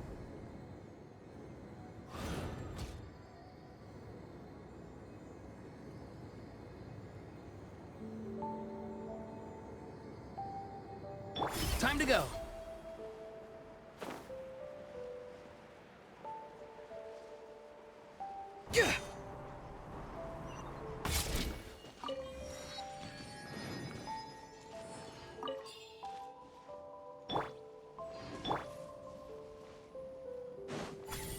Let's burn this breeze.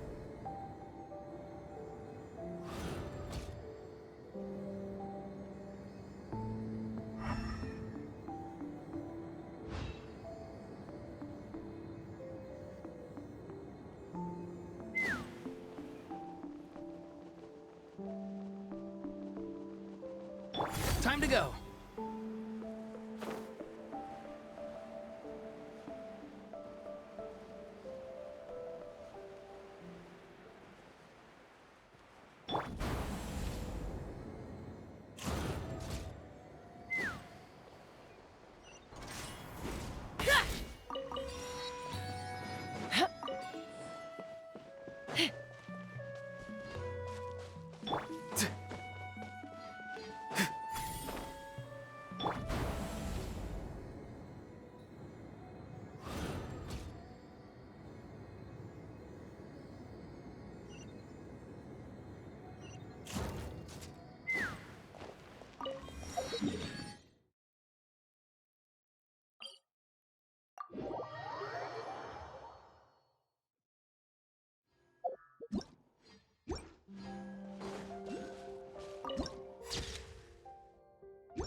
Lay to bear. Tell me what you see. Hear my prayer. Let's burn this breeze.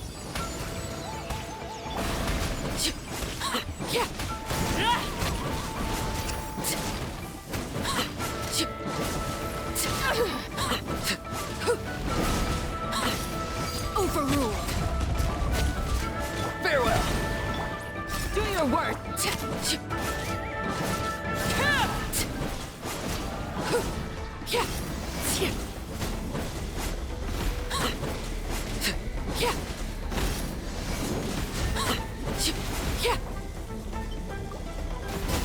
Free. Flee.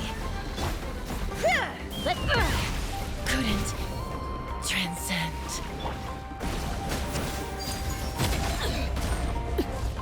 Everlasting as the moon. Overruled.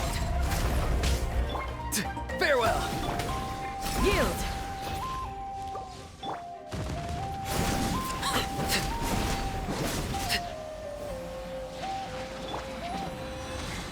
We shall prevail. Do your worst. Go. You're free now. Transfixed. This is where you fall.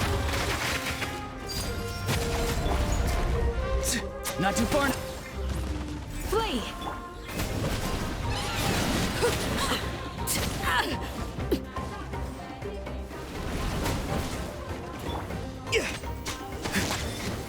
Yield!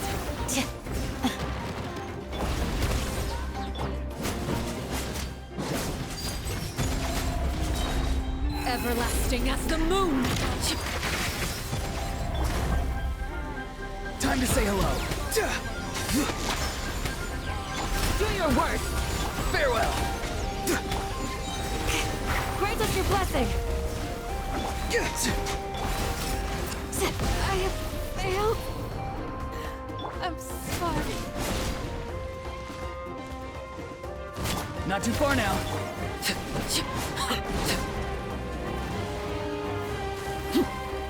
Laid bare. It's getting dark. Go on.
Let's burn this breeze.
Time to go.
Wonder if we're allowed in here. Oh, the door opened all by itself. Taking that as a yes. Aw, the Atomi store from earlier. It's really here. Then let's go introduce ourselves.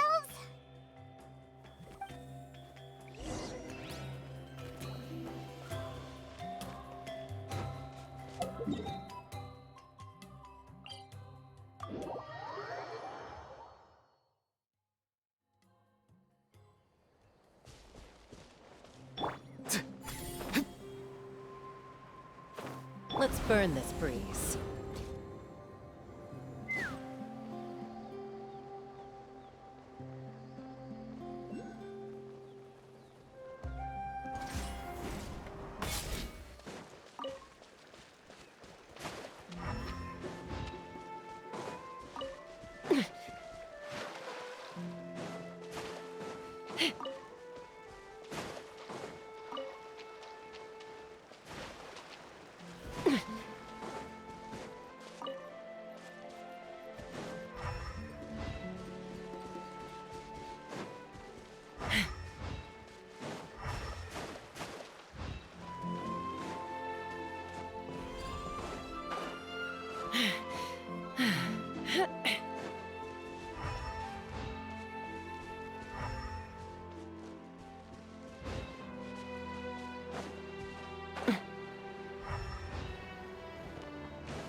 All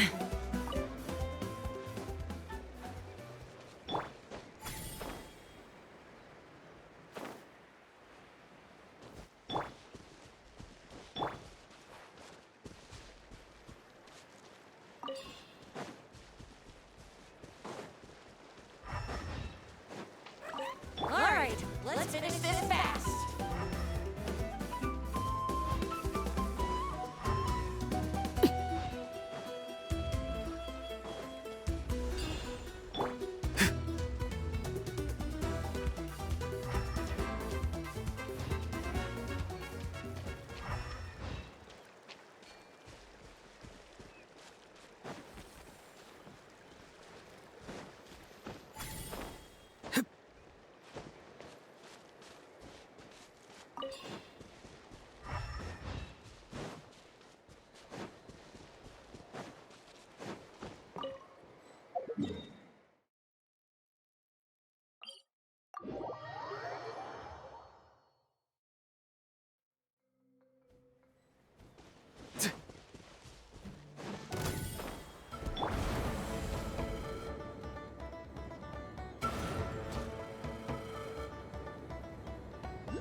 Take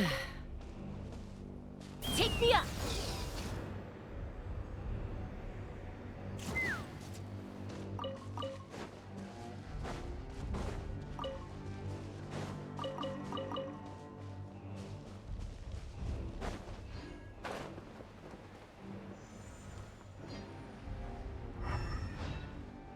Time to go.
Giddy up!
Let's fly!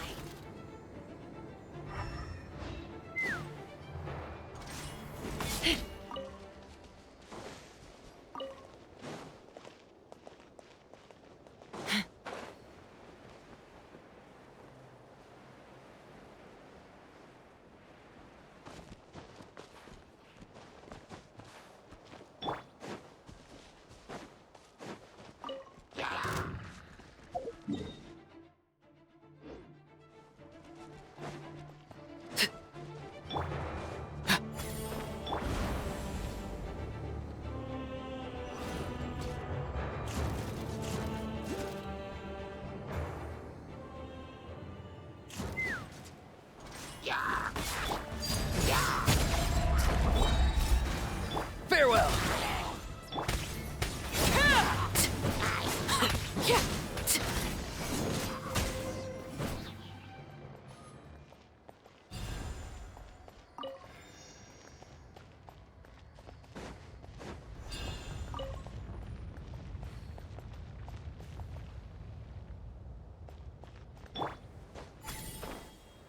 Let's burn this breeze.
Let's burn this breeze.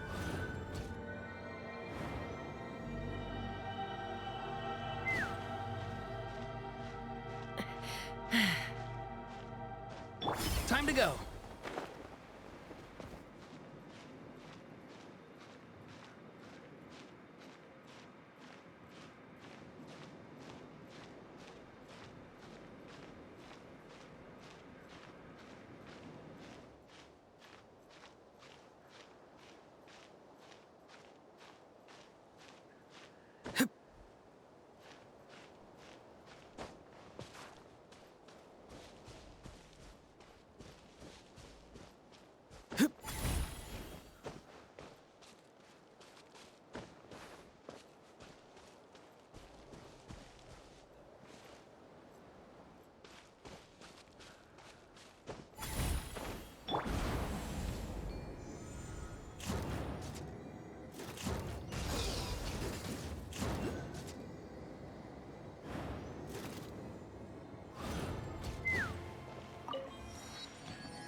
Let's burn this breeze.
Let's burn this breeze.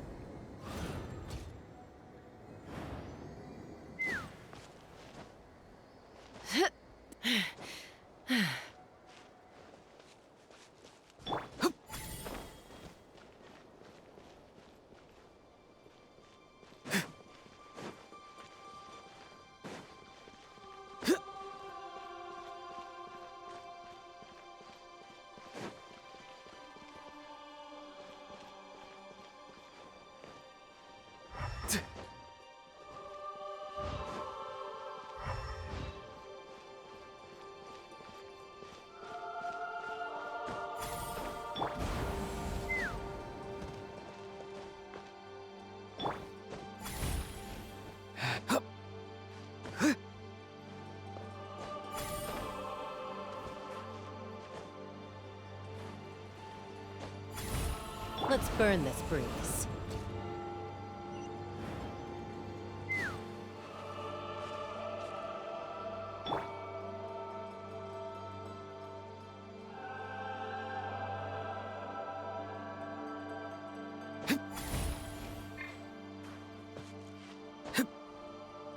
Let's burn this breeze.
Time to go.